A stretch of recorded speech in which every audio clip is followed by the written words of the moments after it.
Three, two, one. That's how all the reviews start for Mortal Kombat movies nowadays, I think. So, hey guys, what is up? SonicHaXD here, and welcome to. I don't have a name for whatever we're doing right now.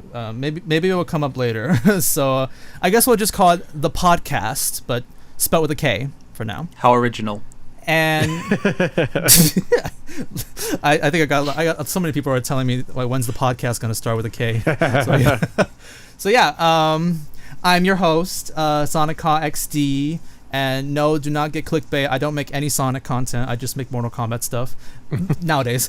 And we have a lot of special guests here. So first off, we have TrueUnderDawg, the anti-Shiva stomp master. I feel a bit bad about that because I was such an advocate for Shiva when she was announced, and now she's just become like the biggest monster in the game, and she's still stomping around. And if they never patch it, she's just gonna be gatekeeping the entire game for anyone who wants to start playing. But yeah, I'm happy to be here. Thank you so much for the invite. It's a bit early, but I think that's good. It's gonna keep me sharp. So happy to be here. Nice. And then next up we have, as people like to call him, the dark history behind the warrior, The4thSnake.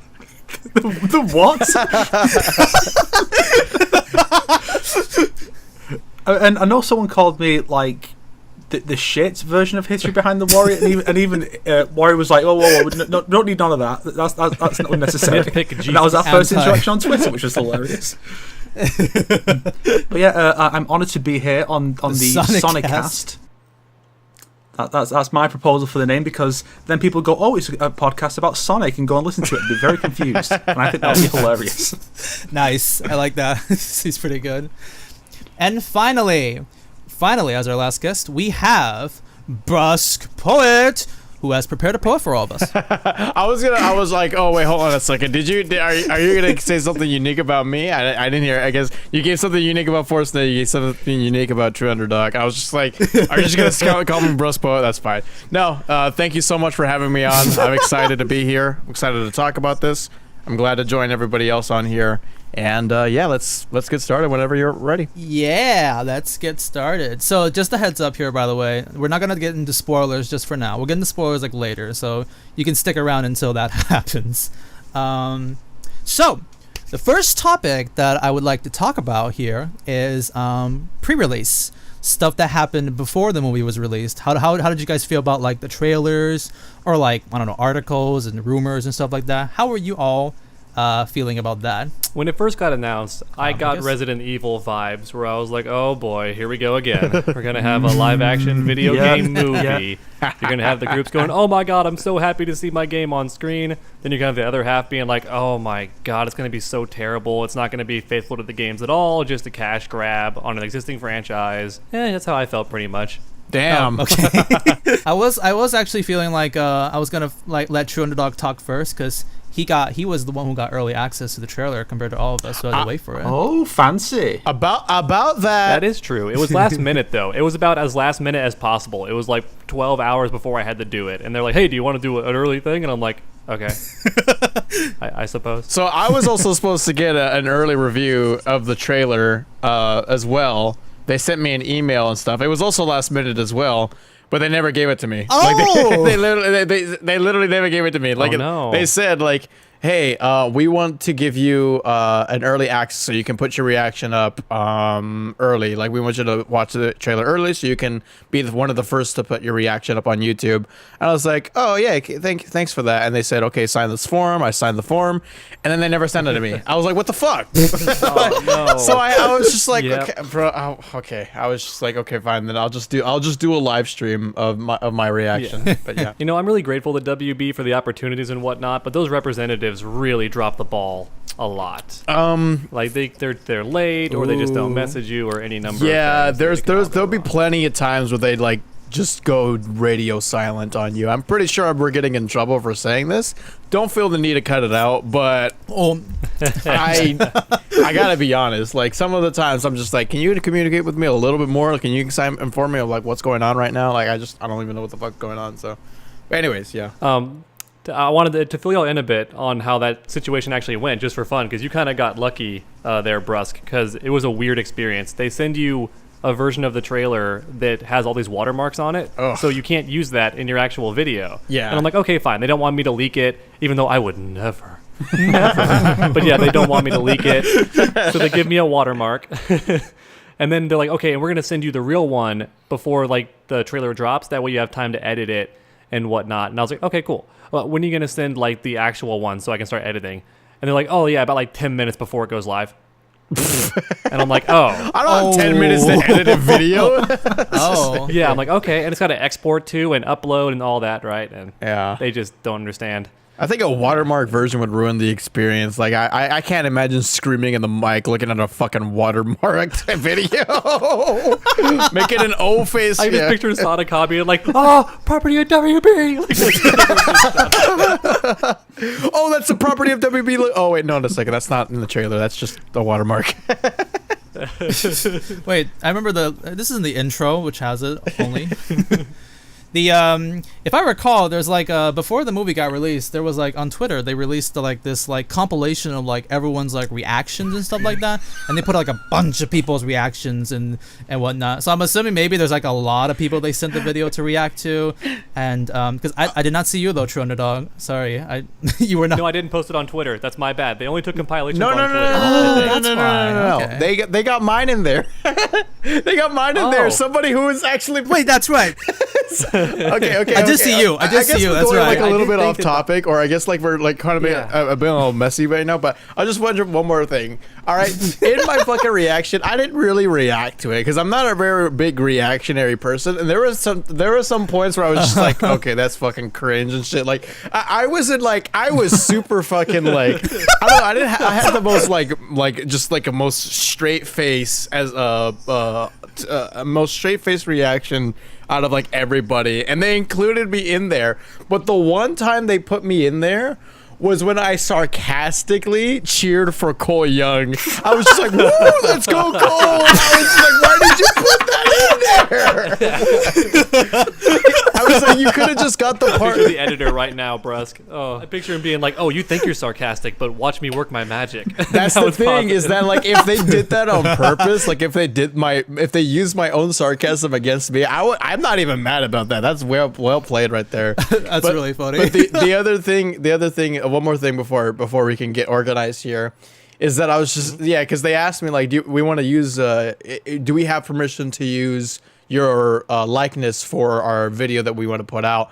And I said, yeah, sure. I mean, like I didn't think they were gonna do it because in the form that I signed, they also said, just because you're signing this, just because you're giving us the permission doesn't mean we're actually going to use it. I was like, okay, they're probably not going to use it. That's fine. I mean, as long as they know, I'll just sign it. But they actually fucking used it. I was just like, oh, and you used it the first fucking part. Like, what the fuck are you doing? Like, I don't know. It's fine. Yeah, it's fine. It's because you're so handsome. You're just so good looking. They had to put you in. Good looking, bro. Yeah, but they used the worst fucking looking part. Okay, anyways, let's go organized. Let's get organized. Well, I mean, that is kind of like this is like the topic discussion that I want to hear, so it's totally fine saying this. Can I add one more thing real quick because it just popped into my head? Yeah. You know how it's like a lot of people who do reaction videos that aren't really trying to be as super entertaining. They don't understand how to like be engaging. A lot of them do just like watch a video with a straight face and they still upload it as like a reaction, right? What an absolute legend somebody at WB would have been if in the reaction trailer there's just like 2 seconds of that. Just somebody with like a potato webcam just straight faces staring at it. And that's it. Actually, I think they actually did use they used two parts of me. They used one part where I was just staring at the fucking trailer, and then they used the other part where I was sarcastically saying, "Woo, let's go Cole." The anticipating face in the beginning and stuff like that. Let's see, how did I go through it? I did make a reaction video within like 12 hours when the trailer came out. I think all I did was I also wanted to be sarcastic in there. Amazing. I think True Underdog, you saw it. It was art. Like your reaction was absolute art, and it would have been amazing if they included yours when you just go Lion King, because that gets me every time. That that whole video, I just shouted everything that I saw. I just felt like, yeah, I'm just gonna be like the most crazy. What's funny is in my comment section, I have people there telling me like, this is the greatest reaction ever. Make more reactions like this. And I have another side of people being like, you are so fucking obnoxious. What the hell is wrong with you? Never do this ever again. So I'm like, they're party poopers. Yeah. But it was fun. But actually, talking about the trailer, because like the trailer itself, when I did see it, I remember thinking like it was alright. It was actually not too bad of a trailer.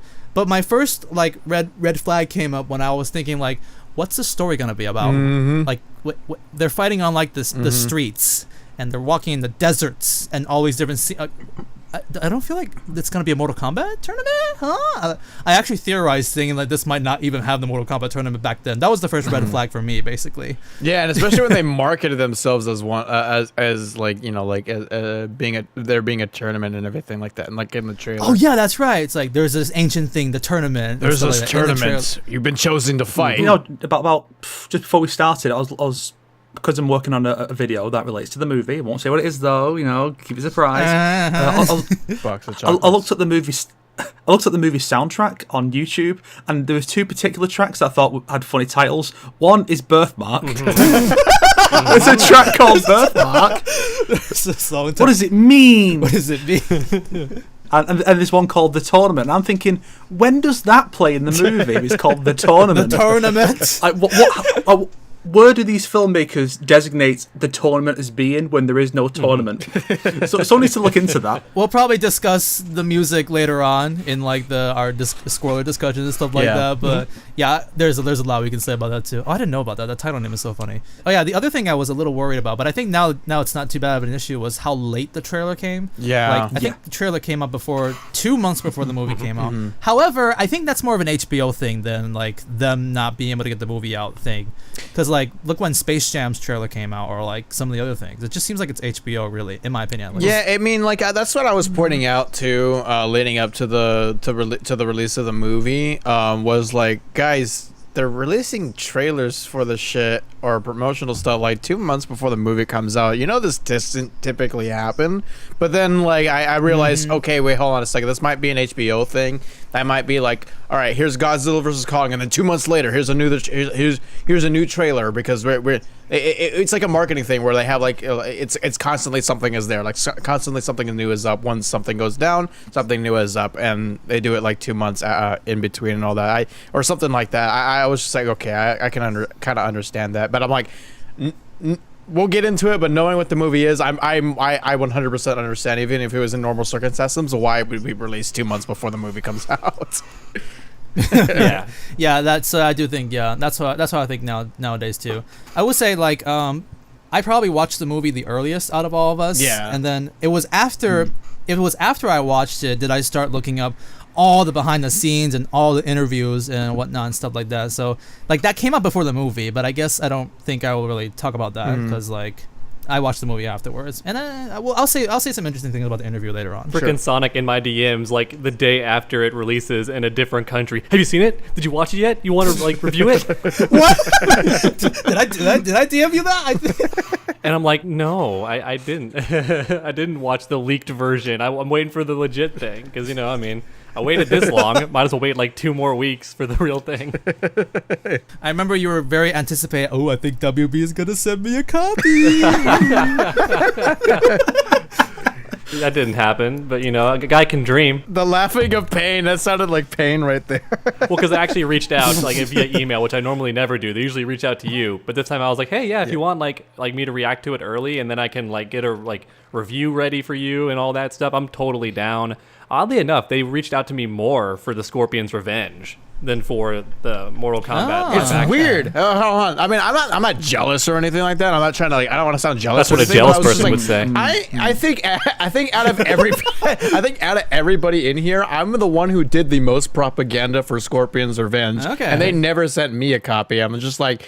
I feel like if it's a very fair reason to be salty. Yeah, if someone's doing propaganda for your movie, I'm pretty sure you probably want to. I don't know. Again, I'm not jealous. I was gonna pay for it. I wanted to pay for it. I wanted to support it. I'm totally fine with that. I was just saying like, out of everyone, you didn't do me. I was just like, okay, all right. That's how I feel. But I also did the same thing too. I also did the same thing for this new movie, was to reach out to them and like, hey, like I have plans, I have ideas of what I want to do with my community, but I need to have an idea of what you're going to do. Or like, are you gonna send me an early version of the movie or not? Or I just got to know. And they're like, yeah, sure, we'll let you know. And they never did. So I was just like, okay, well, whatever. I have a feeling that like everybody didn't really get an early access, even like the people who are closer to WB, because I think everybody watched the movie on the day that it came out though. Maybe they wanted those HBO Max numbers. I think they got that, or like I think if I'm gonna guess, some people saw the movie like I don't know what on Wednesday, so it came out on Friday. I think they may have saw it on Wednesday, because I know people's reviews came out on Thursday saying like, hey, I just watched the movie and all that kind of stuff. Thank you for WB for giving me a screener. I think it was either on Wednesday or Tuesday, so a couple of days before the movie came out. Yeah. Well, I don't think there was anything pre-release that gave me any confidence in the movie. Maybe I'm just cynical. I mean, I am cynical, but maybe that's more a factor than anything. But yeah, there's just all kinds of weird shit. Like, because I assume you guys did your reactions to the YouTube release of the trailer. Yeah. I did mine to the Twitter version, which actually censored it. They censored the Red Band trailer because certain goal shots, they actually just did a quick repeat of the shot. Yeah. Oh yeah, I noticed that. I've seen those versions. Yeah, I was just like, whoa, what the fuck? So I found out in comments later that's what it was. I thought it was like a glitch or something, but apparently no, that's just what they did for the Twitter version. I'm like, why release it then if you're going to censor it? Yeah, and it's funny because there is an uncensored version that doesn't have these weird clips and cuts. The whole point of the Red Band trailer is to be uncensored, so you get a better idea of what it's like, and then the oh my god. But yeah, so I didn't really have much faith going in, and you know, I had like no expectations, and I was still disappointed. Spoilers, which I think is a good segue to our next. I'm sorry. One more thing. Yeah, no problem. Go ahead. Because like I knowing that this is one of the main topics, I guess this is like a good thing to clear up for a lot of my misconceptions about me, because a lot of people I built this reputation of, oh, Brusk hated the movie. Brusk hated everything before the trailer was even released. Like, Brusk went in hating it the entire way and all that kind of stuff. And while it is true, I want to clear this up right now. While it is true that I was very, very hard on the movie even before the trailer was released, it was mainly because details on the movie, most of the story stuff, was public information. You just didn't see it, but it was public information. And knowing what I knew, I'm not saying I knew the entire movie, but I knew a lot of what was in the movie already.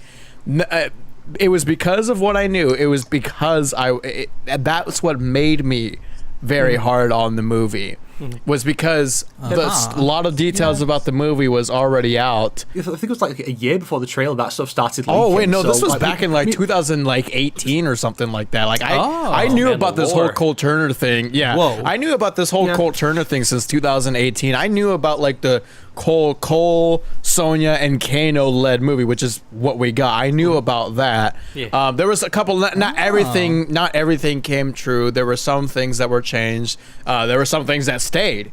But my point is too many. Yeah, my point is the reason why I was super hard was because I already knew a lot of what was actually already in the movie.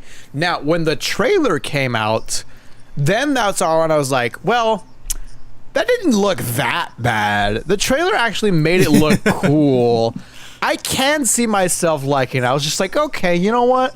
Maybe I'll give this movie a chance. Like I literally, and in my review of the trailer, I said, I can see this. I can see myself giving this movie a chance, and I also can see myself finding enjoyment in this movie. So we'll see how it happens. And actually, leading up to the movie, I think the latest like big cover that I did was when like the character bios came out for the movie. Like there was like bios for the characters and stuff. Yeah, and, I remember yeah, that. And I did a live stream about that. I was just like, you know what? I mean, these are all like inoffensive bios and such, but it doesn't really seem like this is all that bad. I mean, like they're referring to some cool things. They're getting. It seems like they're getting the characters right. Again, they're inoffensive, but you know what? Wait till the movie comes out. But hey, this looks fine. Like we'll see how the movie comes out. So yeah, I did give this movie a chance. I want people to get that. I did give this movie a chance. The only reason why I was super hard on the movie again is because I already knew about a lot of what was in the movie that you know now way back then. So I didn't do it unjustly. I did it because I had reasons. The poor man had seen too much already. Yeah, that does. Yeah. Has seen too much already. Okay, I'm gonna cut that out. I'm gonna cut all that out just so you know. Incriminate. I feel like the fact we all watched it is proof enough that we did give it a chance. Because if we weren't going to give it a chance, we just would have not watched it. I would have just not watched it. Yeah. That's true. Mm-hmm. And to be fair, there is that Mortal Kombat fan who definitely got mad at just the logo for the movie and was just grinding their teeth, fingernails digging into the armchair. I got mad at the old logo of the movie. The old logo of the movie looked like a fucked up @ symbol. But the new one I think is fine. I remember that. Yeah. Yeah, the new one I think is fine. Like the one that we have now is just fine. It's too skinny. I don't know. I don't know what to complain. I mean, Mortal Kombat Kid still has the best logo. Mortal Kombat. Yeah. That's an old ass video. All I know is I went into the movie with no expectations. I watched the trailer and I looked up nothing else. No article, no trailer, no story. I went in like completely without knowledge. And I still got spoiled knowing that Reiko and Nitara are in the movie, but I mean that's not too bad. So I was like, okay, so I had no expectations. Are they really though? Are they? Yeah, are they really in the movie? Is it really them? No spoilers, guys. No spoilers, guys. It's like saying Sindel's in MK11. She's not really. Come on now. Let's be honest. That leads up to our next conversation. So we're gonna talk about the movie itself now and how we felt about it. It's poo. Oh, I thought it was wank. You changed your opinion now to poo? It's both at the same time. It's both. It's a wank poo. Okay. That's an interesting. Is that an upgrade or a downgrade? I thought it was. I'm mixed about it, really. I like things about it. I hate things about it. And I genuinely, even till this day, because I watched it like the third time now, I still laugh at some of like the really bad parts about it. Like, I'm like, how could you think that is an okay thing to do? And that makes it enjoyable for me just because of that. What about your Brusk? What's your opinion? Well, my review is out. So if you want like so if you just want to watch my video, go ahead and do that. but just to sum up my thoughts. I didn't like it at all. I thought it missed a lot of. I don't think the movie has heart. It doesn't really feel like it has faith in what it's doing. I feel like when you really break it down, I feel like it kind of feels like the studio kind of feels like ashamed of putting out the movie. Like I really don't at any point Wow. do I feel like it has faith in the source material, and because of that, I don't think it's a very powerful I don't film. think it has any heart. There are definitely good things about it, and we'll probably talk about that. There are good things in there, but like the amount of good things is heavily outweighed by the bad things in the movie, and I can't bring myself to like it. So yeah, I'm not a big fan of the movie. Okay, so now this is the biggest interest here because the three of us have no idea. But how do you feel about the movie, True Underdog? This is a mystery. This is a mystery box. Yes. I had my response fully ready to go, and then as you said my name, I just blanked on everything I had prepared to say, which is a big shame. Stage fright. I will say that right away, the costume design, loved it. For a lot of the characters, looked really cool. Okay. Some of the set locations were questionable because they had some parts shot on location, but they barely spend any time there. And then some of the places they actually fight, you can tell are sets. And, all of that. Yeah. Some of the lines are delivered not super well. It is a film that I could see watching with a family member or a friend, tied to a chair. Like, you're going to watch this with me, so I know if it's bad or if I'm just, tainted by being too much of a fan, that kind of thing. I don't think it. I definitely. I'll say this: it's not going to be as good to me as Scorpion's Revenge, or the very original, first live-action Mortal Kombat movie. But I would rather watch it over the Machinima live-action series that we got.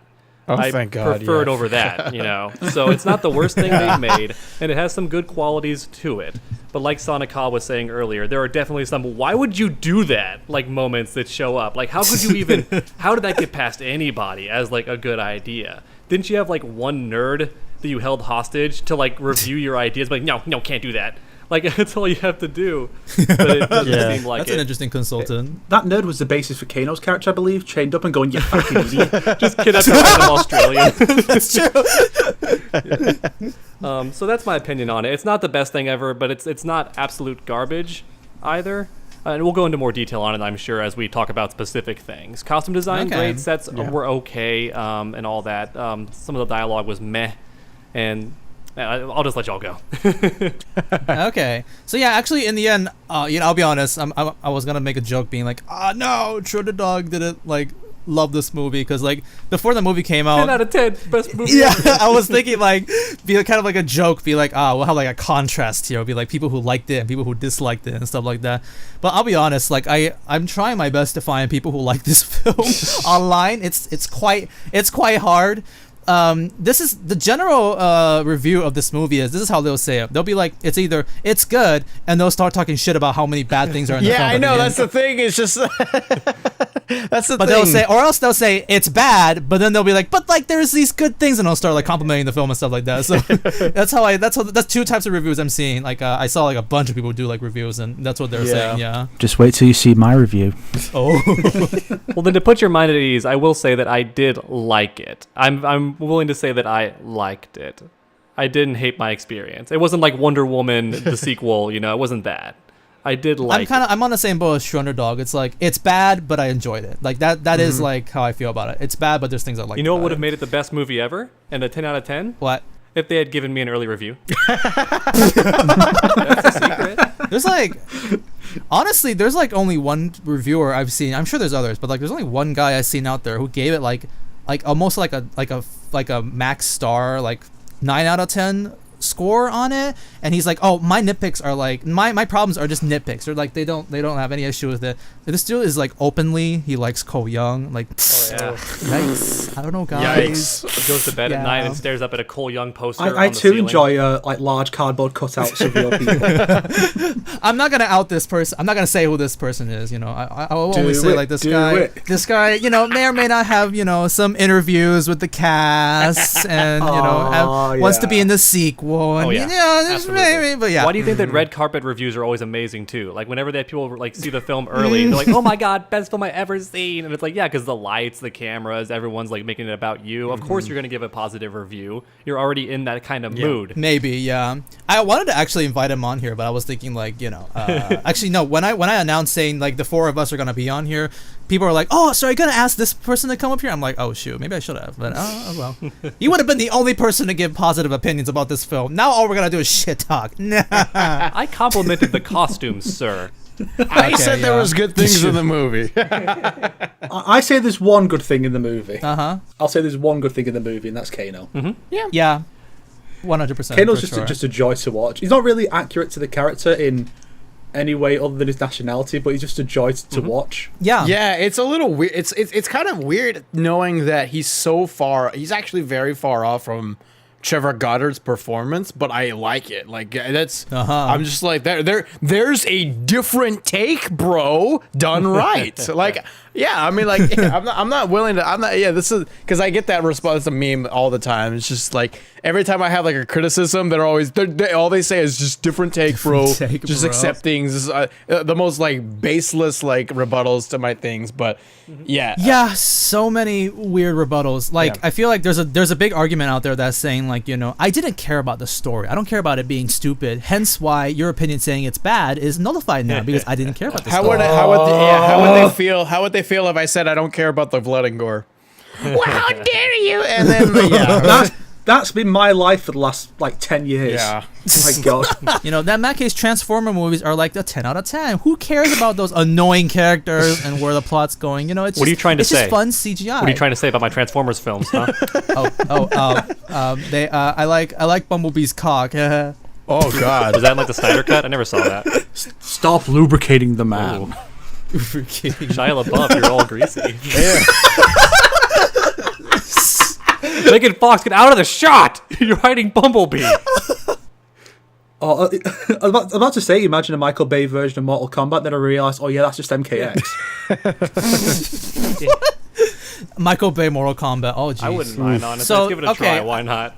Just It'll be so saturation, so bright. He has vision. The man has vision at least. It's something. At least the visuals would be cool, I guess. Yeah. Like Liu Kang walk in front of a sunset, which disappears 5 seconds later. Liu Kang's fireballs will explode.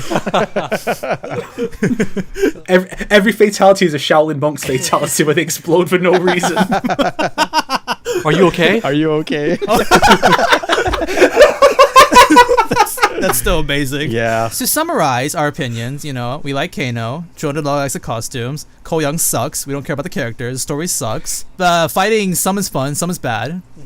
And there we go. Yeah. And there we go. I feel like that's, yeah. All right, good night, everybody. Good night, everybody. All right, yes. It's a wrap. I will add a little bit of some stuff, The sets actually, because after rewatching it, the sets definitely, questionable and as we said on Brusk's Brusk stream over there, boring that's the word I would use for most of the part. One thing we did not say, and I think after rewatch, if you guys really pay attention, even the first time I watched this movie, is the editing is so bad. Yeah. I forgot to mention that. The editing is terrible. It's amazingly bad, actually. It's like, huh? I could literally fix that for you within seconds. Do you need my help? I don't have a professional in this. You could show it to film students as an example of what not to do. Yeah, there's so many moments in the film that it's just these cuts are horrible. I'll get into more about that in the spoilers, but there's just one thing that if you try and notice, and just try and notice this, it's that so many characters will teleport. They will literally go from someone they'll go from one person's back to all of a sudden go to their front, or they'll just they'll teleport. It's it happens 6-7 times in the movie. It's so funny. It happens quite just often. to catch these teleports. Yeah. Which is ironic because normally the movie is so averse to teleports, like Raiden, when he could just send people away. You know what? I guess we should just we should get into it. Don't you guys think? We should just start to rip it apart. Get the spoilers? Getting them guts. Yeah, Okay. I think we should get into spoilers. Spoilers, All right. everyone. If you don't want to get spoiled, then skip to the future. Unless we Then spoil it piss there, off. then just don't watch this video. I think everyone's here for the spoilers. That's the most fun part. In fact, I get a bit disappointed whenever I see a YouTuber I like upload a review, and then at the end it says spoiler free, and I'm like, no! I don't want a watered down version. I want to go into the nitty gritty details. I want your thoughts. All right, why don't we just go through the movie? Why don't we just start from the beginning? Sure. The very first part of the film, which was the Hanzo Hasashi's backstory. So how did you guys feel about that? Starting with? Oh, That's up to you. I guess I was just Let's mix it up and have The4thSnake go first this time. Okay. I guess. yeah, The4thSnake. Yeah, you let's- take the let's have lead. You take The4thSnake the hit it. initiative. Oh no. Well, That sounds just like Knuckles. Oh no. I say that the sequence itself was quite good. Mm-hmm. I'm still uncertain as to why it was necessary to establish that this was 400 years ago and Scorpion took that long to come back. I have a comment on that, but go ahead. Yeah, keep going. And Sub-Zero's just still alive, and the film doesn't bother to explain it. I don't think anyone could figure out how he's supposed to still be alive unless they either know Erron Black's MKX backstory, which isn't even canon anymore apparently, or if they're familiar with Sub-Zero's story from Deception. Other than that, how is he alive? You're not going to bother explaining it. But I'd say it's one of the better fights I in the thought movie. that Hell was going to be reverse 7 Deadly Sins, where time goes much faster in Hell. So for him, it's only been a year in the Netherrealm. Could you imagine? He comes out. It's and he's like, what is this metal carriage with no horse? What is happening here? And it's it's been 400 years, mate. What? There's a lot of theorizing in this movie because the movie doesn't explain it, so we have to theorize. Yeah, I it. know. We have to explain potholes ourselves.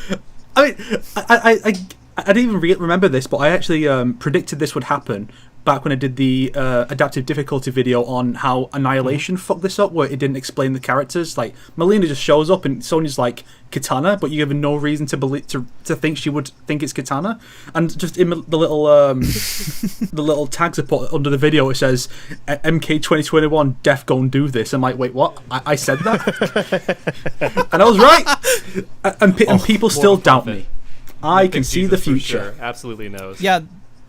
If I'm not mistaken, later on in the movie when they're coming up with the plans to like take on them, they're like, what do you call it? Jax is like, I'll take on Reiko, and Koyan's like, you will take on Mileena and Cabal. How the fuck do you know their names already? That's why the tournament format works so well. Why don't they just do tournaments like in the game? Because the guy literally announces your opponent's name, like so they would know, like, oh, okay. I do try to watch a film without trying to be the biggest skeptic, right? I don't try to look for plot holes to then like grill the film on later or anything like that. I try to just watch the movie.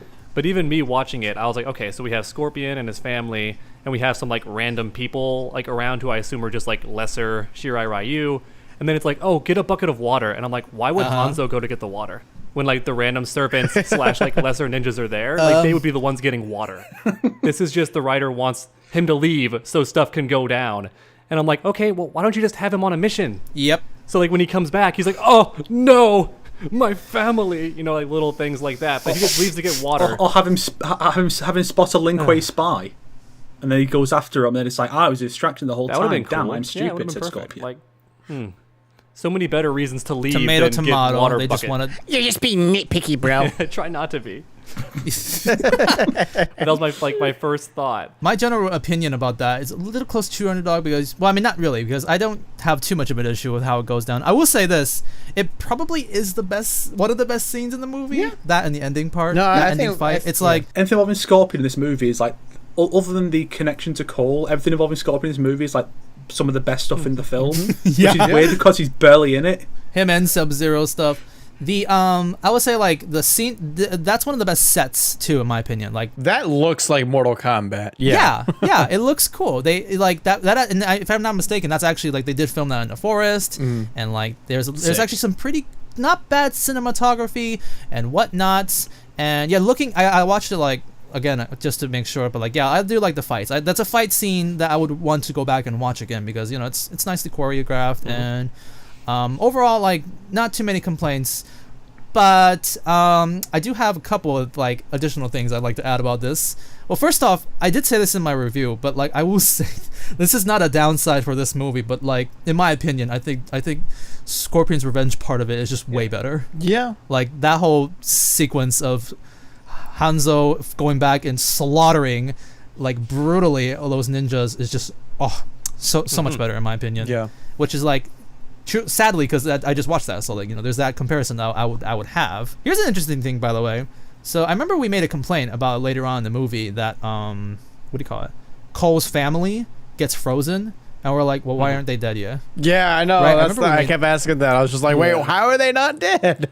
However, I went back and noticed the Harumi and Satoshi's body, and if you actually look, you will see that there is an ice sword sticking into Harumi and blood coming out of it, but frozen.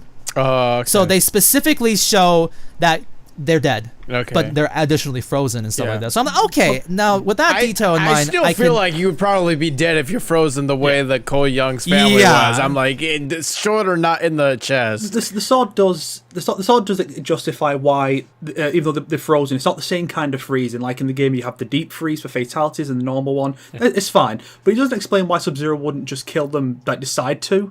What reason does he have to keep them alive? I guess so that he can keep going to try to free them and get cheap shots at him, I guess. That's the only way. It does work. It does work. Oh my gosh. That's actually really clever, actually, now I think about it. Yeah. To show they're alive, there could have at least been like them blinking or like have them just actually be awake, but like at death's door, like that could have worked too. Like, you know, have the daughter be like, Dad, or something, like, you know, like, so that's creepier. Then it's like, oh God, gotta free him, like urgency. Yeah, she's just there like, Dad. Daddy. use your uppercut.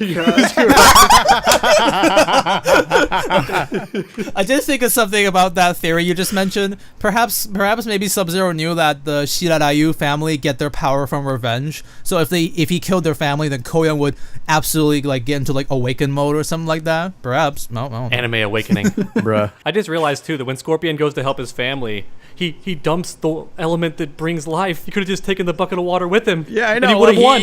Like the bucket of water. That's all you needed to do. Yeah, why did you? Yeah.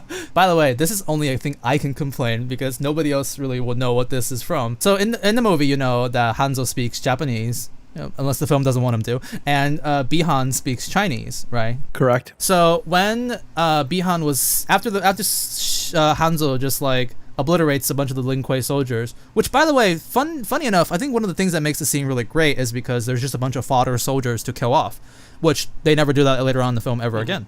Yep. So I think maybe they do that in Scorpion's Revenge, so maybe that actually would have helped the film if there's just more people to kill off or something like that. So Hanzo like walks up to Bihan, and Bihan then says, 我终于等到了这个时刻, or something like that, which the translation then says, I have waited for this moment, ... for your bloodline to end. That was how the translation looked at that scene. However, the Chinese he says is, I have waited for this moment for a very long time, period. So what that means is they expect the audience to not understand Chinese, and they expect them to just assume that he said for the end of your bloodline, but he never said that. Damn. That he never said that. They just added that subtitle additionally. Those damn Westerners, they don't know anything. They advocate so much for diversity. Well, as an Asian, I'm very offended by that. Simon, think I wouldn't notice this mistake, Simon? All about diversity, and then you think we don't even speak the language. Yeah, I just thought that was really funny. Like I can't believe they did that. You know, I don't speak Japanese, but I hope there's some mistake there too.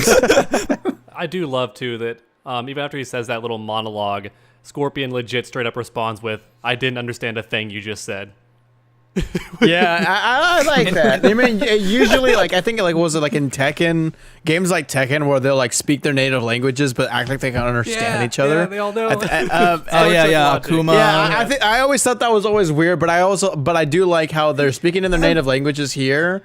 And then but they don't pretend like they understand each other. Like Scorpion's like, I may not know your words, like, or he's basically like, what the fuck are you saying? Like, yeah, but at the same time, it's like the alternative is everyone just conveniently is able to speak and understand English or Japanese. Yeah. So there's not really an ideal way around it if you want to have some diversity in nationalities for your cast. Somebody did point out how they never say an Outworld language. They just speak English in Outworld, even when they're only speaking to other Outworlders. But has there ever been a canon Outworld language? Can you look it up, like the Star Trek languages, like Klingon? Yeah. No, I don't think. I think in Deception. Actually. Wait, is it Deception? Do they speak? Oh no, that's in the Netherrealm. In the Netherrealm, they speak in reverse. Like they'll speak English, but it's in reverse. Oh my God. Chaos Realm's Okay. I think that's that's only in the Netherrealm though. I don't know if that's in Outworld. I would expect that in Chaos Realm. But it's like it's one of those weird things where, like, when it comes to language and accents, like Earthrealm is a little diverse because some characters sound Asian, some are American. You got Kano, and then every other realm is just everyone's American except for like Jade in MK11 and Scarlet. Everyone else is just American speaking English. Yeah. I mean, that's a thing in a lot of fiction tue, to be honest. It's like you expect everyone in space to speak English. Yeah, like Guardians of the Galaxy, like, you know, Rocket has like an accent, but like he's in fucking space, like light years away and all that. So it's whatever. Don't think too hard about it. Yeah, yes, it's not a make or break thing. It's just a thing you have to accept about fiction, because otherwise, what you're gonna expect them to make languages for every single one of these realms? I'm okay with everyone speaking English, absolutely. And I get the feeling we're about to move on from the first scene, so I do want to add one thing, because I'd regret not saying it. Okay. I do really like the idea that Scorpion's spear is a repurposed gardening tool from like his dead wife. That's a very interesting idea. Yeah. Though I wonder, because it had a hole in it to like be roped, I'm wondering if it's the opposite. Like, it is a weapon, but he gave it to her for gardening. I can't tell. Okay, here's some history lesson, by the way. The kunai is a weapon and a gardening tool. Yeah. Oh yeah, like a lot of ninja stuff. Yeah. It's a tool and a weapon. I looked up someone who said that, so I'm like, okay, then that makes sense. That's cool.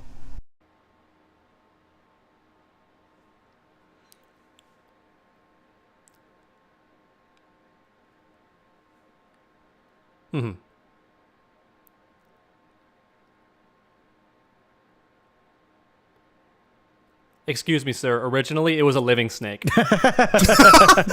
That's true. His name is Scorpion, but he brings out a snake. His animality is a penguin. Yeah. None of those make sense. Yeah, because Shiva stole his.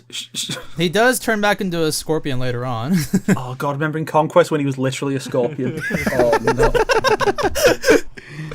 I mean, there's not too much that happens later on, unless if you guys want to talk about the intricate, interesting character Cole Young. If you, or anybody really interested? I guess we could talk about. I guess we could talk about Cole Young in general. I don't think we have to go from like scene to scene, do we? Sure. Yeah, I guess that makes sense. Why don't we talk about Cole Young before the armor and then after the armor? I think that shouldn't be too. Is there much to talk about? Well, before the armor he's boring. After the armor he's boring. So that's a good point. Yeah. We could also do like most hated parts later and most liked parts. That could be a fun category. Well, there is a Q&A question that somebody asked about that later on, so we could do something like that. One of the things with the armor though is that it's because he inherited, I think, the dragon birthmark. Like he was born with it, unlike some of the other characters. So it's a bloodline technique that's armor to protect him, and it's like that's just Johnny Cage's power from MKX. Yeah, and it even manifests when he's protecting his family. Same thing. Like you could easily turn Cole into Johnny Cage, and all that would really change is the main character would have personality. The director doesn't like the J word. We don't speak that on here, sadly. I'm sorry. I don't care what the director thinks. There's also, like, they did say on record, unfortunately, why they chose not to use Johnny Cage as that character. Yeah, it's very disappointing. Are we going to talk about that? Or I mean, everyone's already talking about it. We could. If you guys want to. I will say what's kind of funny is that Kano ended up being a better Cole Young in the sense that we identify more with Kano, and he's more of like the audience insert, where he's like, "Whoa, that was a fucking fireball." It's ironic that the real star of the movie, the standout character is the white male, one of the leads. Yeah. Maximilian, dude, he made a review about this, and he said the exact same thing. They make Cole Young to make a character for us to relate to, for us to understand the worldview, and they failed because that's exactly what Kano was. Yeah. Kano is the one that we are reacting and we are following with in the movie. He even eats Cole all the Young. leg sweeps, just like a beginner player. He just eats all the sweeps. Yeah, I didn't even think about that. Yeah. I guess since we're on the topic of Cole Young, I think Cole Young is like one of my examples of what I say about the studio not having faith in the audience. They has to have a studio insert character so they can explain why things are stupid, understand why things are the way they are. And I'm just like, I don't think the audience really cares whether things are dumb or not. Exactly. I mean, we have movies where people talk underwater. We have movies where trees talk. We have movies where raccoons talk. Mm-hmm. You know, like we don't need like a studio insert character to delve into another huge new world. When if the characters that you that you have, if you write them well, the audience is going to follow along with them no matter like what they are. If they're well-written characters, they're going to follow the story. Like again, Kano is that character. Like we follow along Kano pretty freaking well. If we had Kano just be the fish out of water character, I mean, he basically is. Mm-hmm. Nothing would really change, honestly. Like your purpose for Cole Young is right there. Like Cole takes the role of Sonya being a skeptic. Cole takes the role of Johnny Cage being the one answering the questions. You're everyday guy. You're just the average guy. And then he also takes the role of Liu Kang's destiny. Liu Kang's being the chosen one. It's because Cole Young is the prophecy. Cole Young is the one to bring everything together, the one to solve all the problems. He takes the role of the Mortal Kombat characters. And again, that's an example of the studio not having faith in the audience, in the source material, when you have to have a self-inserted character to explain all this kind of stuff when you couldn't do that for your already existing characters. Yeah, and instead of the studio, I call it Producer Sama. Producer Sama has the final say. Producer Sama? Producer Chan. So Producer Khan. Producer Khan. Koyon to me is just like such a checkmark character. It's like, oh, we need to like check all these lists off for this character, for him to be a character and stuff like that. Just the beginning seeing, it's like, oh, he's a washed up fighter. He's got a family, so you can care about him, without even developing characters. His wife doesn't watch him fight, which never goes anywhere. His daughter is like his supports his fighting, and his like, what do they call those, like coaches or something like that, to like she's his give corner you advice man. to how you Corner man. corner man. Yeah, most useless corner man, by the way. This is what she says: do the uppercut. Come on, don't tap out. That's it. That's all she says. That's all she says in that whole MMA fight. Don't tap. I know your neck's being snapped, but I don't want a dad who loses. So like, die honorably. And then he goes into the fight, which fine, I guess. I still think it's really funny how he wins like 80% of that fight, and then he just like flips over and gives up. I've never and seen loses. somebody lose an armbar that deep. That's for sure. And then right after that, Outworld. Remember? Yeah, it just cuts the Outworld. Yeah, just cuts the Dun, fucking dun, dun. Outworld. Like, okay, wait, what the fuck is Outworld? Like, what in the world? I guess I was expecting that. And then we get our first look at Thick Lena, right? And that was pretty nice. Thick Thick Lena. Lena. Because everyone was mad about like the casting choice of Mileena. And I like instantly didn't give a crap when I saw those hips. I was like, oh, this was a good choice. You made the right decision. Actually, no. Thick Lena shows up later. Dang it. We after the Outworld where Bihan says, "I'm not Bihan, I'm Sub-Zero." Yeah, what the and fuck then it does cuts that back even to It would have been so great if like as he's walking away, he's like, whatever you call yourself, dude. Like, it's fine. It's. I was just like, dude, what the fuck does that even mean? And I know some people are gonna be like, Well, stop being dumb. Stop being dumb. You know what Sub-Zero means. Like, that's the character. I'm just like, yeah, but the audience doesn't fucking know. Like, well, who cares what the audience know? This is for the fans. Okay, then why did they put it in self-insert character? Exactly. Why the fuck did they do that? It would have been so much easier to just have him go like Bihan, and then like as Sub-Zero's walking away, he just have him under his breath just say, "That's not my name anymore," or like, "I don't use that name in a long time." Like, there's so many better lines than just saying, "I am video game name." like. Okay, here's my question. He's been like what Bihan for 400 years, and all of a sudden now he decides to be Sub-Zero. Like, He's an edgy teenager. I'm gonna change my name to Sub-Zero right now, 400 years later. It's not a phase, Shang. You don't need to say it. We Yeah. all know you're Sub-Zero, dude. They never call Reptile, but we know he's Reptile. They call him Sizov. But like, we don't need. He doesn't need a line be like, "I'm not Sizov, I'm Reptile." Like That was so weird too. I never heard Scorpion referred to as a different name.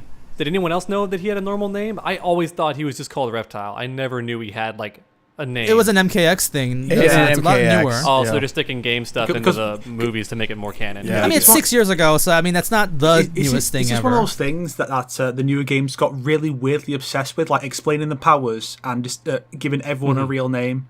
I don't know why they got obsessed with these weird details all of a sudden in the Netherrealm era, but To be fair, just happened. I have Everyone has always- to have a real name. Everyone has to have the powers explained. I was gonna say, I would have actually liked to see on a card every now and then or something. I wouldn't mind knowing like Cyrax and Sector and everyone's like real name, because it does seem kind of funny why like if Smoke and like Kuali Yang were kind of buddies, I get that kind of feeling in MK9. It is funny how in private he's still calling him Smoke, and like how he's still calling him Kuali Yang. That is kind of funny to me. So I wouldn't mind everyone having a real name, but I do think it's funny how only recently the fascination. Yeah, I mean, of it. Smoke's name is Tomas Verbata, and I think that's pretty cool. I kind of like that. Tomas Mabata. Cool. Yeah, but then like with the whole Outworld introduction thing, like, okay, like, Shang Tsung shows up, Sub-Zero shows up. Why the fuck are we in Outworld? Like, wait, okay, hold on, whoa. This is such a sudden, it's such a sudden change. Who the fuck is Shang Tsung? Why the fuck is this guy called Sub-Zero? Like, okay, wait, what the fuck is going on here? The reason is because they gotta set up Sub-Zero reason for coming to Earth, which they don't even need to. He can just show up. You know what I mean? He could just show up and start Yeah. catching Koyon's family. Why do we need that back? I'm trying to defend it, but but let's move on. So after that, then we see Jack shows up to be. That's where the infamous line, Doing Raiden's job. Well, I meant the birthmark line. Oh shows up there. yeah. I thought you meant like Jackson's role in the entire movie. Which I think they swapped the order of the lines around for the trailer, because I swear in the trailer. Yes, they did. They did actually. They did switch the order, because that's what we were memeing on when we were watching the movie. We kept like making jokes about it for the trailer version, but the actual film, it actually makes more sense a little bit, because it's ordered in a way where it's just ordered in a way where it's not so brain dead stupid like it is in the trailer. Yeah. Like, why rearrange it then? Why? To fit the music? I don't know. Ask the trailer people. I remember it's like, it's a birthmark. What does that mean? It was born with it, but in the movie he was born with it. What does that mean? It's a birthmark. It's still stupid, but it is better. It actually is. And they want to establish it because like they want to establish that the birthmark is the invitation to the Mortal Kombat sort of. Let's keep going. I don't want to stick around here for too long. Then they get to the omelette. I forgot what that fast food restaurant was, to eat some food. In-N-Out and stuff like that. And that's, just kidding. Is that In-N-Out? I don't know. And that's when Sub-Zero just shows up and uses really cool ice. But by the way, I actually still think that's really cool how he raises the ice, stops it, and then zoom down onto the streets and the people and stuff like that. Like, whoa, that's really cool. But at the same time, why are you doing that? What Sub-Zero? Why are you doing that? Yeah, why would you announce your presence as a huge as an assassin? The rule of cool. You're gonna be on the news. He should have done Agent 47. Just walks up in a suit and just shanks Cole there and there. Yeah, something like that. Yeah. Yeah, I thought it was a cool scene, but just as a nitpick, like, why would you announce your presence as an assassin? Exactly. Yeah, it's a really cool effect and stuff like that. Haha, cool. I'm gonna cool, yeah. I'm gonna compliment this movie for one thing. When Jack shows up and like Sub-Zero is still shouting, like shooting the ice stuff onto their car, they drive away, and there's this one scene where Jax does like a Tokyo drift and like turns really hard to the next part of the road. You see like on the car like ice and water like zoom, like coming off of the car, and I'm like, okay, I like that detail. They actually noticed that. They kept the ice on it for him to do the Tokyo drift to shoot it off. So I'm like, okay, that's a nice detail. Okay, back to complaining. That car would have been fucked up though. I'm just saying, like that car was like, way too unscathed. Yeah. It wasn't unscathed, but you can tell they had a deal with like the car brand, because that thing would have been fucked up by ice hitting that hard. Yeah. No. Remember in Deadly Alliance where we found out that Jax like has his own like brand of like car chrome. It's also a protective layer. Well, I mean, I didn't know that. What happened to like okay. the average fan going into this movie? I didn't know about that extended lore. But yeah, I remember thinking like, dude, like every window would be blown out. Like the front windshield would be blown out too, because like just regular hail can fuck up your car. Like if it's bad enough.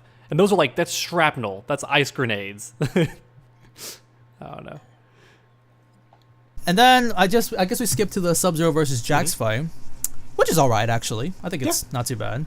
I mean, power level wise, it's questionable, but I mean. Yeah, my issue was that they're trying to establish how dangerous Sub-Zero is in this movie. Because even later on, they mention how they want to gang up on him at the end. That's like their main strategy, because Sub-Zero is so tough. Yeah. So they're trying to establish how tough Sub-Zero is. But I still take issue with the fact that of all people that get chucked across the room, it's Sub-Zero who chucks Jax. And I'm like, what? But he's the wrestler guy. Like, he should be the one that chucks Sub-Zero at some point in the fight. Like, that should be what happens. I think it would have been cool if they had, like, a fight, and then Sub-Zero realizes, like, ah, crap, when I get close to this guy, he just, like, full Nelsons me, or, like, he chucks me, or, like, any number of things. So then he decides to just freeze him up close. That could have been, like, how the fight developed. Show us that Jax isn't completely useless without his arms. That way when the arms show up, it's like, oh, fuck, we in it now. But, He did get a couple of punches, though. He did actually knock him down a little bit, but just not too much. It would have been cool if it went back and forth a bit I still more, thought it was a good fight. I think when we were, in my, when me, Sonic, and TheForthSnake were watching it, like, we were like, oh, fuck, this is kind of cool. Like, that was like one of the moments where like, this is nice. I will say the funniest thing about it is when he gets his arms ripped off, he seemed pretty chill, actually. I was just like, that's such a non-reaction, but I was just like, at the same time, at that point, all nerves were frozen. Like, he couldn't feel anything. So maybe, I guess, yeah. But I was just like, you're gonna react like that? Like, I don't know. It's just whatever. Even later on in the movie, they're like, the ice like actually like helped the wound. I forgot what they specifically Cauterized say. it. And I will say this though. Yeah, cauterized it. I will say this though, his arms ripping off was, doesn't seem that painful. It was the fall afterwards that like, ooh, when we were watching it, looked... we were like, oh fuck. Like I was like, oh shit. he's like dead. Yeah. The funniest thing is later on in the movie, his head is completely fine. When that looked like the most pain. Yeah. That had to be the idea though, because otherwise Sub-Zero wouldn't have left him in that state. He would have killed him. So they had to make it seem like that was a lethal fall to the average person watching it. Because otherwise, he would just finish him off. You know. I think if they hadn't shown that Jax was going to be in the film later on in the trailers and posters and stuff, I think anyone watching that would go, "Oh, he's dead," and then later on be like, "What? He's just suddenly how's fine. he alive?" Maybe. Oh yeah, the way Jax comes back is also ridiculous. But I'm sure we'll get there with how hilarious that was. We'll get to there. Well, buddy Liu Kang. One more thing I'll say is that So I'm just gonna skim through later on. So Cole says, "I have to go to save the world or else I will endanger you. I can't stay with you or I'll endanger you." Mm-hmm. Even though that's literally what happens later on. But and then I think after he leaves, he's like, I gotta go find Sonya Blade. Oh, by the way, here's something really funny. Remember he parks the car, jumps over the car, and then fights Sonya? Do you remember that, guys? Mm-hmm. Yeah. Mm-hmm. Yeah. He never turned off his car. Oh. The headlights were on the whole time. Oh, okay. Wait. Did he have did he have the car running or the headlights were on? Just the headlights. The headlights were on. Okay. Headlights do stay on sometimes for some cars, though. Mine stay on for a minute and a half or something after you turn the car off for safety reasons. Yeah, same. Maybe they're promoting that or something. I don't know. I feel bad for Jack's car then, if that's the case. It survives Sub-Zero and it has headlights to jump over fences. I actually forgot when it cuts in, but eventually they cut back to Outworld again here. This is where we see the beautiful black and white landscape, hue saturation down landscape of Outworld. Mileena just walking up in the desert. Thick Lena. And then thick Lena. I didn't really know this, but I guess she does have some thighs. But there's a couple of funny nitpicks here in that scene where she walks up to I'm still not too sure are they making roads? The people there. Do you remember there's a lot of people there, right? Outworld there? Yeah, I didn't pay enough attention, actually. There was just, I don't know, they were mining or something. I have no idea. It was just... No idea. It's a slave metaphor here. Outworld is evil, so here's our slave labor to let you know. I didn't notice. I was too focused on the fact that Mileena looked like she's just got done eating Tanya's ass out. Don't put images in my head. What are you doing? Don't you want that images in your head? But yeah, anyways, small details you judging I just noticed. Is Mileena walks up to a cliff to see Shang Tsung, and you see Shang Tsung looking back at her with a bunch of her guards next to him, and then he sees her and he just starts walking away, which kind of means Mileena, catch up to me, Mileena. I can teleport. I'll be right there. Oh yeah, pretty much. And then oh, by the way, you guys probably don't remember this, but did you guys notice the guards next to Shang Tsung? Yep, they never show up in the movie. They're just a bunch of lady guards, and I don't even know who they are from the games or anything. I know I would think there's the black and white mask guards in the game and stuff like that, but nope, there's just 7 lady guards there. I mean, that's how I would do it if I was an evil overlord. I would have specifically female guards. So I guess Shang Tsung just has good taste. He is implied to be fucking Nitara, so my pretty beautiful hunter. Yeah, that's a lot of people think that. So we'll get to that when we get to there. But by the way, first maybe not the first, but teleportation happens here. Mileena is standing right next to Shang Tsung. What do we do next? And la la la and stuff like that. And then Shang Tsung's we will send the did they say lizard? I forgot. Send the assassin. Send the reptilian. Send the reptilian size out. When he says that, camera cuts to back, and Mileena is in the back of the line. Yeah, she's not next to Shang Tsung anymore. I noticed that. He's just in the back of the line. She's way behind.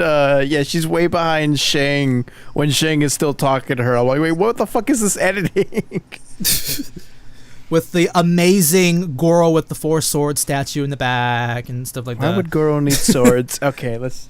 You're being nitpicky, bro. He has the Dragon Fang gauntlets. We all know this. He wears the little sharp things on his bracelets. If Goro didn't have a weapon, he's a pussy bitch. That's what he is now. Yeah. What did Goro use in the Deception games when you could switch to weapon stances? What did he have in that? He also had the fangs that he does in MKX. Did he really? Yeah. Okay. Okay. See, don't you see, guys? Goro has always been a jobber. I mean, I guess movie Goro technically is. Someone did point that out, that he went out more of a bitch in the first movie. So I guess technically, I know you're talking about Sonic Fox's tweet. Anyways, cringe. So later on we get introduced to Sonya, and we have the wall references going on and stuff like that, which is cute. By the way, remember the Nightwolf reference? They showed the Nightwolf picture there. Oh God, that was so good. That Can guy's reference, so good. Sorry, go ahead. Yeah. No, just taking the piss out of people who just all these Easter eggs. That means it's for the fans. No. There was so many Easter eggs, Yeah, for sure. And it was in your face, like, oh, look, for the fans, look at this. Like, let's just, like, zoom in on it, and it's the only thing in the shot. So do you see it? Do you see a reference? Do you see it? It's there. See, guys, there's references and Easter eggs. Care. That means we care. We know our history. So condescending. They're hardcore fans. They care so much about the lore. And I'm not trying to be mean, but, like, it looked so... I don't know a better word than like artificial. Like when I saw the picture of Nightwolf, I'm like, that's just game Nightwolf. It's not even like an artist trying to match the style of how he would be in a book. It's just Nightwolf. That kind of looked like I don't think it is, but it kind of looked like concept art from MK11. Oh, it did almost, right? And then like the painting's the same way. The painting of the Great Kung Lao looked way too fresh, like it was just painted that day when it should be like eroded and all this stuff, and it was too crisp. It just looked like it was not too artificial. Is the only way I can think of it. But I appreciate it nonetheless, I guess. Yeah, I think it's cute. I don't. Yeah, I think one of the pictures on the wall was like literally just a X-ray like vision like ability that's just taken from the game and just put it on the wall. I think I've only watched it once. I didn't go back and rewatch it several times. I'm sorry. I recently just watched it in like the most thorough way, by the way. It took me like 4 hours to go through the film, kind of thorough way. And like this is how thorough I am, by the way. The Nightwolf picture, it's a picture with an article there. There's a typo. Oh no. That's how thorough I was. Just like every real textbook. That's just being realistic, there's always typo. They spelled a word without like a period and anyways. So what else? Okay, so this is a topic I'm looking very forward to talking with you guys about. We didn't really mention this. In fact, throughout the movie, back in like Rusty's stream and stuff like that, we were like, we don't like the movie. We hate the characters. We always say the character names, Nitara, Mileena, Goro, blah blah blah, and we like Kano, blah blah blah, and stuff like that. But we never really mentioned the reptile scene. So I was actually kind of wondering how you guys felt about that. We really just skipped out on that one, actually. I'm just so tired of Reptile dying. Like when are we ever going to have like Reptile where he's his own character? He has his own stake. He has his own thoughts. He has his own role. Can we just get Reptile like being Reptile? Can we just stop like throwing him in there and killing him off? You're just a 3D era fanboy. Go back to the 3D era if you want actual character for Reptile. Yeah, it's funny. You do get more development in the 3D games. Yeah, and I'm just like, bringing in like Reptile this way, where you're having naked Deadly Alliance Reptile, you're missing the entire point. Like, you're missing the entire point of Reptile. The reason why people like Reptile, and Sonic pointed this out in his review, but I basically have to repeat it, because it's true. He's not just a reptile. He's a reptile who's also a ninja and knows fucking kung fu. Exactly. That's the thing that makes Reptile special. So like if you're just putting in a fucking like Walmart Godzilla, it's just a monster. Yeah, if you're just putting in Walmart Godzilla, you're missing the entire point. So like this whole thing about like, oh, we care so much about the characters, all that kind of stuff. No, none of that is true. Yep. Unfortunately, this is once again producer Sama, because there is actually a thing in the industry where they do believe that they want to have a monster to show in the trailer. They think it draws in like more casual viewers. So they definitely thought, Reptile we can definitely make into a monster. You can still make Reptile look like a monster, but just make him... And he looks like Godzilla. Oh, if they watch Godzilla, they're going to watch Mortal Kombat. Oh my god, we got to do that. Really? Okay, I actually will object to that a little bit. They showed Reptile for about like 0.1 seconds in the trailer. And for the most part in the fight, he's invisible. They show him die. Yeah, exactly. Like, so I don't really know. I mean, I feel like that producer somehow there works more for Goro because, a little bit of him too. Even if they don't use it in the trailer, I can guarantee you their thought when, like, before in the concept phase, before they even started filming, was, we need a monster to show off in trailers because they do that all the time for movies. Okay. It's not their fault the trailer guy dropped the ball and didn't just put tons of Reptile in the trailer, because that would have been pretty sick. We saw more of Goro in the trailer. I will say, like with the Reptile fight, I actually kind of do like how you hear like the very fast footsteps, like I thought that was kind of cool. Like that's something like even if you did like normal Reptile, I still would expect something like that. It kind of did feel scary. It was a little too dark. Like the fight scene was a little too shot in the dark, but like I mean I guess that was the point. Well, CGI is hard to do, man. Like making CGI look good in light is tough. Yeah. Yeah. The reason The reason why is because they had a budget and they couldn't do CGI shit, so they had to like shoot it in the dark so they can hide how bad it is. Make him a human in a ninja suit then, and then have him take his mask off for like 20 seconds at the end of the fight. That's it. Agreed. Yeah. The first film did that. They had Reptile as a dude. It was fine. Half a dude. Well, we don't. Nobody wants the remake of the '95 movie, so we're not doing that. We're so cool. TheForthSnake, what did you think about the scene? Well, I like that it had a different kind of atmosphere compared to all the fights in the fucking cave. It's also what I appreciate that Reptile has like a power set that's not just some dude with a weapon or like one ability. Yeah. He's got the stealth, so the fight is different. Plus, it's one of the few where it's like, properly like a handicap match. Yeah, it felt like 3 people had to take him down, and like you got to see him use his tongue. You got to see him use his acid. Got to see him go invisible. Yeah. I can't it is cool. It's just I'm tired of Reptile dying, man. I just give him his own fucking make him his own fucking character. Show why this character is awesome. I mean, like I feel like that may have done enough. I mean, I feel like for casuals it will, but just not for me. Honestly, that's not for me. I mean, I'm not gonna say it's a bad scene. It's just that I'm just tired of Reptile just being thrown away like that. I'm so sick of it. And Sonic, you ruined that for me a little bit. In the original Scorpion's Revenge, remember how there's the scene where like he drops the acid and she has time to like realize that he has acid, where he could have just spit in her face when he was invisible and fucking kill her like instantly. The same thing happens in the movie where he's like, "Oop, look out! My acid is dripping from the ceiling. Oop, look out! I've got acid." Kano, I got you, buddy. You can escape from that. It's not a tough enough fight. It must free Kano to even the odds to make it more honorable. Oh fuck, he killed me. Oh, you're giving me ideas. That you're actually giving me ideas. I do think the least they could have done for Reptile is instead of just having Shang Tsung say, "Hey Mileena, relay my orders to Reptile," if he just did it himself. So Reptile is there getting orders, and maybe Shang Tsung is like, if you kill these Earth Realmers, I'll get to work resurrecting your dead race. Yeah, that would be so cool. Just give Reptile character. That's too much character. Unbelievable. How could you want that? You could have even had a throwaway shot of him wearing the armor too, and then take it off. How could you give this lizard monster that appears in one scene more character than our lead character? It's not right. You can't do that. It's not like he's interesting. What do you mean? Is there any reason why Mileena does show up to talk to Shang Tsung if the order just goes to Reptile? Is there a reason why she's there? No. She's appearance. Well, the thing, I guess so. that scene established. It's because we cast a POC actress, and so we give her more screen time to show that we do care about diversity in this movie. I think it's more about because they wanted to show the beautiful scenery. While she's walking, they need someone important to walk there. I think what it is the. They established that scene. It makes it look stupid later on in the movie, but I think the scene is supposed to establish that Shang is cheating. Like Shang's entire goal is to cheat in this tournament. Yeah, I remember that. Because she says like, what if Lord Raiden, like if he discovers that we're cheating, we're gonna be in trouble or something like that. And he says, "Leave the elder gods to me," and he never fucking does it. Like he never deals with the elder gods. He never consults with the elder gods. I remember when I watched the movie with my friends in the theater, like the first time. They're not Mortal Kombat fans. They know nothing about it. When he says like, "We didn't win 9 tournaments without cheating," like we all 3 of us we just started laughing.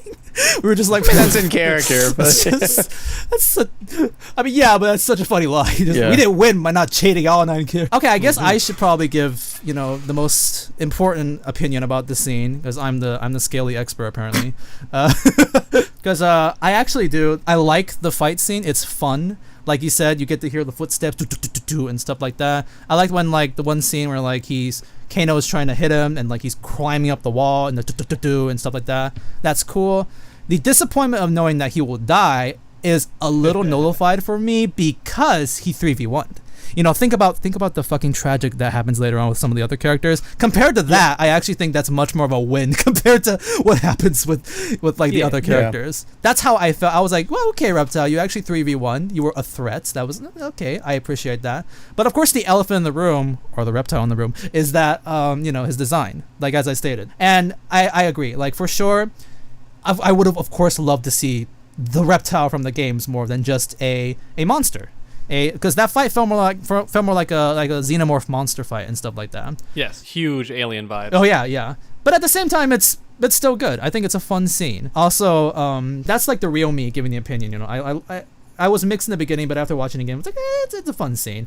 But like, you know, the video version of me, I'm probably gonna like heavily simp for this character just for the lulz. We're like, oh, I currently have like a folder of all like the Reptile pictures because he's so not clear in the fight, so I have to like specifically stop the time, just be like, yes, here's some perfect angles and stuff like that. Did you get a good shot of that cloaca? Could we expect I paint me like one of your French girls art of this movie Reptile? La la la la la. Let's change topics. Let's change topics.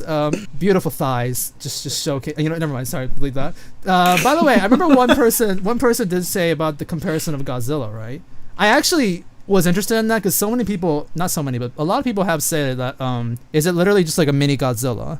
Even like is it called James, the angry video game nerd guy? Yeah. In his review is like, why did they make just like a tiny Godzilla? And like I did a side-by-side comparison. Like they are CGI lizards, and maybe like the skin color is similar, but I can see why though. But other than that, like they do have differences though. I feel like it's a little closer to the old American Godzilla. He's Zilla. Yeah. Oh yeah, the old movie. Yeah. He just looks like Godzilla on a diet to me. Maybe, yeah. For sure, yeah. He's a lot more skinny, but I mean he's a lot more humanoid, the body part. Mm-hmm. So yeah, overall, I would say like even this design of like an iguana lizard isn't horrible, but I mean when you say like, you know, when you look at the original Reptile, it's just like, of course I would rather want that, but I mean like what I got, I'm okay with it at least. I mean I like it, I love it. Yeah. It seems like overall we did like it. We just would have liked to see a different design and maybe some kung fu from the lizard, and not just like being a monster. But maybe that would have seemed too cheesy to producer Sama. Well, we have a CGI lizard do kung fu? It's stupid. Kung Fu Panda, what is this? They had all the prosthetics that were done for Suicide Squad with Killer Croc. So they could have done something like that, but it's like mostly just like humanoid, but you can see like the lizard thing under the mask, and so use prosthetics and could work. Makeup and such. Then it's not going to be ridiculous for the budget as well. So, you know, it's almost like people who make movies don't know how to make movies. Are you implying a nepotism, sir? How dare you? Oh, nice. I'm saying that. You know, in my heart, I tell myself, like, if Reptile was, like, more human designs, like, what would they do with him? You know, thinking about what they do with Mileena and Goro and stuff like that. What would they just do with, like, human form Reptile? You know, they probably just put him in, like, the end of the fight and just, like, you know, I'd imagine in my head I'm just imagining like they'll maybe do it worse, and that's how I self-comfort myself. Okay, so what's next? Kano joins. Kano does the funny haha shenanigans. We see Kano as a painter. By the way, he says himself he's a good foot massager in one scene, by the way. So there's also that. A lot of characterization, a lot of He can draw too. He can draw. It's like really interesting how much depth they give him. Yeah, good painting actually. Yeah, Kano being an artist is not that bad. Like that's a nice hobby. That's an interesting choice. I will say a detail on the art that I find to be weird is he drew the tail on the back, like on his neck back, basically Reptile's tail. I don't think that's true, but I find that to be kind of weird. Other than that, like I would commission him for sure. I would. What happens after that? Oh yeah, I guess we just go to the desert. Let's just go to the desert now. Random desert fight scene because we gotta show there's tension. But I mean, whatever. It's just. You want my marking, don't you? So what if I do, huh? So what if I do? By the way, more than you. Is that supposed to be Sonya's arc? Is that she couldn't do it back then? She doesn't have the balls to kill people, but like, that's her arc. Is that she could kill? I don't know actually. She looked very happy when she killed Kano when she got the marking. I think it was supposed to establish like. I think it was to establish like some sort of like rivalry, like, hey guys, we remember there's a rivalry between Sonya and Kano. I think it was okay. Like I was just like I didn't have a problem with that. It's edited quite poorly though. Oh yeah, for 100%. Sure. Even though we get more screen time with Kano and Sonya in this one, I felt the rivalry more in the original movie, just because the whole "you killed my partner" thing. I felt these two were more like buddies compared to the last one. Is like Sonya is on a mission to frenemies. kill Kano. Yeah, she's way too willing to work with him here. Yeah, which is why I kind of felt like Kano didn't need to turn evil at the end because I don't know the way that they were setting it up, but because he didn't, so I kind of wish. I kind of wish he just went I still don't think I would like good guy Kano. I feel like him being I feel like I believe his turn. Like I feel like that's something like I would expect from him. You know, it's not something. Okay. Yeah. I don't know. I personally don't have a problem with it. Yeah. Yeah, you would expect it. Kind of funny, though, that apparently in the first game, because I know they all changed the canon after the first game anyway, but I think they do state that he's like a warrior hero for like Earthrealm. Like, so technically, he could be a good guy because he's fighting for Earthrealm in the first tournament. So, could straight up be a good guy if they wanted him to be, but just like an anti-hero, kind of like Deadpool or something. Here's a pretty funny thing, a little detail. The Kano had the tracker, and when the scene when he fights Sonya, he like sits down, and is like, "Oh, I'm tired. Like, I don't want to walk anymore." And it's like, "I got the tracker. I'm the boss here. You can't take it." And Sonya takes it, gives it to Ko Young because Ko Young's like, I'll use the tracker. They fight, and then Sonya then leaves, and then he takes the tracker from Cole. So like, weren't you gonna give it to Cole? You took it yourself now. Why'd you take it? well, Cole needed to have it in his hand so that they could get into the Sonya and Kano fight because she can't fight him if she's still holding it. Don't you have pockets? You have pockets for those infinite knives. Well, yeah, but if he gets her on the ground, she might break it. So. Also, this is a good chance to bring up a gripe that I kind of had, actually. So I imagine that like Destiny picks people who can actually fight for the tournament. I don't think it's like a troll and picks people who are trashed here. Are you sure about that? Liu Kang's backstory. Are you sure about that? Liu Kang's backstory with the human trafficker. He was chosen by Destiny. Well, he did kill a guy apparently, right? He killed someone apparently who was originally chosen. I just forgot that. But I will say one of the tiny gripes that I did have in the film is that I feel like Kano, despite being comedic relief and all that, should actually be a threat. Yeah. And he's not only a bad fighter, he's like a garbage fighter in the movie, it seems like. Because he gets dusted by everybody. And this is like the leader of the Black Dragons, or like a high-ranking dude. He should be an actual threat. I felt more scared, again, in the first MK movie of Kano than this version of Kano, who I feel like I could maybe beat in a 1v1. Okay, let's keep moving on. So I'll just skip to when Liu Kang shows up.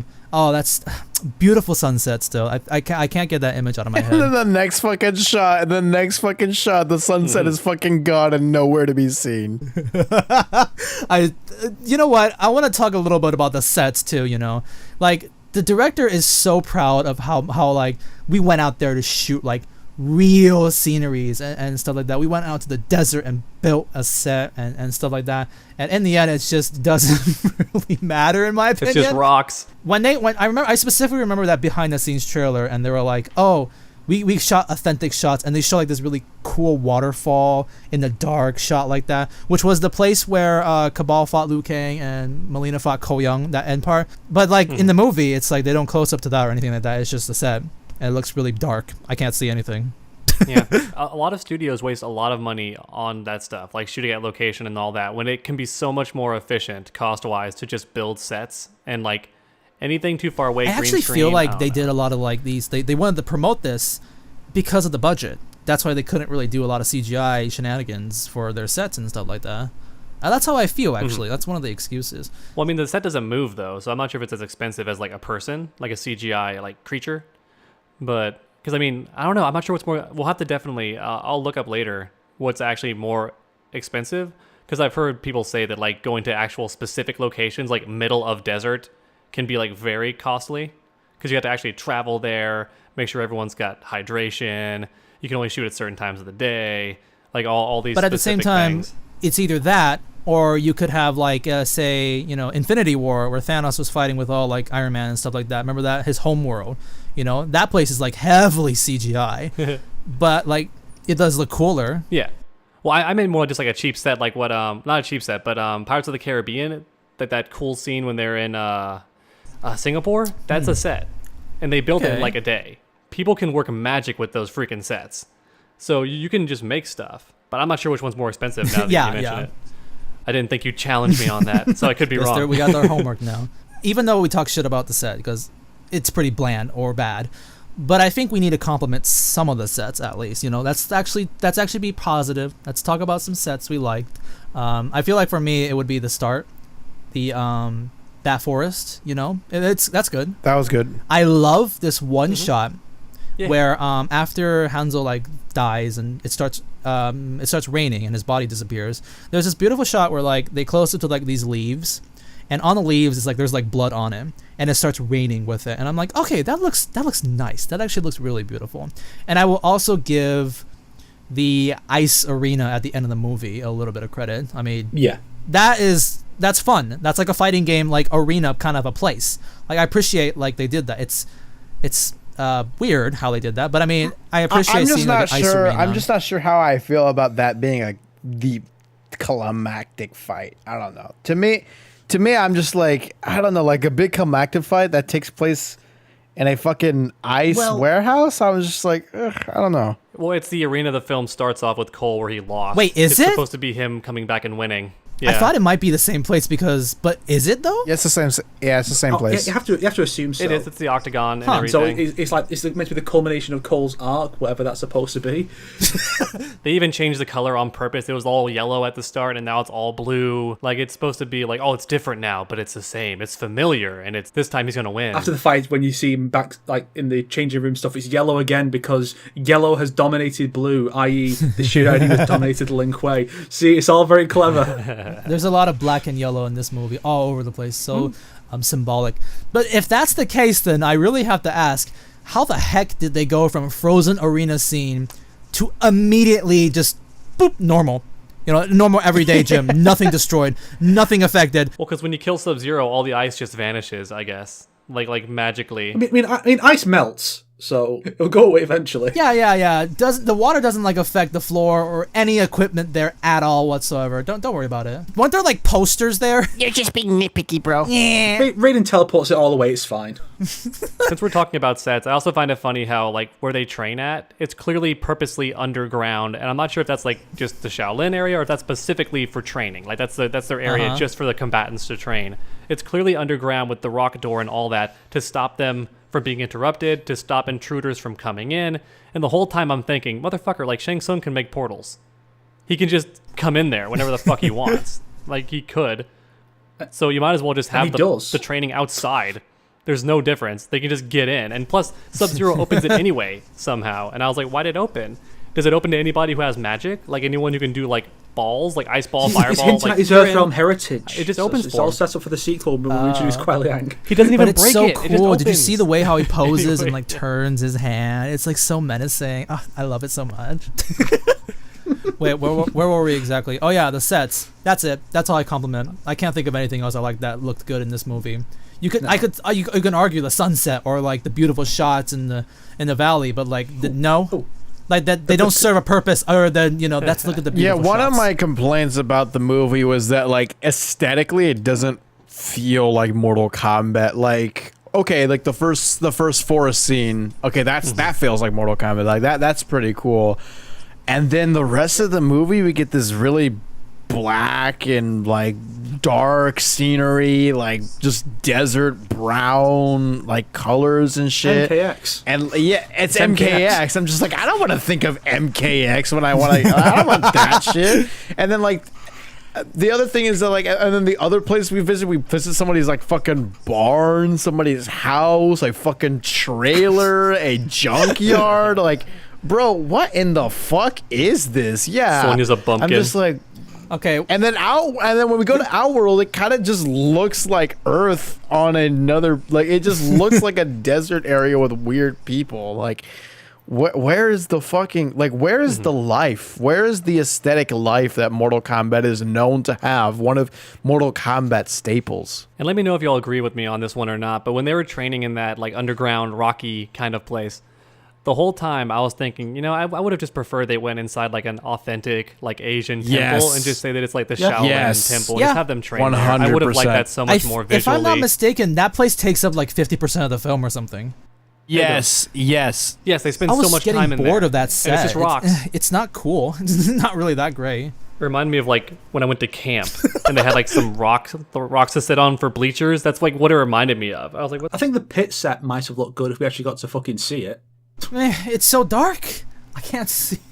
Maybe, yeah. The Cabal Liu Kang fight is so dark. It's like remarkably dark when Liu Kang and Cabal fight. Did it even have spikes at the bottom of the pit in this version? It did. You could see it, yeah. You sure? In fact, I was expecting that fate. I'm surprised that didn't we were play, saying that during the honestly. stream. Like, why does Jax not just fucking punch Reiko off? I was expecting that. One of the most iconic finishers in the entire series. Perfect setup to include it because it's Jax, the big punchy man, to uppercut him off. Nope. Because the uppercut is Cole's move. Yeah, but I was about to say something along those lines. Like, use your uppercut. Oh no, he fell off the edge. Jeez. I was watching with my friend in the movie theater, and I was like, oh, get ready for the classic fatality here. And he's like, what do you mean? You'll see. Oh, Yeah, you see, there you go. That is his fatality. Because I was expecting the pit.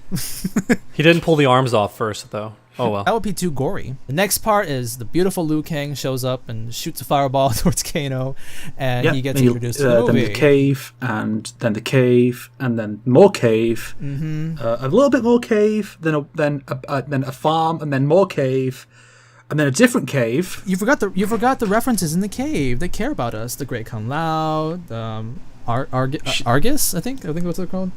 Delia's there. Yeah, they show Argus and the wife. Katana's fan. Shinnok's amulet. We have the biggest retcon of all time, which is that Jax's arms got built by monks. But I commented on it when we did the stream about Kano stealing the amulet, saying did he even put it back? I've checked. I'm pretty sure he doesn't. No, he I'm doesn't. Pretty sure Kano still has it on him when he dies. Amulet. People are saying are they setting up that's how he comes back? Shinnok revives him or something. Why would the fuck would Shinnok revive Kano? He likes his humor. I don't know. It's going to be like that bit, in that one skin that Kano got in MK11, one of the Combat League ones, where he looks like Quan Chi. He's going to become Quan Chi's vessel. Oh wait, man. that's a skin. That's and then he cracks jokes. Oh my god, that's Quan Chi.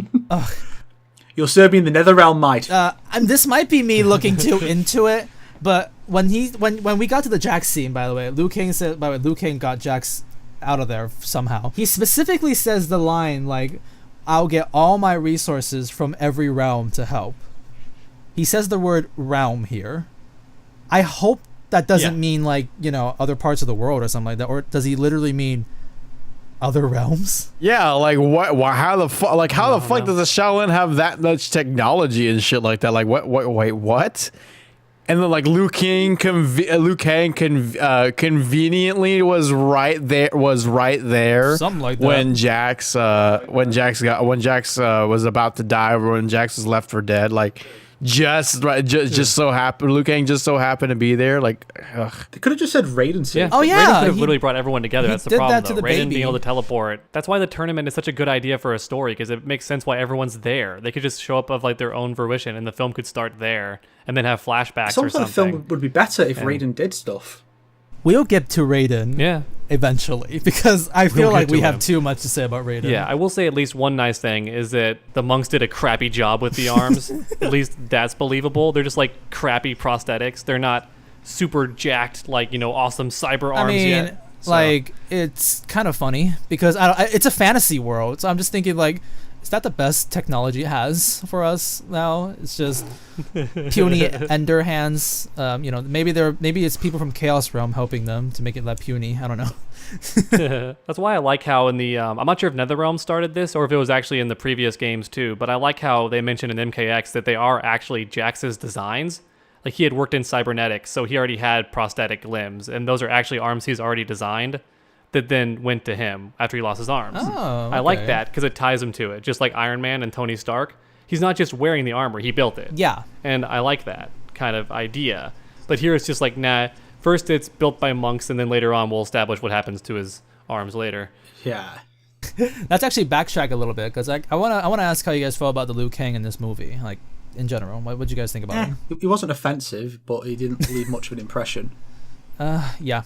He was downplayed so hard, and that made me a bit offended, because Liu Kang's one of my, because the old movies and stuff, Liu Kang's one of my favorite characters, and they always do try to seem to downplay him in a lot of the later games and movies. Even in Scorpion's Revenge, he had some of his key stuff taken away from the lore, and then in this film, it's like he is just a guy who's like a side character that talks sometimes, and I'm like, man, Liu Kang's so downplayed. Yeah. Like a lot. I know, Brusk, you're pretty fine with Liu Kang, right?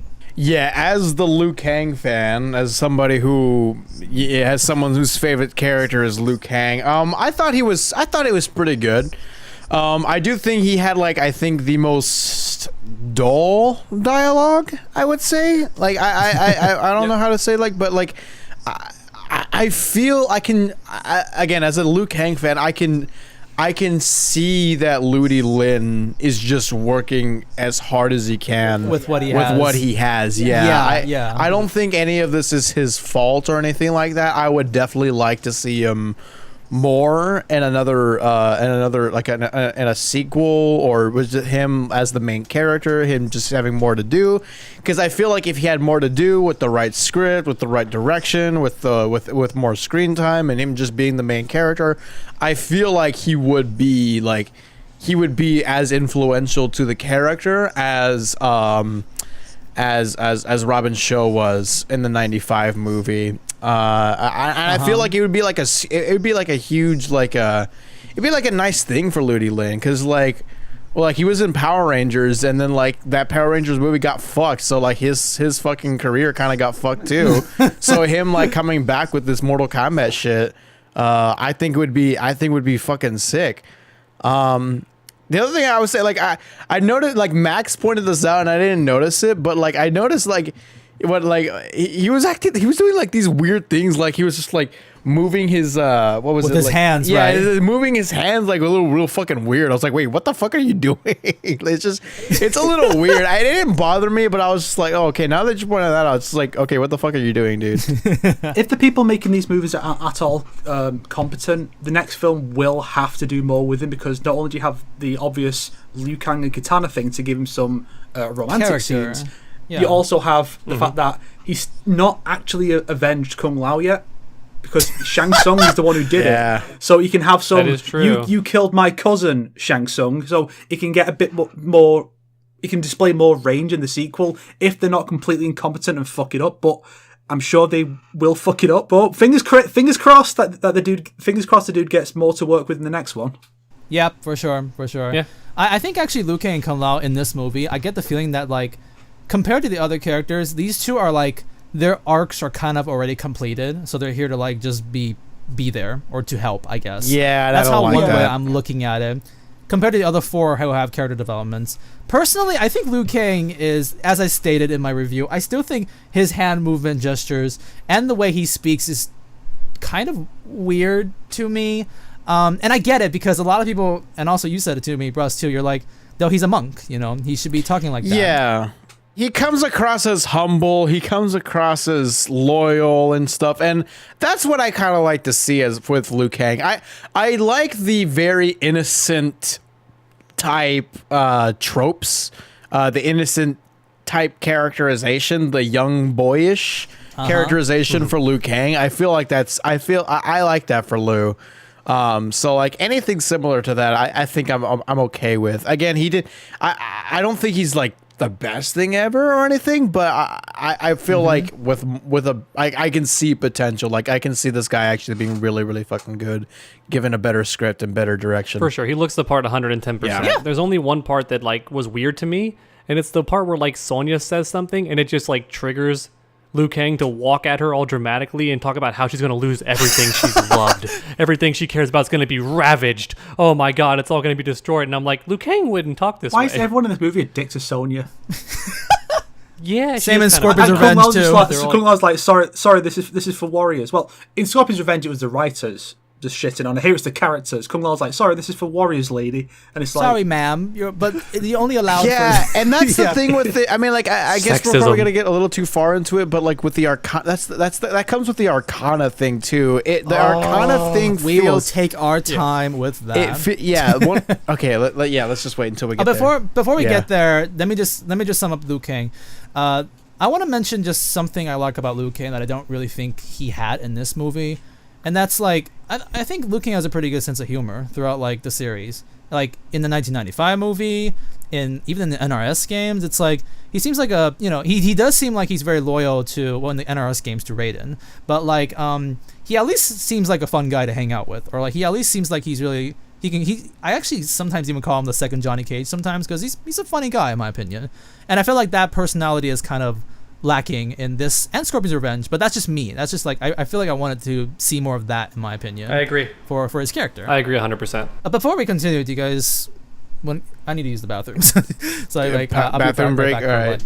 Hi. There he is. Oh, is he back? What you guys thought I left? Yeah. No, I've been here the whole time. Oh no. He's like, I'm just spying. How much did you hear? I heard you saying very naughty things about me. Oh no. I will not stand for this. This is not good. You scaly fuck. I mean, I am going to draw all of you as waifus at some What? point. Yeah. When my artistic ability gets better. So look forward to that. That's the only naughty thing, though. That sounds pretty awesome, actually. Oh, I have a great one planned for Brusk. It's going to be great. Lord have mercy. Yeah. The fourth waifu. Okay, so let's get right into Raiden. Totally not weird transition-wise. So what do you guys think about Raiden? Garbage. Yeah. He's mean. Absolutely, yeah. I feel like, simply put, he's mean, and he doesn't make a point. Like, if you want to be mean, and if you want to be, like, strict, sure, but at least be, like, a teacher. At least make, like, do something useful in that sense. What does he teach? Does he teach anything? Does he do his job in the movie is the real question, and the answer is no. He does tell Koyan about the Shirarayu lineage, and then he sends him off. Yeah. That is true. Otherwise, he's a glorified gatekeeper. Because, like, he protects them mostly. He's like, giant electric wall. Don't touch my warriors. Then later it's like, I'm teleporting them all away. So, like, he protects them yeah. as much as he has to. He won't go out of his way to do so. And that's what gets Kung Lao killed. I will get really in-depth into how bad Raiden's OP-ness is later on, because I will make you hate Raiden even more once I tell you these facts. Get ready to take them later on. But I guess that's all we have to say about Raiden then. Pretty much. all Raiden does really is, like, he establishes, I guess, the severity of the tournament when he, like, F's up Kano for almost no reason whatsoever to show, like, hey, man, we're not joking anymore. Like, this is legit. We're all about to effing He doesn't die. really have a personality. Yeah, he doesn't really have a personality, and he doesn't do his job. He does his like, what? It's so confusing. He says he can't get involved or something like that. There's something about the Void where he says he can't get involved, but he gets involved by shielding his fighters, stopping the conflict. He gets involved by teleporting the opponents away. He gets involved by, like, teleporting the heroes to the Void. He gets involved by he gets involved by zapping Shang Tsung away. Like, what the fuck do you mean by you can't get involved? And what the fuck do you mean by, like, I can't save every soul within it, when he was talking about, like, why couldn't he save Kung Lao when he was in his own fucking home, you idiot? Like, what? Like, what took you so long? Yeah. Like, when the shield was down, where was Raiden the entire time? He was taking a godly shit. Oh yeah. After, like, he's like, you guys are useless, but this is our last chance. And then Liu Kang, Kung Lao, you train him for the whole movie. And I'll come back after my tea break or something. He doesn't even consult the other gods. 0 out of 10. Unbelievable. It is weird. Like, he does almost nothing. He does almost nothing, and he does too much. It's literally, like, both.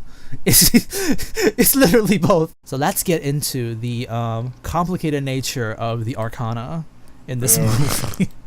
Oh, Lord. What was it? How about can you guys describe what the Arcana is? The movie says, if I recall, it's like, it's a gift from the dragon tattoo or dragon birthmark, and it's something within you that has to be unlocked. That's what that's how Liu Kang says it, I think. Well, the Arcana is the means by which all is revealed. A certain YouTuber described it a certain way, and I don't want to mention his name because some people hate him. I think he's amazing. But he took the words out of my mouth when he said, it's X-Men.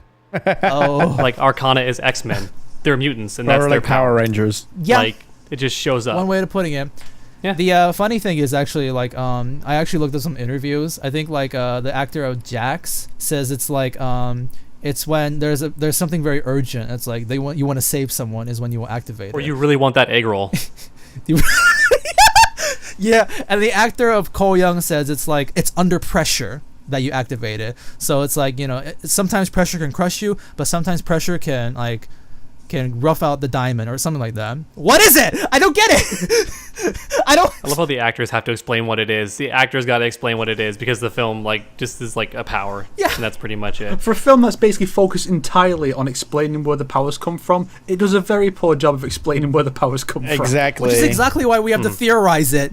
It's like, what? Yeah, so it raises so many questions because, like, okay, if me killed Kano in a car accident, does that mean I get the tattoo? Or does the car get the tattoo? Like, wait, do I all of a sudden have to fight in a Mortal Kombat tournament? I was just getting fucking groceries and I accidentally hit somebody. What the fuck?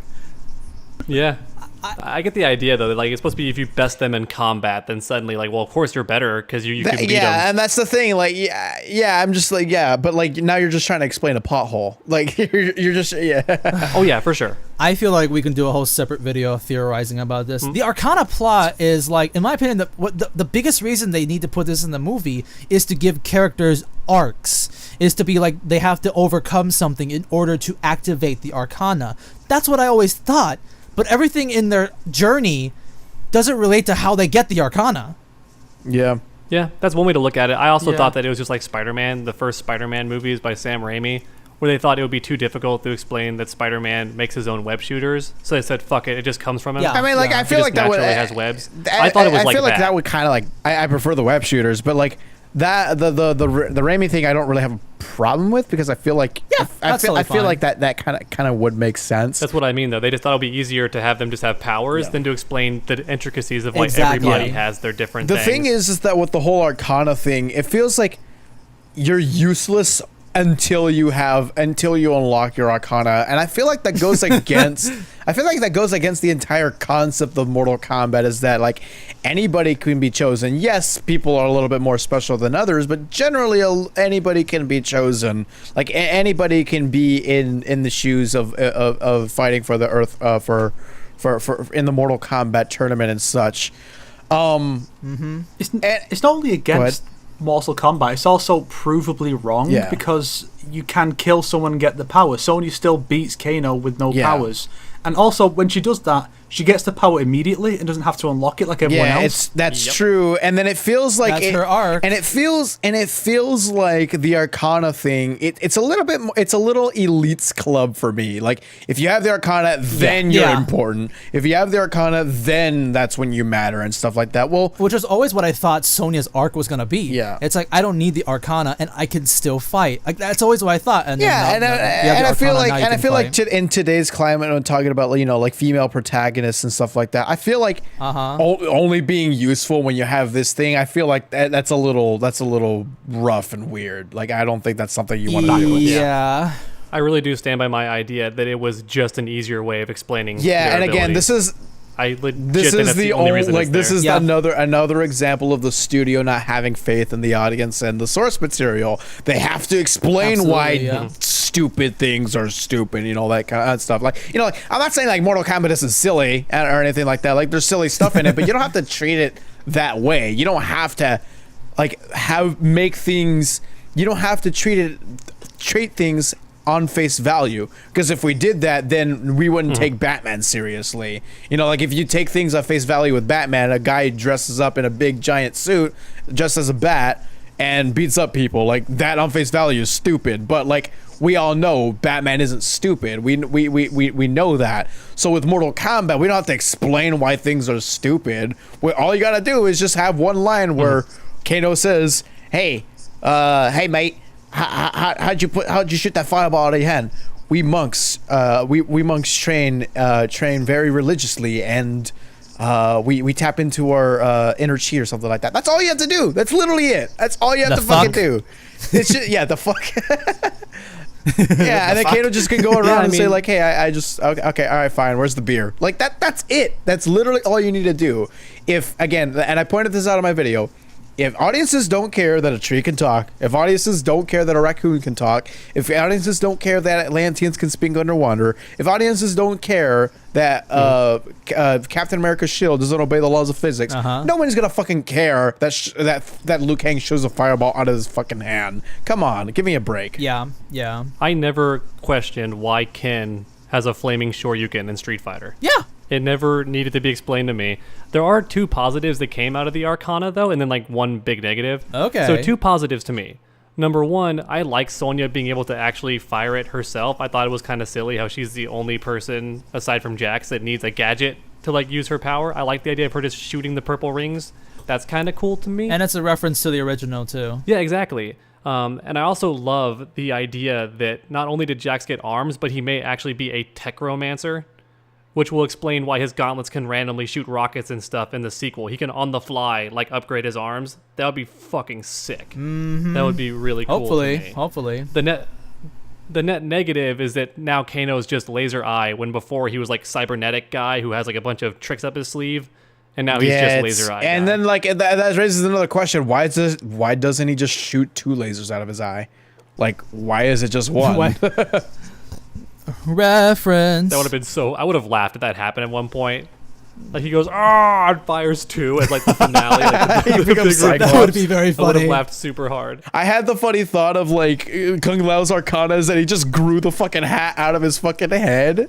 Because like, hey, I did think of that too. Because Yeah. like Ko Young grows weapons out of his Arcana, so what's to say that Kung Lao didn't grow his hat from his Arcana? The second thing is like. With the Arcana thing, it raises so many fucking questions, and it just makes the whole concept just not work and make it like seem so stupid. Is that when the cyborgs eventually get revealed, or like when the cyborgs are introduced in the cinematic universe, is Cyrax's Arcana just that he likes being a robot? And then or the Sector's Arcana is that he just likes being a robot, so that's how they turn into robots? Is through the Arcana? You know what they're gonna do? That'll be fun. I'm in the producer's head. You know what they're gonna do? They're gonna make it to where Cyrax and Sector already have an Arcana, but the Cyber Initiative is done specifically on them, only to empower their Arcana and put it on steroids. That is so gonna happen. Yeah, absolutely. That's gonna be how They're gonna be Just Iron another Man. thought. They're gonna like wear a cyber suit maybe or something like that. I just had another thought. So if Bihan becomes Noob Saibot, if Bihan becomes Noob Saibot in the sequel, does he get a different Arcana? Yeah, that's the thing. Like, yeah, like the apparently. shadow power is not going to be like, yeah. Undead Arcana. That'd be kind of interesting if like it's never been that way before. So it's the first like undead combatant. So his power manifests differently. Again, I'm a bit of a apologist. I'm kind of into it. we just need to get rid of this Arcana thing. Like, I haven't seen a single. I mean, like, I know you brought 2 positives out of it, but like generally, like even with casual audiences, they're like, no, this is just fucking stupid. Like I haven't seen a single fucking person say anything positive. And also, like, I'll point to this. My brother, who he's not a big Mortal Kombat fan. Like, he's watched the '95 movie like maybe once when he was like young. And he's watched Scorpion's Revenge, and he's played a little bit of MKX, but that's basically all his exposure is. Even he was just like, dude, what the fuck is this Arcana thing? Like, is that how he gets his arms? Is that how Jackson gets his arms? This is fucking stupid. So, like, even for casual audiences like that, if one person thinks that way, I think a lot more people think that way as well. And generally, that's what I'm seeing. So, yeah. Yeah. I just had another weird thought. If Ermac is made up of the souls of like thousands of dead warriors, will there be a part where his top gets ripped and you just see that his skin is just covered in like thousands of Arcana symbols? That'd be kind of hype. I'm not gonna lie. That'd be such a dumb and hype reveal. Like we made him just specifically for that. That might actually be a reveal. Oh my gosh. All I was gonna say was like I had a conversation with my brother about this. So I was like, what is Kung Lao's Arcana? Like, is it just that he can teleport objects? Is that the Arcana? Now, that would make a little bit more sense. But the thing is, like, later on, his hat turns into a jigsaw. So, no, it probably is. He also commands it, yeah. It probably is growing out. Throw it. He pulls it from somewhere else. Yeah, I think it's definitely much more funny or weirder. And the other thing I will say is, like, the Jax thing.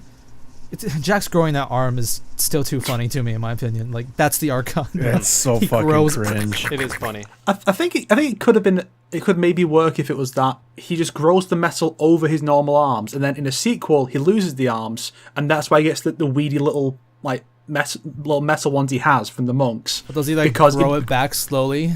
I think he could get replacements that are small, so he can still grow the stuff over it, and then the small ones are just like for everyday stuff. That's actually very thoughtful. You're trying to make it work. I appreciate that. But yeah, overall, I think the Arcana thing is literally bad, but at the same time, we can go all on and on about it because there's so much to theorize about this stupid thing they added. But yeah, overall, I just think we should end it with like it's bad, and let's continue on. Yeah. This is where the last time we see Outworld in daytime, when Nitara gets introduced and stuff like that. Is she even mentioned by? Oh, she is mentioned by name. Nitara the hunter, vampire hunter. She just has no dialogue. Yeah. She just screeches. She's just there to look like oddly sexual with like her facial expressions, like she's posing for a snapshot. Something like that. And Yeah, it comes off like there was some model who's like a friend of one of the producers, and is like, I want this person in this thing. She doesn't have to speak. Yeah. She just has to stand there and look pretty, and just screech at Kung Lao once, and that's it. And that'll We respect the source material, guys. To be fair, I agree with what I forget who posted this. Maybe it was History Behind the Warrior. Someone posted this saying, you don't actually like the 3D characters. Most of you just think they look cool, and that's true. Let's not get into this debate. We don't have time for that. No. That's a cringe tweet. I like History Behind the Warrior. That's a fucking cringe tweet. I took that tweet, just copy pasted it, and just replaced 3D with NRS, and I got like 100 retweets. This is probably the funniest teleport that happens in the movie. So Nitara shows up next to Shang Tsung, my beauty, and then later on we see like a wide shot of Sub-Zero, Nitara, and Shang, and like Mileena, Reiko, and Cabal show up, and they're like, my greatest warrior, General Reiko, Cabal. You guys are here. What the fuck? Did you just miss out Mileena? Yeah, you just skipped Mileena. What's wrong with you? What's wrong with you? Why? She's standing in the middle. She's already been introduced to the audience, so he doesn't need to say her name. Yeah. So then we get the wide shot of all of them there, and then they talk, and afterwards we get the exact same wide shot, except this time Sub-Zero is standing a little closer to Shang Tsung, and Nitara is standing super far away from Shang now. Like, you can go back and look at it. She's just like, whoop, like really, not even just like a couple steps, like about 6-7 steps away from Shang. I'm like, what happened? Does he have like deodorant problem or something like that? He's just whoop, really far away. Well, there's some shots in the film where he is quite filthy, and then other shots in the same scene he's quite clean. So dirty face. Maybe he does. Maybe. Who knows? I think that was really funny. A little throwaway thing here, too. Some people said they hated that Cabal had so many speaking lines. I actually liked Cabal's lines. I thought he sounded fine. I don't hate it. I don't know. They just said, like, I wish Cabal didn't talk so much. And I'm like, Cabal felt more believable, kind of like Kano to me. I actually felt like he was Cabal. That's why people like Cabal in the movie, because he has lines compared to... He has character. Yeah. I memorized all of Nitara's lines, guys. Just saying. Damn, that's actually really impressive. True fan here. Dedication. All right, let's get into the skirmish, which is basically the tournament-ish in this movie. Mm-hmm. First problem I have to mention, the set is too small. It actually kind of breaks the action if you really think about it, because the set is just like that little sand circle place around with rocks, right? And if I'm not mistaken, Shang Tsung is on like one side, just standing there the whole time, and then Kung Lao fights with Cabal for about like a second before Cabal smacks Liu Kang to the indoors, which then leads Mileena and Sonya to fight indoors. But Reiko fights with Jax outdoors. But then you got to remember, what's Kung Lao doing? If you think about this, they just disappear in that scene. Because they're all right next to each other, yeah. Constantly, by the way. Later on, after like Jax gets defeated and thrown off, Reiko disappears, and then Kung Lao is still gone, and then Mileena shoots Sonya to like the sand part, which is just them, by the way, and then Kano appears. And you know what I mean? It's like the set is too small, but everyone's there supposedly. But maybe they went back in the stage because they're like the hallway part. But like still, yeah, it's funny if you really think about it. The only one separated is Liu Kang and Cabal. Like they're in a tiny subsection, which again is too small of an area to showcase like their abilities and stuff. The camera's in close for a lot of it. Yeah. And same with Mileena and Sonya. Realistically, they would have been switching places all the time during the fight because they're so close to each other technically in that little sand ring. But that would have been too hard to choreograph. So instead, they just disappear. Yeah, pretty much. We get the death that we all saw coming, I think, which is at Nitara's one shot. Yeah. Which I saw coming like a mile away. It's not. Look, it's so funny. Here's the thing with the whole, because I guess we're on the topic of villains, kind of. If you're gonna treat these characters like jobbers, why not use actual jobbers? I get the idea of that's a line I used in my video too. I get the idea of like I understand like the rebuttal to that might be like, okay, we want the impact of the fight might not be there if it's with a character that's not really named or a no name character. I understand that, but I think if you brought in the fox guards from the courtyard from the original games, or if you brought in just random monks, random monk, or well, I mean, like I don't know if the monk Tarkatan. Yeah, if you brought in like a Tarkatan, if you brought in those minions, those goons that Shang Tsung had in the beginning of the movie, those kind of looked cool. Yeah, that's right. Why don't you just have them fight them? Why would you like use your best warriors first as your first wave to attack? Rather than like your minion, your jobbers first. Like that's what. Don't treat the Mortal Kombat characters, named Mortal Kombat characters, as if they're not important. That in no way, shape, or form shows that you care for the source material when you're treating them like they're not important. I know a lot of people are going to be saying this.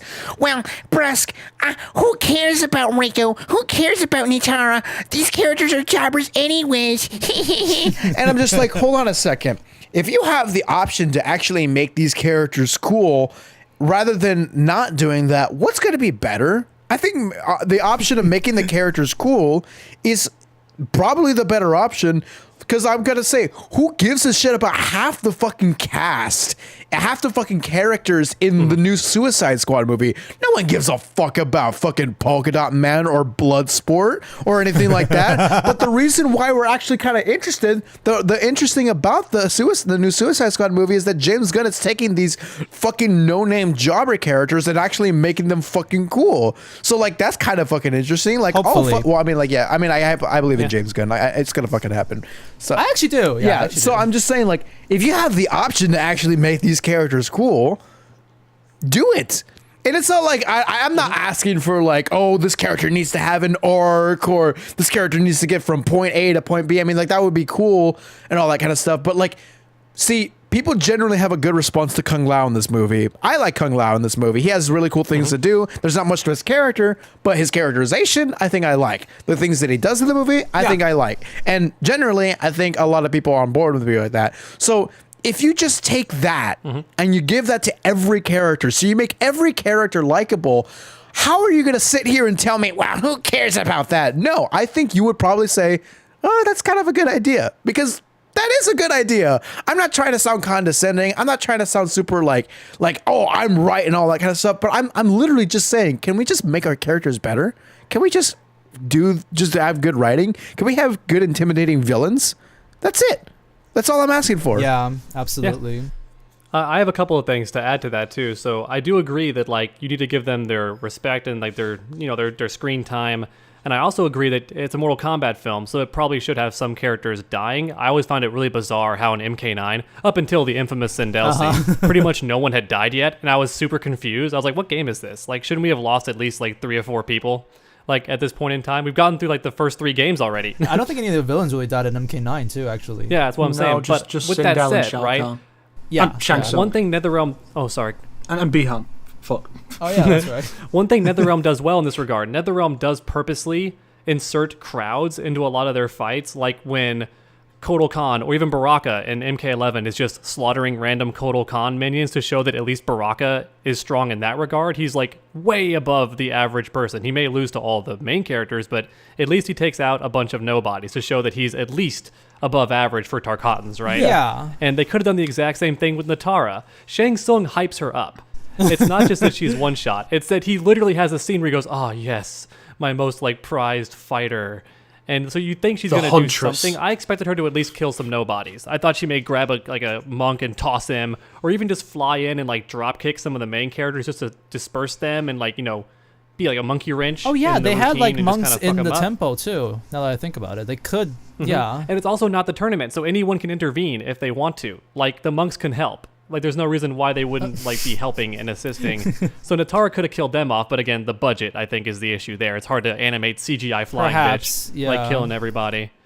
But that's what I would have done to make Nitara at least scary. Plus, if you do that, it just highlights that Raiden doesn't interfere. And that's the thing. If you had a budget, then don't do things that you aren't going to be able to do correctly. If you're not going to do it correctly, is there any point in doing it? And I don't think there is. It's for references to get the audience in. I still like that Nitara's there. I still like that she's there. Of course, I think it's cool that they brought her back. I think it's cool, but I feel like if you're going to do her, I feel like just do her right. Like, I didn't mind her showing up in Scorpion's Revenge. Like, oh, that's cool. Like, hey, I agree with you. remember her? That's fine. Like that. I didn't. She's better in Scorpion's Revenge. She looks more like her in Scorpion's Revenge. It'd be like different, like, cause like the thing is like, okay, we're gonna bring in all these fucking characters, but we're gonna just bring them in just for the kill count and stuff like that. Like, what if they did that? What if they did that with their next, like with your favorite character? What if they did it with Cyrex or Sector? Oh wait, Annihilation did that. So like, that's the thing, is that Annihilation. Oh, I mean Sector wasn't in it, but you know what I'm trying to say. Annihilation has this problem of the characters just showing up for the kill count or for the fights. They just show up for one purpose and then they fuck off. This Mortal Kombat movie has the same exact problem.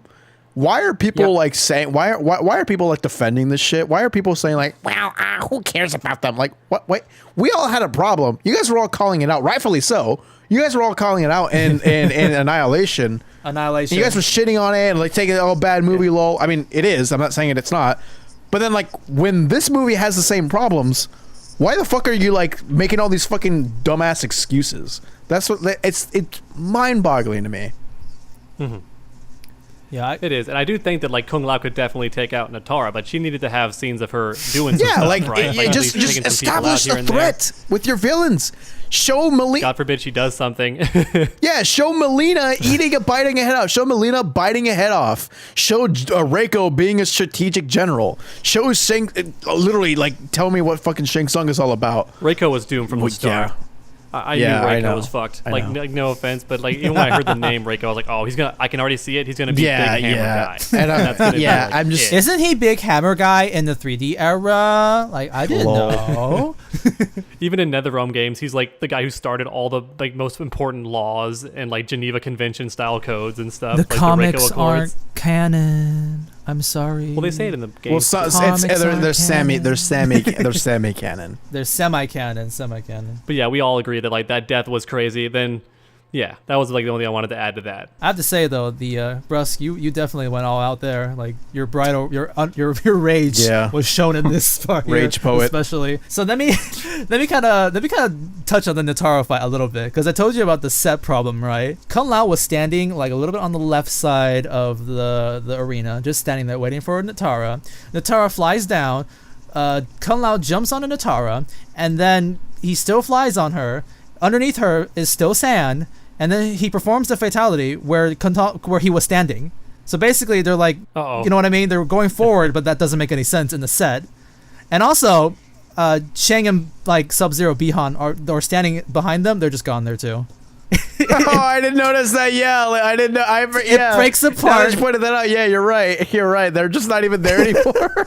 I wanted to point out one tiny thing too that I noticed as someone who like studies film and stuff. So I think that in the original draft, because it's clear that Nitara is trying to do a stealth kill, like, or at least they want us to think that, because she shows up and Kung Lao's looking around for her, but he can't find her.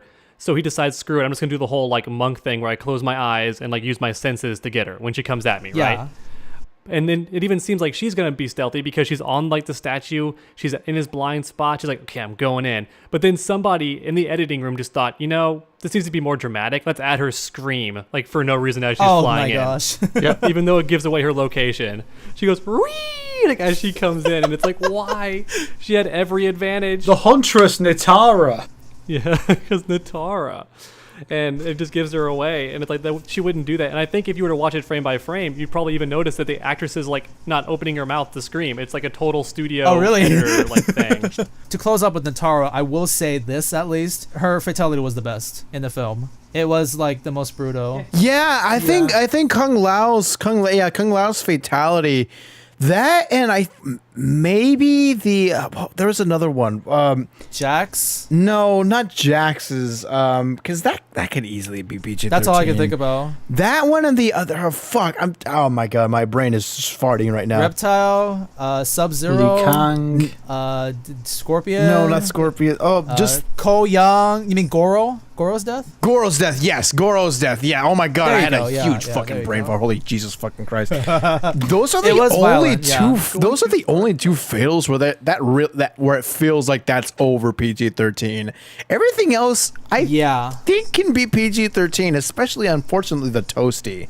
The Toasty I felt was very fucking lame. I wish they could burn Sub-Zero way more. That, I mean, like Anakin, the Anakin burn scene in Revenge of the Sith is more gory than this.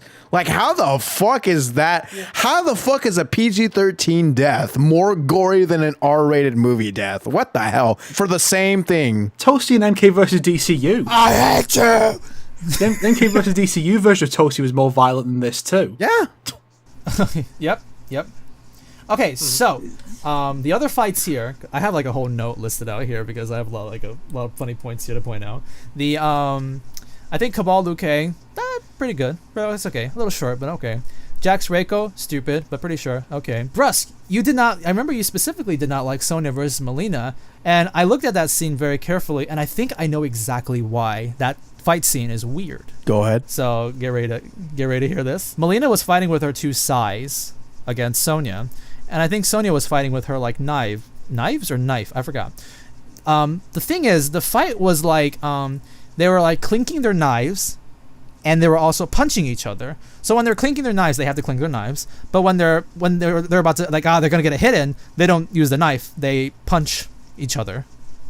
And that's why it kind of makes this weird balance between these two and makes it like a little awkward, like back and forth in the fight. You can, if you watch it again, you can kind of try and notice that aspect. It wasn't until Sonya stupidly throws her knife towards Mileena and doesn't have anything to defend herself anymore is when Mileena like aha. So yeah, you can try and notice that. That's what I found out when watching that fight and why it's like weird. And then she does like the really flipping towards onto Sonya. The wire flip. Yeah, the wire flip. Yeah, she does a backflip, but she goes forward. A gainer, baby. She did a gainer with like a 360-degree spin, too. It reminds me so much of the unnecessary and over-the-top flips of Annihilation. May have been an Easter egg for all we know. It could have been a reference to Raiden versus the Saurians. I've never seen that, but like even I know about like that one fight around the end where like they just keep doing ballerina dances and stuff like that. Yeah, Raiden versus the reptiles. Like Raiden just kept fucking flipping around.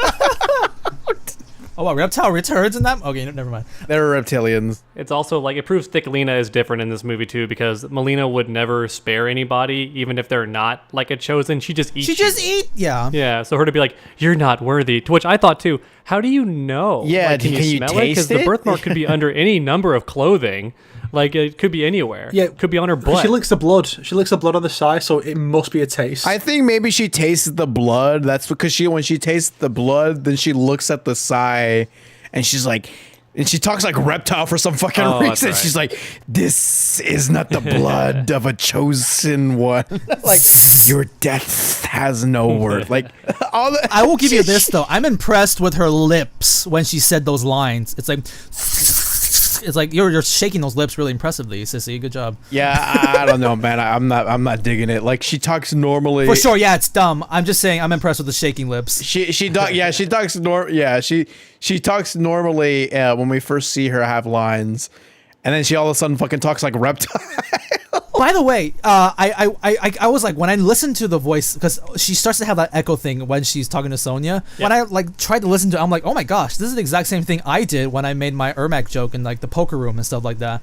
I would first do like a line and be like, "Hello everybody," and I record be like, "Hello everybody."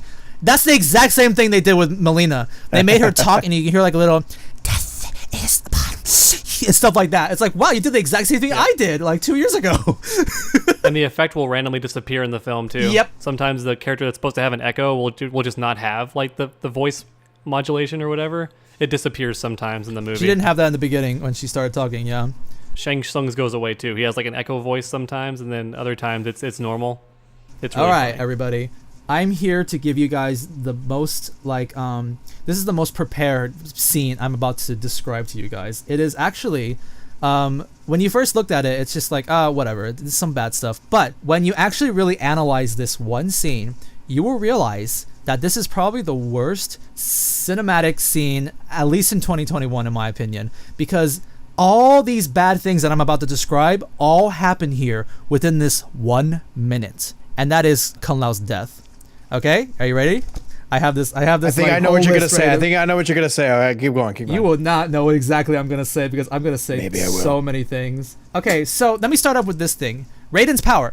So he shows up and he like teleports his combatants, the fighters away. That's escape. I'm gonna get you guys to the void, right? He teleports them away, and we've seen him teleporting people away instantly. But the moment he teleports Cole away, that was enough time for Shang Tsung to say, "Stop him!" And then like Bi-Han like shoots it to stop him. So for some reason that teleportation was like slowed down, just for the case that Ko Young can be like stopped. So that's one problem already, because stupid thing that needs to happen. Shang Tsung is now a Jedi, or I guess a Sith. He force pulls Kung Lao towards him before he sucks his soul. Is that something that's established, like he can do? I feel like if you're a sorcerer, that probably would be the case. Yeah, that's what I was thinking. The question raises up is, why didn't you do that the entire he has fucking 2 hands. time? You could just force pull 2 people and just suck out double the souls. He could have pulled Lao off of Nitara. He wants his fighters to have some of the glory, so he lets them fight. He was pissed off at Kung Lao because, "You hurt my baby Sub-Zero? Your soul is mine." Next one is the very famous line, happens here too. Everyone on Twitter is talking about it now. That line that Cabal says, "He's about to get his soul sucked." That line. What's even funnier is if you really replay that line, he says, "You're about to get your soul," and when he says "sucks," he says "sucks." It's like he says it so like intimate, like he's so satisfied the way he says it. He's about to get his soul sucked. I love the scream when they put the line is so, the dialogue is so fucking bad. Like Shang Tsung Shang Tsung already said your soul is mine. We already know what the fuck is gonna happen. We didn't need that line. Oh, wait a second. Did they do that because they needed to explain what was going on because the audience doesn't know what Shang is doing? Just like I have to explain the Arcanas in order to explain how these characters can do special moves. Maybe we're gonna need a line from Cabal explaining what Shang is about to do. When he's getting his soul sucked, you heard Kung Lao shout, "Liu!" Kind of like Chan, 1995 reference, maybe. And then later on, when you see Liu Kang running up the stairs, not slow motion, normal speed by the way, you will hear Kung Lao shout, "Liu!" again, except this time, it's slowed down and it's lowered pitched. Like that. While Liu Kang's just running at normal speed. It's really hilarious, that scene. And then, when he's running up, Cabal chases up to him, and Reiko also shows him. I think he says, "Gotcha." Yeah, I saw that in the subtitle. Look at the background, look at Cabal, he'll catch up to Liu Kang, and he will swing his, is that a sword? Like, what do you call that thing? Like a cane? Hook swords. He will swing his hook sword right in front of him and absolutely miss. Like, I'm talking like he has like a space between them, and he just swings, pathetically misses there. Next shot, we see Liu Kang running to like the battle arena. Cabal goes behind him again, misses again. It looks really stupid the way he misses. We cut to Ko Young, who's just standing there in like a fight position, getting ready to fight, but he doesn't do anything. He just stands there like, getting ready to fight. Yeah, I know. Like, Cole is just fucking standing there. Yeah, you would think that he would be like busy fighting Sub-Zero and everything, but like, what the fuck is Sub-Zero doing? Like, you were like, who knows? Yeah. And then the next scene, we see Liu Kang looking so devastated, and he shouts, "No!" like in a lower pitch. Why did they make it lower pitch? I still have no idea. Yeah, it's so fucking funny. Yeah, it's unintentionally funny. Here's something I didn't even notice. Right when he says, "No!" the next scene, it cuts to Shang Tsung, and then you hear, "Shang Tsung!" Shang Tsung!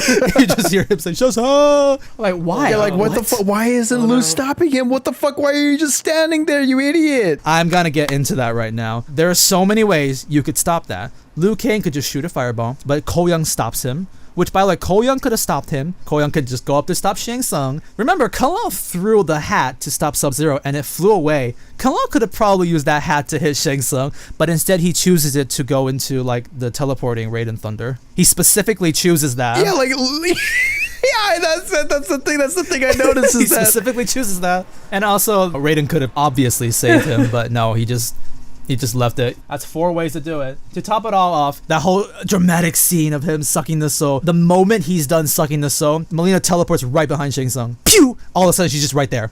She was never there. Just pew! Right there, right next to Shang Tsung. Oh my god. And then to top it all off, I think this is something that I had to watch the movie to make sure, and I'm like, I'm pretty sure about this. I'm gonna make you hate Raiden even more right here. So, what was the point of Raiden teleporting them away? He wants to teleport them away from the temple to the void to protect them, right? Mm-hmm. So that's like the original intention for saving Jax and Sonya. But the thing is, after Goro gets killed off by Ko Young, Raiden teleports him, but not to the void. He teleports him back to the temple. Yeah. And you know why he teleported him back to the temple? To only taunt Shang Tsung. He shows up and he's like, "Thank you, Shang Tsung. You helped me activated his Arcana. Now the 4,000-year bloodline curse can be lifted." And he disappears. Yeah. Cringe. In conclusion, Raiden bringing Cole Young to the temple made Kung Lao have to save him and got Kung Lao killed. Yep. He could have just sent him to the void. Kung Lao's death was definitely just to give stakes to the movie, to like kill off a character and make everyone realize like the stakes and all that. The problem is you have to make the death convincing, and it certainly wasn't. And there's a lot of ways they could have written around it. They could have been like, oh, it's not just him sucking Kung Lao's soul, it's like a soul-sucking barrier. Like if you even touch it, like your soul starts to get sucked, so you can't get to him. You know, like any number of things. Liu Kang could have thrown a fucking fireball. He had eye line, like he could see it. He's just the fireball guy in this movie too. Unfortunately, he's like, oh, I'm the guy who throws fireballs. So like he could have thrown the fireball, but you know, it's whatever. And now I saved the best for last. By the way, everything I just described was within 1 minute. Yeah, 1 minute. And now I'm gonna give you guys the best thing about this. Do you guys remember that one meme about like the Bohemian Rhapsody wins best editing, and like somebody took like the clip and like showcased like how many times like they changed the shot? Yeah, yeah. So I decided every time a new shot happens, Johnny Test Whip's crack sound effect will happen, and I want you guys to guess how many times does a new shot happen? 17. 17. Okay, The4thSnake 17. I'm gonna go big or go Okay, home. you 30. 13. Nice, 30. Big. Fuck. Oh, the winner. I can put your video in my description or something. I don't know. 3, 2, 1, play. Mm-hmm.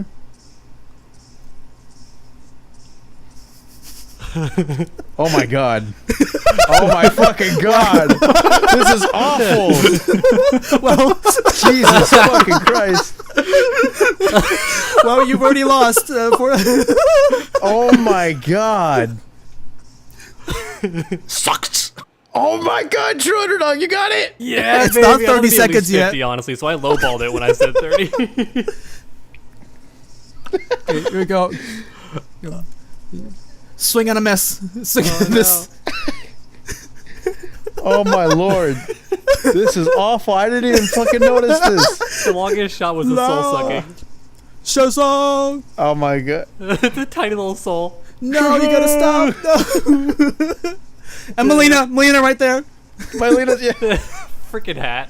The answer is 48. Oh my god. The answer is 48. Why did I downplay it to 13? I'm glad I didn't say 50, man. I'm glad I didn't say 50. Oh. Yeah, TrueUnderDawg, you definitely won that one. TrueUnderDawg got it, yeah.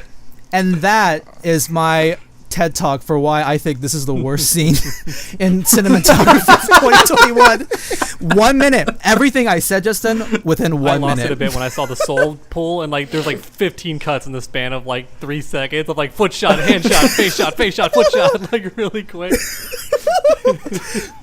It's amazing. Oh, I have to post it on Twitter actually. Yeah, I'm gonna post it on Twitter. But yeah, okay. So that's the big scene, the skirmishing, by the way, that I want to mention. It's amazing. It's actually amazing once you now analyze it a bit. Oh, that was great. So now we're gonna head off to the void. You guys have any opinions about the void? The design is so crap. It's just a white void. Like, at least put the platform there, like the Nexus in Deception, just something. Well, the void can be like, to me, like the void, like to me, the Nexus isn't the void. It takes place in the void. It takes place there, but it's not the void. So like, I guess like the void could be like a little bit more like spacey, the way like how the background is in the Nexus and Deception. But I'm just like, I don't know. The void is the void. We're not gonna see the fucking Nexus. We're not gonna see this shit. So I mean, more like they could have done something that's not just a white void. So it's not just set in like the commercial dimension. There's something there, but it's just white everything with like some mist, and it's like you couldn't find something a bit more interesting, especially after if I have the if I had the option for it to be better, I'd probably do that. But the budget it doesn't got too bother low. me that much. Yeah. Probably. The I have some notes here from the void too, if I recall. Cool. One of them is like Raiden's comment saying like, did you guys catch what he said about the void? It says it's the realm. It's a place between your realm and mine. So, where did Raiden come from again? Like, I'm not. He's Earthrealm, so it makes no sense. Yeah. Like, is he supposed to be an Elder God? I guess the worst line is when he says, "Oh, Shang Tsung can't bother us here," because then everyone's gonna say, "Could have trained there, and it all would have been fine." Trained there. Yep. Exactly. You could have fixed it with one line though. There could have been one throwaway line of like, "Oh, we can't linger here for very long, so we're gonna use this time just to get a battle plan. Like we can't spend much time here." That could have salvaged it a bit. Yeah. A bit, maybe. There was one line that Raiden says here that makes me absolutely hate him, by the way. Like, you mentioned it a little bit, Brusk. So Jax says to, like, Raiden, like, why didn't you save him? Like, he says that to Raiden. And Raiden, this is what he answers, by the way. He has 3 things he says. As a protector or something like that, I am not allowed to intervene in, like, this realm. And then he says, I am the protector of Earth, but even then I can't save everyone. And I'm like, bitch, what? He asked you why you can't save Kung Lao, not why you can't save all the hungry children in Africa. You are not answering his question. You literally. You see, Jax, person I saved. I'm not allowed to intervene and save people. You intervene to save them, Raiden. It's so weird that they have him say a line that they don't have an answer for. Just don't have them ask him a question that he can't answer. Yeah. You could have had Raiden instead say, "I'm sorry, I was a bit late," and that covers it. No one asked it. He just shows up and goes, "I'm sorry, I was too late." Why the hell? Oh my god, it's so bad. Why can't he intervene when Shang Tsung is killing one of his top warriors? The actual MVP without a flawless victory. One other thing is, when Kung Lao killed Nitara and was covered in blood, next shot the blood's gone. Actually, a little bit left on his face, but yeah, pretty much gone. Just a little bit left, little bit. I think the same with Jax as well. After he kills Reiko, then shows up at the warehouse at the end. He's like, I think all his blood's gone. Did we all just gloss over how like Cole gets his powers and also how like Goro gets killed? I think we missed that part. Yeah, we did actually. And by the end, all I'm gonna say is it's stupid. Goro is a jobber. That's all I really got for sure. that. 100% confirmed. And see, yep, pretty much. They took one of the dumbest things from MKX and the made thing it worse. is, you may not believe me, but I called it. I knew in my head. I was like, Goro's gonna get killed by Cole Young, but even I thought it was going to be like the Reptile fight, where there was like 3 guys fighting Goro, and Cole just lands the kill shot. Well, I mean, kind of. That's what I thought was going to happen. Oh, the mom. Kind of. His family fights with him. The handicap match, wife versus 3-on-1. They rammed the car into him. See, it's a 3v1. It's okay. Goro wasn't too bad. And also, like, when I saw his power, my first thought was, somebody watched the Black Panther movie. Because it's the exact same. It absorbs impact and then dishes it back. It's the exact same thing. He dishes it back one time only, too.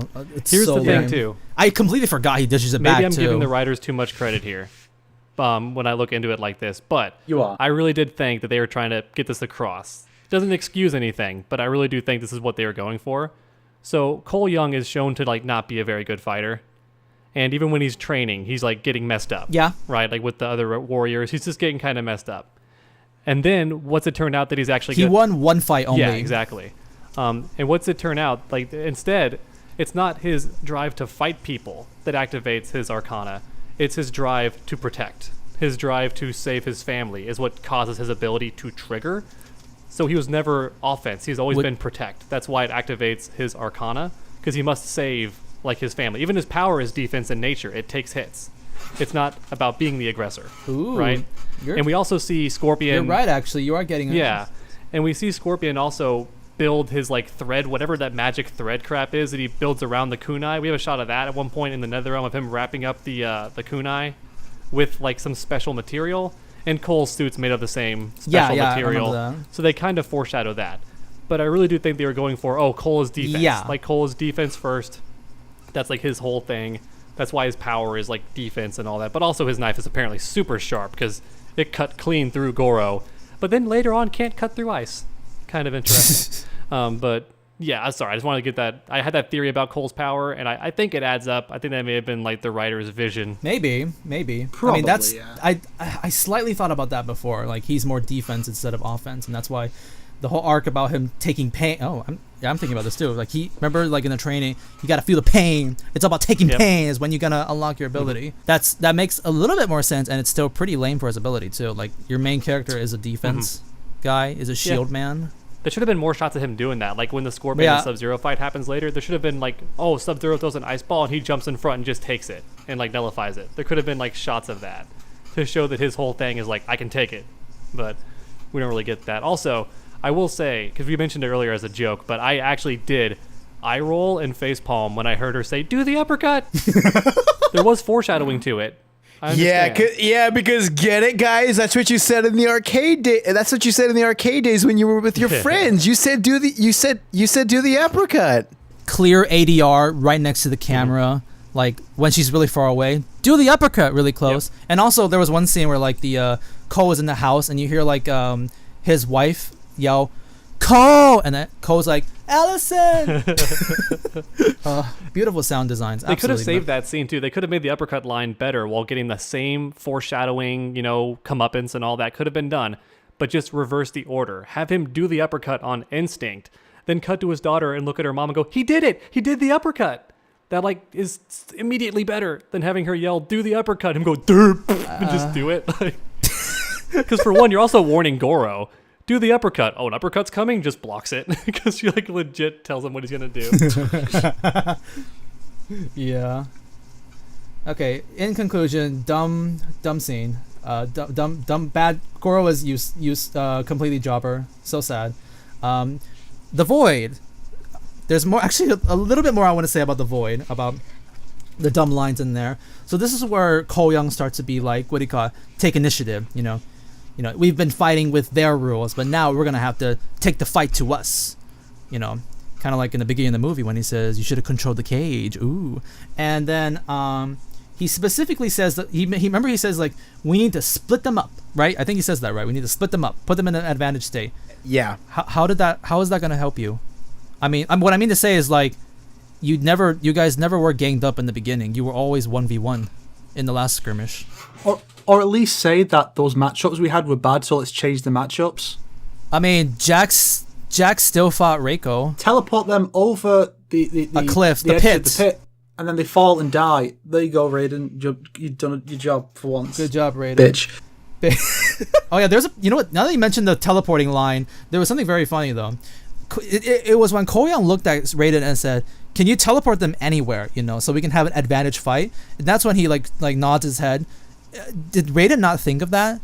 Is it when Ko Young said, "Oh yeah, I could teleport. Oh yeah, maybe I should do that." Maybe, I don't know. That's one way I'm looking at it. I know everyone's gonna say it to death, but this is one more reason why just having it at the tournament instead of trying to be extra creative and have them fight in different scenarios instead of just at a tournament. But at least the tournament excuses Raiden's involvement. Yeah.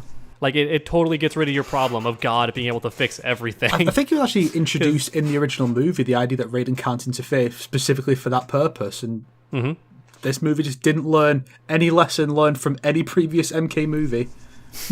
Yeah, and they don't even have Raiden do anything. It'd be one thing if, like, I'm going to get rid of that rule because I want to show Raiden actually do stuff. But he still never directly hits or attacks or fights anybody. They're probably saving that for a sequel, I suppose. I don't know. He hits a sequel Kano. that won't get to have Kung Lao or Goro. Or Kano. They're gonna come back. Death is just another portal. The thing is, I'd be down. Like, I don't care how many characters you revive to entertain me. I want to be entertained. That should be like the goal. But one last little thing I want to add about the Void thing. Wait, or am I? Let me think. Yeah. This is where you hear the line, because they're asserting like each character, who are you gonna fight, and he says, Liu Kang, you're gonna take on Cabal, and he specifically says, Liu, I know you have a personal grudge on him. I know this is personal for you. That's what he said to Liu. What? This is where it starts, by the way. This is where like the personal grudge against Cabal happens between Liu Kang and Cabal. Even though Shang was the one who killed Kung Lao. Maybe he blames Cabal because he was holding him back. I don't know.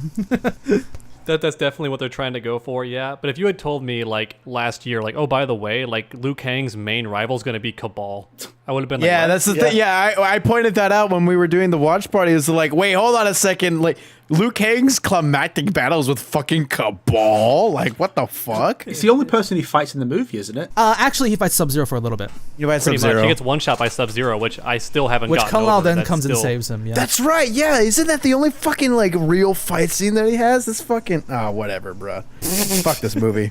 We'll get to that one really funny line And later. at least Cabal's strong, I guess. He's fun to watch. Because Cabal only technically loses because he falls in like the mud and like he can't run fast because he's like up to his like waist and some unexplained fluid. Which is the only thing that is set up about, let's get them to their like, cage, like let's control the cage, let's get them to the disadvantage, which is the only one that happened.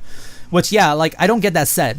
It's like, what's up? Why is there like a Shao Kahn statue and there's like outworld cement or something? Quicksand, maybe? I have no idea. I really do think it's meant to be like water mixed with just sand, but because it's dark, it looks all like strange. But the idea is definitely like, oh, he can't run fast. But then Raiden could have just teleported him into the stuff. Yeah. And Cabal goes, what the fuck? And then just gets fireballed. Just like dies. Yeah, I wish that was what the final fight was. And maybe with Reiko too, like Reiko versus Jax, like Reiko can't move around. It's like a very tiny like platform, but they never showed. I mean, Reiko's not doing flips and shit and being agile, so I don't see how that disadvantages him. I wish that's all it was. Is Raiden teleporting people into position to get immediately killed. Cabal in the quicksand, immediately set on fire. Reiko to the edge, immediately punched off by Jax. Kano teleported right in front of Sonya so you can stab him, and that's all. The finale is just Raiden doing stuff. Raiden too strong. that would be Raiden too strong. Yep. So the one more thing about the Cabal fight, by the way. So we laughed about this, but like True Underdog, you probably don't know. Do you remember what Liu Kang says after he kills Cabal? Fatality for Kung Lao. For Kung Lao. Fatality for Kung Lao.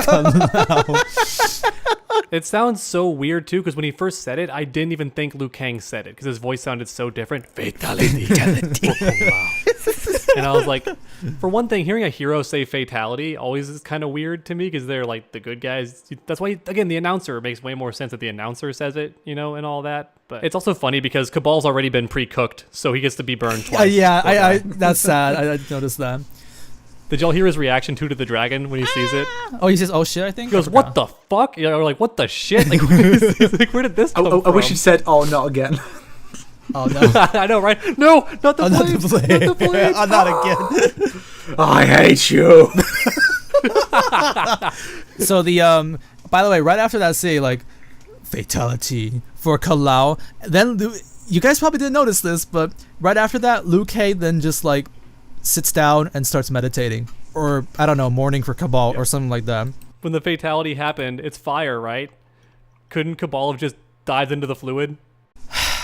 Would he have been fine? I didn't think about that, but at the same time, maybe if he's in the fluid, he can't get out. But I mean, that's another. It's a cool fatality. You gotta let it go, dude. Come on, jeez, you're nitpicking now. It was cool, and I'm sorry for interrupting you. Go ahead, All right. Luigi. He sits there and then he meditates, and then the next scene you see Mileena fighting with like Cole Young, and then Cole Young like turns his head to like Sonya asking a little help here. Remember that? That whole scene, by the way, you can see a couple of shots in the background. You just see Liu Kang just sitting and meditating there and doesn't move. Even he just, I'm not kidding you. You could go back. You could just see him sit there and not move. And then like Cole Young is like a little help from Sonya, and like I can explain that. You can. It's because earlier on when Cole was stood there doing nothing to help Kung Lao, it's payback. He's salty. Yes. Oh, that's amazing. Because otherwise it makes sense why he would meditate, just because like he's waiting to be called back by Raiden. He's in like a different location. I never thought to describe Liu Kang as vindictive, but apparently he is. Right? The whole monk teaching of like being nice and probably forgiveness and all that stuff. Nah, the wound's too That's fresh. why he's mourning. He's mourning for him. I wish your soul to go to heaven or something like that. I don't know. One more nice touch though is that his headband is Kung Lao's hat band. Is Oh, I didn't really notice that. Okay, that's cute. I guess. Yeah, but it's basically stolen from Street Fighter. Yes, and also it's like how earlier I like the whole kunai being a gardening tool. Like I just like stupid subtle stuff. Yeah, like for that. sure. I mean, there's actually good subtle stuff. Like if you could really try and find it, you can find more subtle, stupid stuff. But I mean, you can try and find good stuff too. Liu Kang should have been shirtless in that fight though. 0 Oh out of 10. yeah, yeah. He should have had either shirtless, black shirt, not the Ryu shirt. Because he would have been literally like MK2 Liu Kang then, because he has the pants already and the sash, and then he has the headband. So just take the shirt off, and you have the look like fully complete. Oh, they could have put the hat on his back like Fire God Liu Kang. I did think about Like that. Kung Yeah, Lao's hat. like Snap. a little bit of like a. And then he uses it to kill Kung Lao for Kung Lao. Wait, kill Kung Lao? No, Cabal. Kill Kung Lao. Too many for Kung K's in Lao. this game. My All bad. right, let's hurry up this up. We're getting to the end. Anything else important? Reiko getting killed, whatever. Whatever. Pit, cool. Okay. Who cares? Maybe we can talk a little bit about Mileena, because that's when she finally opens her mouth. It looks awful. Did she ever teleport before? I think that's when she started teleporting. Yeah, baby teeth, Mileena, compared to.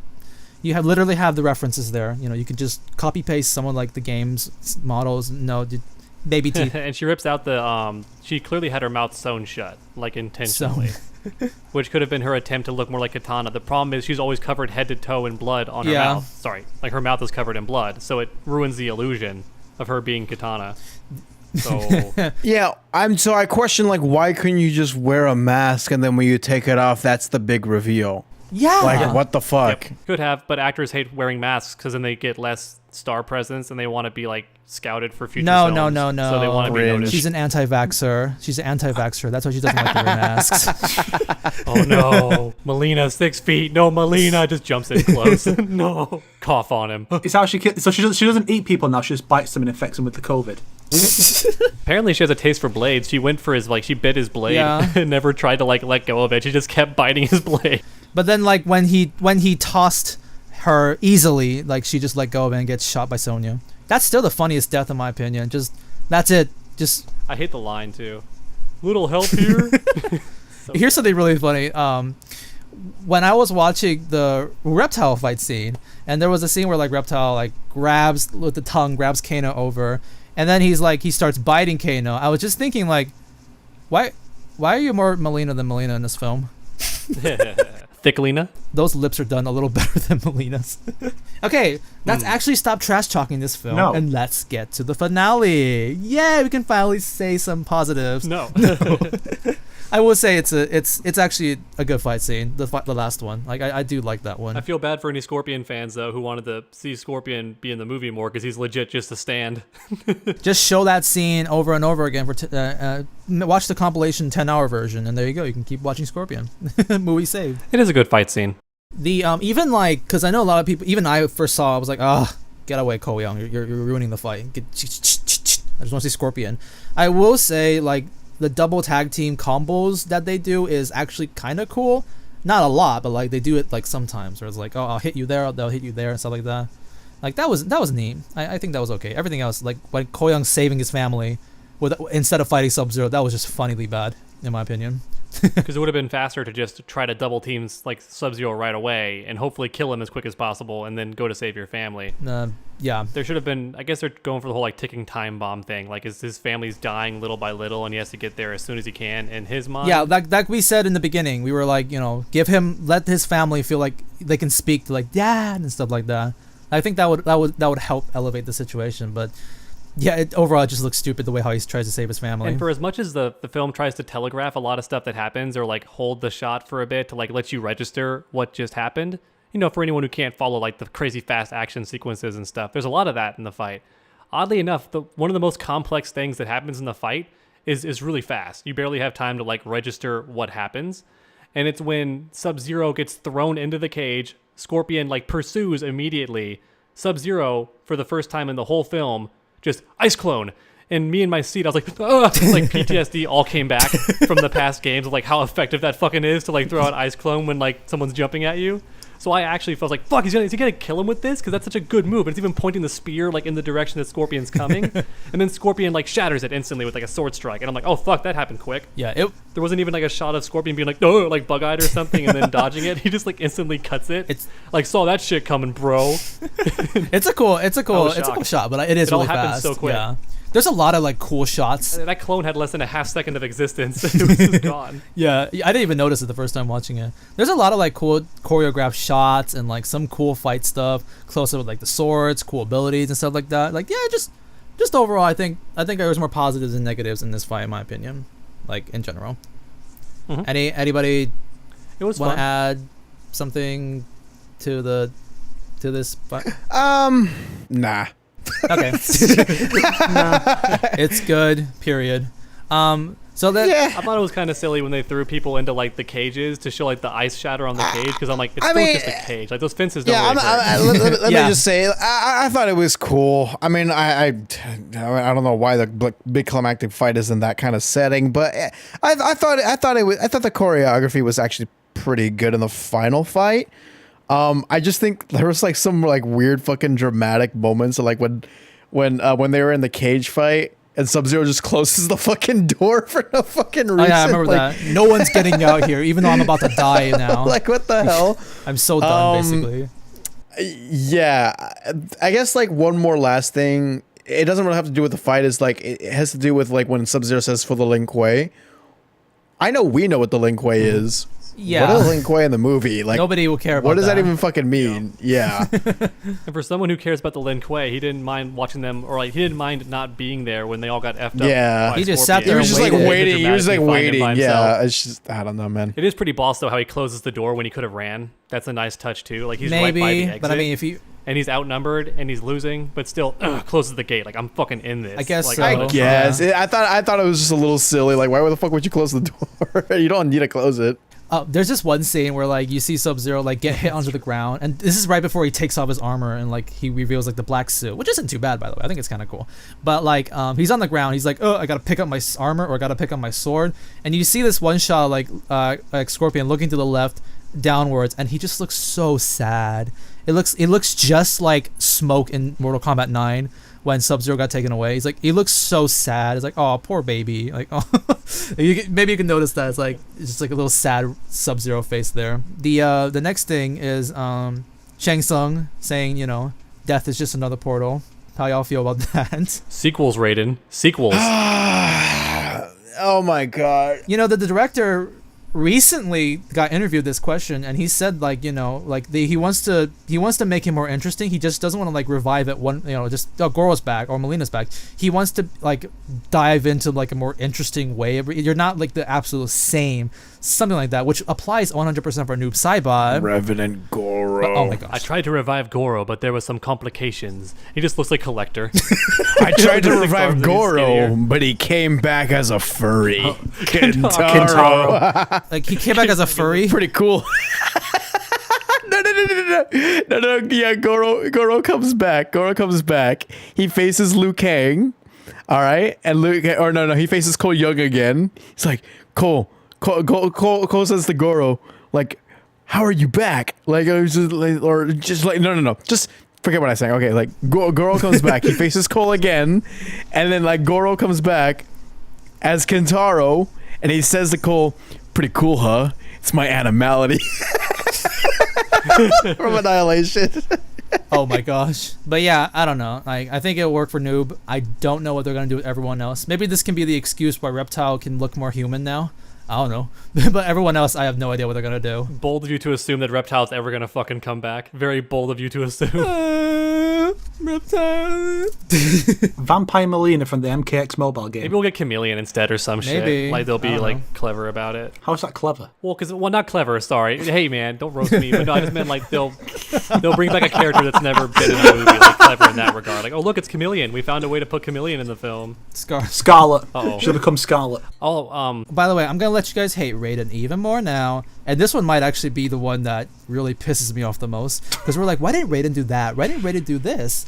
Well, here my answer to your question. When Raiden shows up late with the party, even though they specifically said we're gonna take on Sub-Zero together, everybody, Yeah. which they don't. Cole then looks at Raiden and he says, I thought you can't intervene. That's what he says to like Raiden. You know what Raiden did? He just looks at Cole, does like this derpy smile, like like that. So like, are you telling me you set this whole thing up just so Cole would fight Sub-Zero himself, or did you not teleport or anything, like because you tricked us into thinking that you can't intervene, but you can, but you let them learn a lesson or something like that? Is that what you're implying? Are you implying you got Kung Lao killed? It had to be the Hasashi bloodline doing it to break the curse, you see. Oh my gosh! Oh my something gosh! like that. That makes ooh. But that's not even the That's what I tournament. thought too. I was thinking like that's the only way they could justify it is if he's like, oh, well, I wanted like Cole Young to like complete the cycle, like, you know, Scorpion kills Sub-Zero, Sub-Zero's killed by Scorpion's descendant, yada yada. But that's not in the tournament yet. This is outside the tournament. Yeah. Maybe Raiden's been alive for so long that he appreciates the subtle nuances of things. Subtle new. Well, that's all I've got for the film, really, other than Johnny Cage. Ooh, Johnny Cage. Ooh, and that's it. Don't see his face because they haven't decided yet on the That's actor. right. They just know they want Johnny Ooh, Cage. Ryan Reynolds. Let's go. I want Deadpool. Yeah, I mean, I always thought he was too skinny, but honestly, I'm just like, fuck it. Like, this movie needs star Have power. you seen him in anyway, Blade Trinity? He was pretty hot in that movie. I mean, he's always hot. I'm not gay, but he's always hot. He's a good-looking man. No homo. Instant. Yeah. Well, I mean, he's ripped though. Like he's shredded in Blade Trinity. Like that's when I first saw him. Yeah. Yeah. Not so much in Deadpool. I mean, no, like, Blade Trinity is not what I quite think so of when hot I there. think of how he would act. Yeah, no, as I mean, Johnny I'm just Cage. saying, like, Okay. I think Johnny Cage. I mean, I think Ryan Reynolds would be okay with Johnny Cage. It was cool how Probably he cost too acknowledged. much to hire Yeah, him. it was cool how on Twitter he acknowledged, like, hey, people want me as Johnny Cage. Yeah. I thought that was kind of cute. Yeah. Yeah. It's like him versus the Miz Yeah, currently The Miz. for the role. Yeah. Yeah, I will say there is a giant complaint. People, I feel like if we argue about this, we can go on for a while about Johnny Cage not being in this movie and stuff like that. Overall, to me at least, I was okay-ish because like main reason is just because I think Kano is kind of just applies the comedy relief in the movie. So I was like, okay, you guys want to go through like this whole process of not adding this annoyingly long like complicated process of not adding Johnny Cage, whatever. Like, that's how I kind of feel about that a little bit. I just accepted it. I can't change what happens with the movie. Yep. So I'm just like, okay, that's what they wanted to do. And I think it sounds the easiest to just use the characters from the first game if you want to make a really easy cast, you know. But the cast is all over the place. Like, they have Mileena, but not Katana. They have Reiko, you know, but not a different jobber they could have put instead. Could have had, like, Dairo or something, I don't know. Like, they could have had any number of people. For sure. As, like, All I just said is jobbers just use a jobber and character, all like that stuff. use like a fox guard, use a fox guard from the courtyard. Use the because like if you wanted to have like visually cool enemies and all that kind of stuff, I mean, it comes easy with named characters, named villains, but also you can make your own shit too. If you're gonna make characters that aren't important. Or if you're gonna, if these characters are supposed to be not important, then make not important characters, or use the, Yeah. like definitely again, like Art lead. Art lead in the original movie. Like the first thing I say is literally just the fox guards, or use the guards that Shang Tsung first shows up with in the beginning of the movie. Like, why didn't you use those characters? Random Easter egg, too, that bothered me. Okay. We see Katana's fan in Raiden's temple. That implies so many fucking things. It implies that she's already on Earthrealm's side. Like, because Raiden already knows her and has her It's fan. just a souvenir. Or I guess it could imply she's dead and they just have her weapon. Yeah, I heard about that theory too. Because she's not an Earthrealm fighter. Why is it there? Like, why is it there? It's a souvenir. It doesn't make any sense. It's just the one fan, too. It's a one fan. It's just an Easter egg, I guess, but it's such a weird... Just have the Easter egg in the Shang Tsung scene instead. Like, when they're all having their little evil bad guy meeting, have the fan stand up there. Why is it in Raiden's temple? Why does Raiden have a gigantic bong with electricity? Why is that there? It's the Jinsei. It's the Jinsei. It's so Kano can say Gandalf. It probably is. It probably is the Jinsei. Oh God, it probably Insane. is. I think Mileena could have been really interesting if Yeah. she was posing as Katana throughout most of the film, and then she was the traitor. Oh. Oh, wow. What an immediately better idea. Good God, he's so good at this. Like, that's why I like your videos. That's such an easy way to combine everything. Sir, that's a great idea. You're fired. Get off my property. You can't work on this movie anymore. You're the embodiment of that meme of the guy at the board meeting who says the one good idea and and it it's gets thrown out. Yeah, yeah. That's what we've said a lot, and I'm pretty sure we could go on.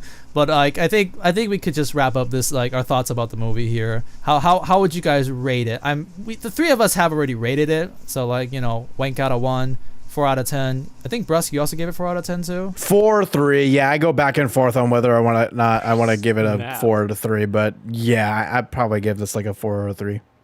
So in that case, True Underdog, what's your rating? What did The4thSnake A give wank it? out of 10. No, wait, a poo out of 10. Oh, that's not a number. a poo sir. out of 10. That's right. So what's objectively worse? So I'll go on the record saying, for starters, I don't like number ratings just in general because it's very hard to decide on. I will say this: I'll give an idea of what my score would be, like the scorecard itself. So let's say they're like a 5 to me. If I was to give a 5 out of 10, that would be almost like an unwatchable movie. Okay. Some people say 5 is average. I say no. 5 is like I wouldn't want to watch it at all. I wouldn't want to rewatch it. So I think it's above that. But I think giving it like a 7 is like the most generous I could possibly be. If I was watching it with a friend for the first time and just enjoying their reaction, it's probably a 7 because we'll get some funny interactions out of it. If I had to be forced to watch it by myself again, it's a 6 or a 5. If I'm forced to watch it just alone, like for no reason, yeah, it's like a 5 or a 6. Okay. I'll probably say 6 because I'm too nice about everything. Like your feelings for the movie is about the same as me, but for my rating systems, I would say even a 4 out of 10 is usually an okay movie to watch.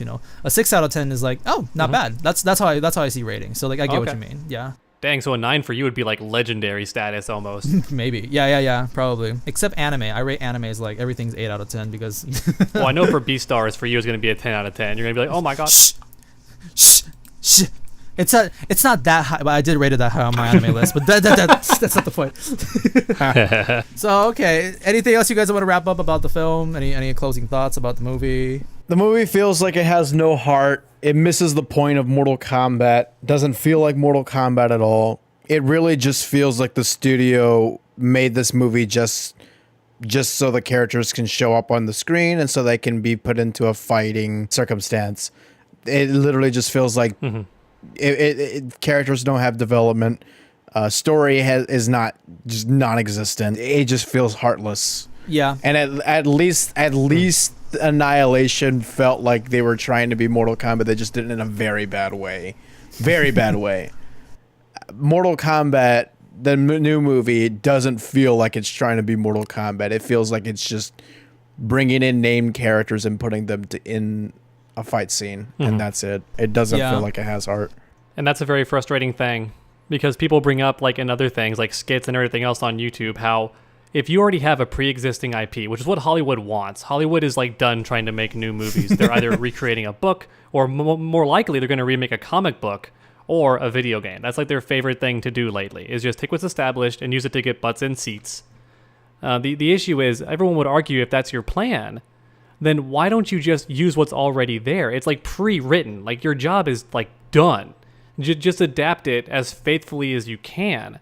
But for some reason, there's always that guy at the studio who's too high ranking that thinks he has a better idea of what he should do. It's the same issue for like 20 years already. Just follow the source material. It's there. It's good. People like it. What the fuck? It's so easy. And that's why I don't want to give it a too low of a rating, because you can tell that like the choreographers, they were trying. The only times where the fight scenes look bad is probably because they had no time, or the actor/actress, God help them, just sucks at fight scenes. So they did like what they could. The sets they tried, the costumes they definitely tried for some characters to do well. So I don't want to say that no one tried. It really does fall to the writers all the time. And it's such a shame. Even with like games, MK11 looks so good. The animations are good. The costumes, the textures, cinematography, some of the environments are fun. Oh my God. Then it all comes down to the writing. And it's like, why is it so easy for one group of people to like throw everything astray? And that's how I feel with the film. It has everything you need. The actors, some of them even just look perfect. Like Liu Kang is perfect, like perfect actor. And somehow you wrote him to not feel like Liu Kang. Little things like that. Yeah. Really, that's my main issue. Everything else, I feel like the heart was kind of there, but there's too many bad things that mostly falls to the writers. I feel maybe the camera guys. Maybe the camera guys, or for sure the editing. Like whoever edited this film is just paid for like a day or something. I don't know. There's a lot more editing stuff I didn't even mention, but I'll mention them in my video upcoming. So I will say, like, I don't want to say it's completely heartless. I do feel like there is some passion, and some like, what the hell was wrong with you kind of passion. I say it's bad, it's corporate, but I had fun. I enjoyed it, like in a bad way. That's how I. But I had fun. Yeah, and I feel like if you did that, you ultimately succeed in a way. I'm gonna trash talk this film in my upcoming big video, but like, and even in this whole podcast, I trash talked it the whole way. But like, I had fun, so yay. I do not envy all the editing you have to do. It's fine. My video wasn't as isn't going to be as probably in depth as yours, but my God, the editing on my video was so oh my God, it was obnoxious. I give props to you with your editing skills, because Jesus Christ. Well, thank you. I know highly edited videos very well. If it goes anything beyond of what I do, oof, my God, I would die. His videos are God tier. I probably won't edit too much on this video because it's a podcast type thing, but I do think some things we said were really funny that I want to edit, do some little funny clips and stuff like that. Do you want to, anything you want to say for Snake? Any closing thoughts on this movie? Were Scorpion's eyes green? They're like a bluish or a greenish blue because they're trying to imply that I think that like he's dead, therefore his eyes, but they didn't make them white. They actually gave him like a pretty eye color. Because I remember thinking that. He takes the mask off and I'm like, he has beautiful eyes. Yeah, it's like they were pretty. Why is it not like a fiery color or a yellow like his dead clan? In the poster, it's red. Because the actor doesn't have eyes that color, right? So it's so weird. It's like very light blue, I think. Yeah, I think they're blue because the ice might be reflecting into them too, like in the actual set. I'm not saying like they did that on purpose. I think like whatever context they gave him, maybe just picking up the color of like the set, which could make them look even more. I can see blue. why you said green because I'm looking at some saturation and like low quality stuff. It is slightly green, but like I think that's like because of the image problem. I love too. He's like, "Do you remember this face?" And Sub-Zero's like, "I still fucking don't speak Japanese." Yeah, that's it. All right, so I guess that means we're moving on here. At least, yeah. Okay. Yeah, I mean, at least if you're a Sub-Zero fan, you'll probably like it more because they really hype that dude up like the whole film. Yep. It's directly stated, man, we can't fight this guy one-on-one. He's too strong. Yep, for sure. I think Sub-Zero fans might get a little bit more out of this. So, yeah. Certainly more than did with Scorpion's Revenge. Unless if you count fake Quan Chi Sub-Zero. The little bit of a fun topic I wanted to do here, which we've already did this sort of, and it's like I wanted to think we could like rank the movies like between like each film, like which one did we like the most. And all three of us kind of had the same opinion, like a little different rating, but like we all had the same opinion, which is like we were. So I'm quite curious to know what the true underdog. How would you rank each film? Which one's your favorite? Which one's like your least favorite and stuff like that? Okay, well I'm gonna go ahead and add the live action Machinima series to it and say that's the worst. that's the bottom for me. I couldn't stand that. And no one mentioned it, but I think we're all thinking it. This movie would have worked better as a series because then you could have had all the arcs for their Arcana and crap and like time to explain everything, and it all could have come full circle. It definitely would have worked better. It oddly enough may have been cheaper too because you wouldn't have to like rely on like huge set pieces. It could have been spread out a bit more. I don't know how that works. Yeah, but anyway, Machinima bottom of the barrel. I wouldn't even want to watch it again. When I was watching it, I was actually angry, like sitting in my chair, kind of. You're stewing. like insane mental asylum patient Raiden. That's right. I never watched the series, but I remember that. My sister liked that. A different take. My sister liked that. I was very confused by it. Different take. I worry that's where like Ed Boon got the idea for evil Liu Kang too. Was just seeing like Liu Kang portrayed as like really emo and edgy in like that series. Yeah, fuck that. Jin Kazama. So yeah, that's the worst. And then, of course, the 1995 movie is still my favorite. Well, Scorpion's Revenge probably is above that for me, actually. Yeah, you gave that a 9 out of 10. Well, keep in mind, because like the 1995 movie has a special place in our hearts with nostalgia and all that, but that film has way more dead air than people realize of like a lot not happening. Oh, okay. It's got a lot of bleh. You can like skip through a lot of it. Whereas with Scorpion's Revenge, I enjoy like most of it. There's flaws in the movie, but I don't think the flaws in the movie bring down the entire movie. No, they don't. I'm just saying for me, entertainment-wise, I'd rather watch Scorpion's Revenge because like it keeps me like in the whole time. Okay. I wouldn't want to fast forward or skip any parts. So for me, Scorpion's Revenge, oddly enough, might still be like at the top for me. Okay. I'm not as nostalgic as some people, so I'll usually see stuff for what they are. And then below that is 1995, like right below for the best movies, right at the top. I know I'm saying it backwards. I said the worst, and I'm saying the best. So we have Scorpion's Revenge. Then right below that we have original live action movie in 1995. And then the only real tough part is deciding which is worse, Annihilation or the new movie. Okay, this is interesting. And I don't think I'll ever say that the new movie is worse than Annihilation, even though some people might say, oh, Annihilation's so funny, like it makes you laugh all the time and it's goofy. But can I see myself actually watching Annihilation like twice in a row back to back? Probably not. Could I watch the new movie twice in a row back to back? Yeah, I could. I could do that. And keep in mind, I'm one of those people who I have this weird problem where I can't stand repetition. I don't like seeing anything immediately after I've already seen it. Even if I love the movie, I don't want to sit down and watch it again. Like, I never want to do that. I hate it. So for me to sit through a film twice is already tough. So I think that with that in mind and which one I'd rather watch, I'll go ahead and put Annihilation a bit below this new movie. So from bottom to top, it goes horrible Machinima series that never should have happened at the bottom. And then above that, we have Annihilation, one of the worst sequels to any film ever made. Above that, we have the new movie. And then almost tied, we have Scorpion's Revenge and 1995. But Scorpion's Revenge a bit on top. Also, I'm an animator. Keep that in mind. I've worked in the animation and in the industry and stuff, so I care a bit more for the 2D I think it's done well. That's my order. Did I miss any films? No. Bad animation, bro. It's wannabe anime. Oh my gosh, yeah, I got that comment. Rebirth. Cringe. What would you put MK Rebirth? What's MK Rebirth? Good for you. Good for you. Good for you. Just I'd put that in with the legacy. I may just not recognize the name. I just put that in with the legacy. Okay, wait. Who are we moving on to? Me or? Yeah, sure. You can go, Brusk. Okay, fuck. I just took TheForce thing. Oof. I'd probably say, all right, from bottom to top, Legacy, probably MK Legacy. Come on. Maybe Annihilation, maybe this movie. I go back and forth. I'm not sure. Sometimes I want to put this down like right there with Legacy. I mean, objectively, this movie is better than Annihilation. So I like to look at things objectively. I would rather watch Annihilation than this movie. Because at least I'm gonna laugh and gonna be like so funny and like quote the movie every single fucking time. But I'll put Annihilation there. So it'll be Legacy worst, then the second worst Annihilation, then it goes this movie, and then like there'll be like a huge power gap.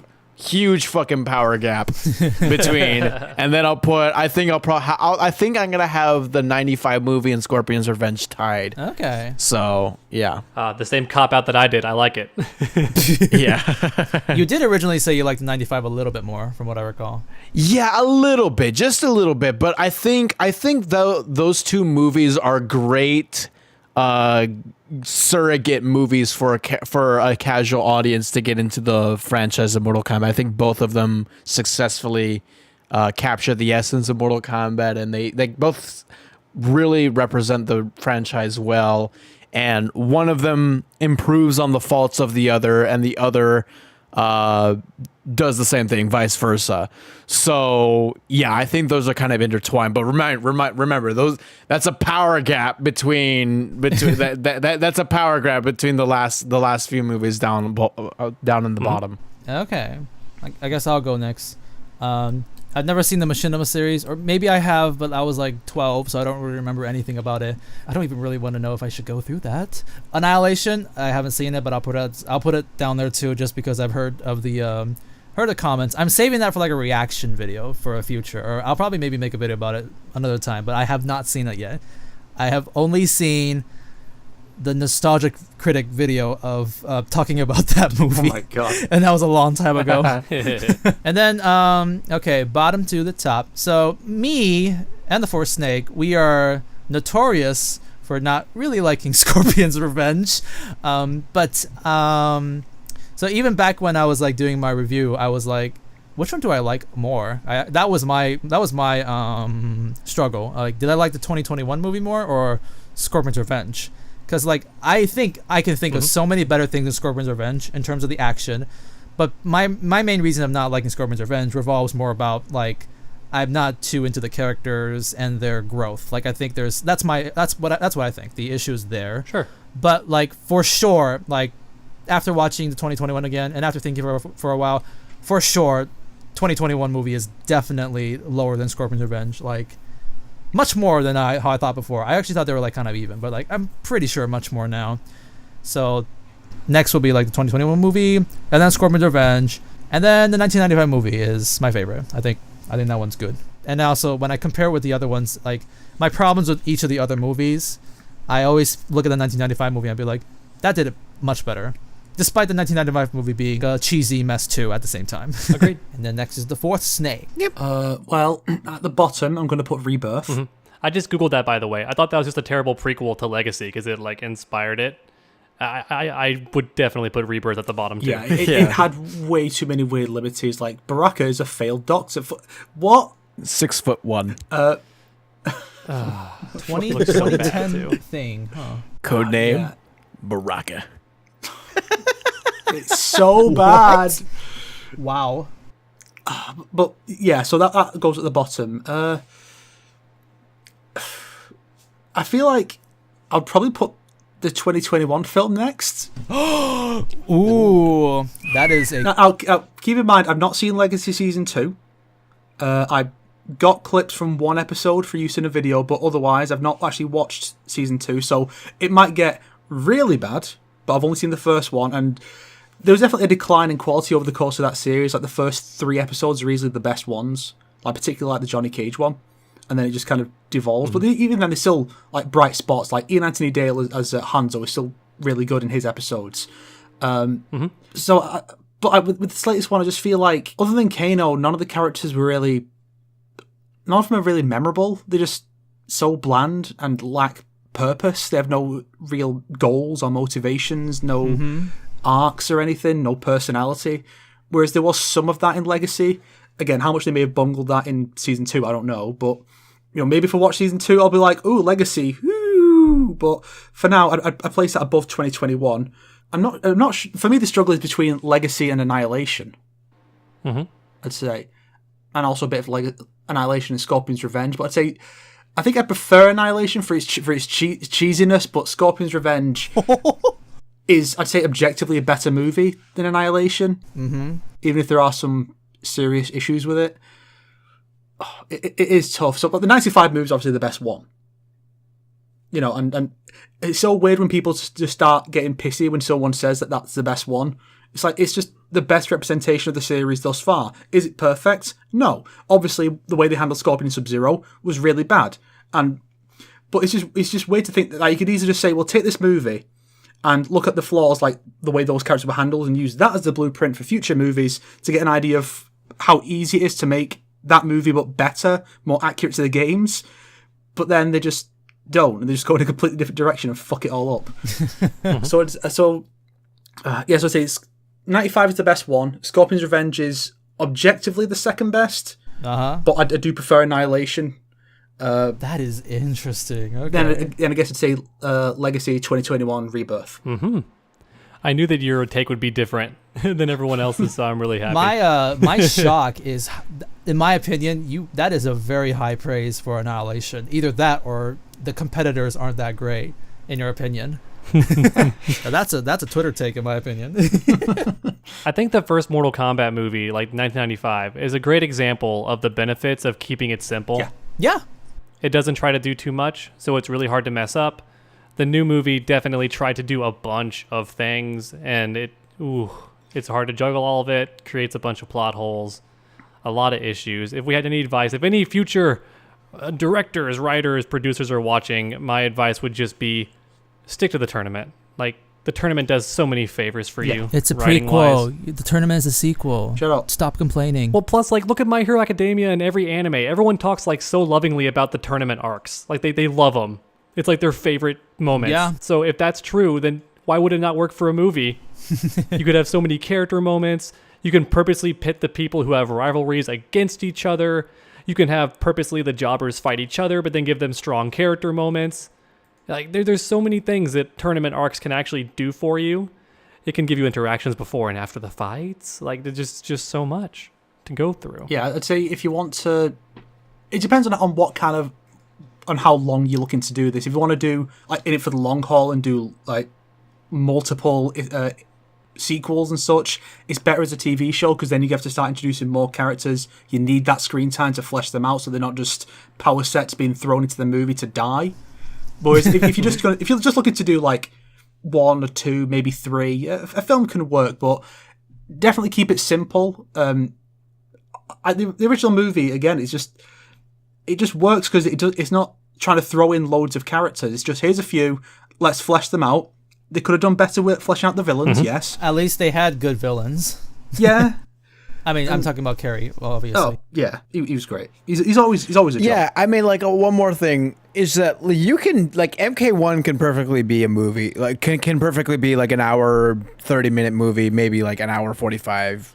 Hey, maybe an hour 50, just 2 hours, something like that. I think MK2 should be, like, around, like, 2 hours, 10 minutes, 2 hours, 15 minutes, or something like that. MK3 needs to be a lot bigger. Like, MK3 has a lot of story, has a lot of characters. that's like the Infinity War of the trilogy saga for Mortal Kombat. So it needs to be around like 3 hours or something like that. I don't think people understand how much story is in there. And hey, look, I know a lot of people are going to make the excuse of like, well, there's only so much they can do in this amount of time. Well, I mean, like, well, then make it more, then make the movie longer, you know, like make it longer. If people are going to stay in there, if your characters are interesting enough, if you make them interesting enough and you tell a good enough story, and you can, the material is right there with you for you to go off of. It's only up to you to decide if you're going to use it or not. Yeah, if you want to have a dozen major characters in your film, don't make it sub 2 hours. Yeah. By the way, there is a movie out there right now that tried to do what Mortal Kombat did and like succeeded so good and does everything that this 2021 movie tried to do and much better. And I mean, they have so many points that are the same that it's just like, this is how you do it. And the movie I'm talking about is Spider-Verse. Yeah. Mm-hmm. Spider-Verse has so many points that are the same as Mortal Kombat. You got a nobody main character who is just like tossed into like the Spider-Man world because he gets the powers.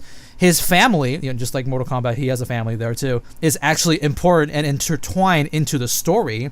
The side characters are cool and interesting, and the villains, like, they're a threat. They're set up. They have some cool stakes, and like I always just review the Spider-Verse movie and I think like, wow, it's like they do so many things that are right that Mortal Kombat just tried and failed miserably. Mm-hmm. Mm-hmm. Like the scene where Miles Morales like finally, you know, jumps off the building, you know, finally becomes Spider-Man, is like people love that scene so much and treat it as like a cinematic masterpiece. Whereas, you know, you compare that to Mortal Kombat, it's like family. I could go on, but like trust me, if you actually try comparing these movies together, you'll find out so many similarities and so many things that Spider-Verse just does so much better. One more important thing to credit Spider-Verse for is that it's actually very, very different from the source material. Yes. The plot for Spider-Verse is nothing like Edge of Spider-Verse, which is what it's taking from. Yeah. The only similarity is that it has Miles Morales and a bunch of different Spider-Men interacting, and that's it. I heard It tells its own original story, but it's still faithful to like the characters so well. That's the thing. That's the thing, because a lot of people like to say, You just don't want different takes. You just don't want things to change. and I'm just like, no, we just want those changes to be good. I mean, like, I know there's two people in here who are not fans of Scorpion's Revenge, but for me, I didn't. There were so many changes in that fucking shit. And you don't see me saying like, well, that's not accurate to the game. Now you guys may be doing that, but for me, I wasn't. For me, I was just like, well, I mean, these changes are fine. I mean, they don't bother me. There's already so many other good things that they're doing that these don't mind. These I don't mind.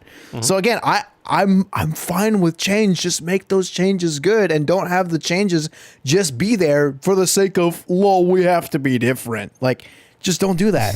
Spider-Verse is a good example of that, in fact, because, I mean, I don't know if you guys have seen the Godzilla Mendoza videos on Miles and how Spider-Verse significantly improved him, but he makes a lot of good points about how Miles didn't have a lot of character that was different from Peter, and then what he did have was used for the MCU Peter, so the people making Spider-Verse had to kind of effectively make a whole different character for Miles to not just be the MCU Peter. Yeah. So if you like Miles in that movie, that's not from the comics. That's the original stuff. It's not. So his uncle's also entirely different. In the comics, his uncle is an irredeemable piece of trash. He's still Prowler, but he's a piece of trash. And in the movie, they made him likable. Yeah. They made him feel like an actual family member. So you can make changes to the source material. It's just you have to put thought into it, not just do it because why not? You have to have a real concept behind it. Why are we making this change? Well, here's the idea, here's the benefits of it. And it's partly it's down to just sometimes the people making these changes just aren't very good at making these changes. They just have dumb ideas, or they want to put their personal stamp on it. Whereas it was something like Spider-Verse, you get the sense that there's a lot of love there. And it's not just these people just trying to be different, you know? You also get the sense that the writers are actually scared. Like, the writers want to make a good story. They have that desire to do the best story they possibly can. Yeah, that movie is really good. It's cool. I find that writers for animated films tend to be better for some reason. It's really weird. It's almost like, I think, maybe it's because they don't get their job as easily through nepotism. That could be it. Maybe like you have to actually earn your status as like an animation writer. I don't know, but I have a much harder time finding a bad animated film than a bad like other film. Okay. What we've learned here today is that Spider-Verse is a better Mortal Kombat movie than MK 2021. Yep. Exactly. Or how about this? Shang-Chi is going to be the best and only Mortal Kombat movie of this year. God, I hope so. We'll see. Well, hopefully, yeah. I'm excited for Shang-Chi. That shit looks fucking I lit. hope it's good. Please. It's the Iron Fist movie we deserve but never Iron got. Fist is ruined, so now let's just have Shang-Chi. Yeah, it's the thing. One more thing, because Iron Fist objectively has the best martial arts story in the comics, but the Netflix show is so fucking bad. Like, it ruins so much of Iron Fist. That Shang-Chi is now the person is probably going to be the person with the best martial arts. That has to take it up. Yeah, the best martial arts story of the Marvel universe. I mean, like, hey, if one person's going to do it, that person beat you to it, man. I do hope they give Shang-Chi a comic accurate costume, a very specific one, because there's a period in the comics where he had long hair, a red bandana, red pants, and no shirt, and I'm like, please put that in the movie, please. Apparently, Shang-Chi is supposed to have multiple costumes, so I hope we fucking see Liu Kang Shang-Chi. Yeah. Yeah. Little side note, by the way, the Mitchells versus the Machines came out just recently. It's pretty good. Okay, that's all I want to say. The last topic before we get into Q&A is, how would you rate these against the other HBO movies that came out? Specifically, like Snyder Cut, Godzilla versus Kong. Like, what would you guys think is like ranking these three? Which one do you think would be like the best? I haven't seen Godzilla vs. Kong yet. I actually did like the Snyder Cut. Like, I don't like Snyder's movies at all, but I actually really did like his Justice League. The Justice League is probably the best thing I saw on HBO Max. Okay. The only other comment I really have is that if they're going to make sequels for this, one, please get better writers, please get a better director, please get a better stunt team and all that kind of shit. Yeah. Just the entire crew needs to fucking change. The cast can stay, but the entire crew, the people behind it, needs to fucking change immediately. The other thing I will say is that I think Mortal Kombat could be like HBO Max's show. Like, that's what they have. Like how Netflix has Stranger Things and Disney Plus has The Mandalorian. HBO Max has Mortal Kombat right there. I feel like if they make these characters right, I'll be interested in that. And HBO Max has their shtick. They have it. It's Mortal Kombat can be that. I believe it. Mortal Kombat is sustainable enough for that to be the case.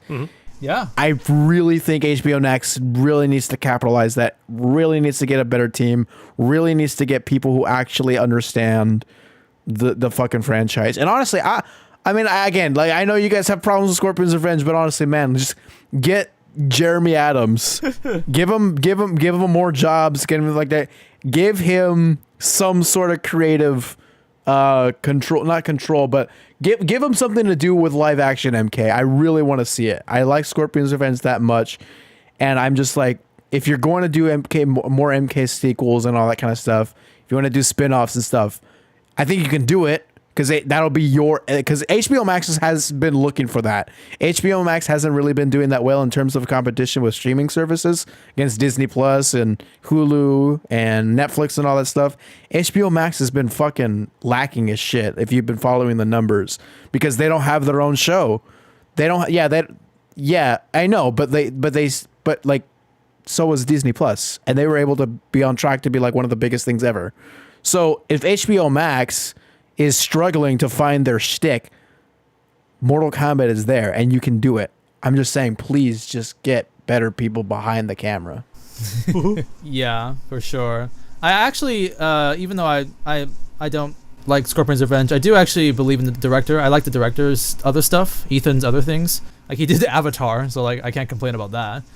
Okay, I'll go next with the HBO stuff. So of course the best movie on HBO is Judas and the Black Messiah, and I still haven't seen that. but that's not one of the options on there. It's actually a pretty good movie. I think it got snubbed. I think that one should have won best in the Oscars. You watched the Oscars? No, I just look at the list. Dude, that had like the lowest viewership out of all the Oscars in the past, like what was like 5 or 10 It years. deserves That's it. really Holy funny. God. It deserves it does. Mm-hmm. Ranking. So first off, Godzilla vs. Kong has like the most scaly action, so that's number 1. A little bit of scaly action in Mortal Kombat, but none in Snyder Cut, so the Snyder Cut's trash. There's my ranking. Okay, no, but on an honest note though, the I like the Snyder Cut too actually. But as much as I like that film, I will say it's definitely, I feel like a lot of it is because of scenarios that helped me like it. So for instance, I watched the original Justice League, so that elevated that experience. I'm kind of interested in the DCEU. I went through 4 hours, so like there's a lot of like, can you get through these hurdles in order to watch this movie kind of thing.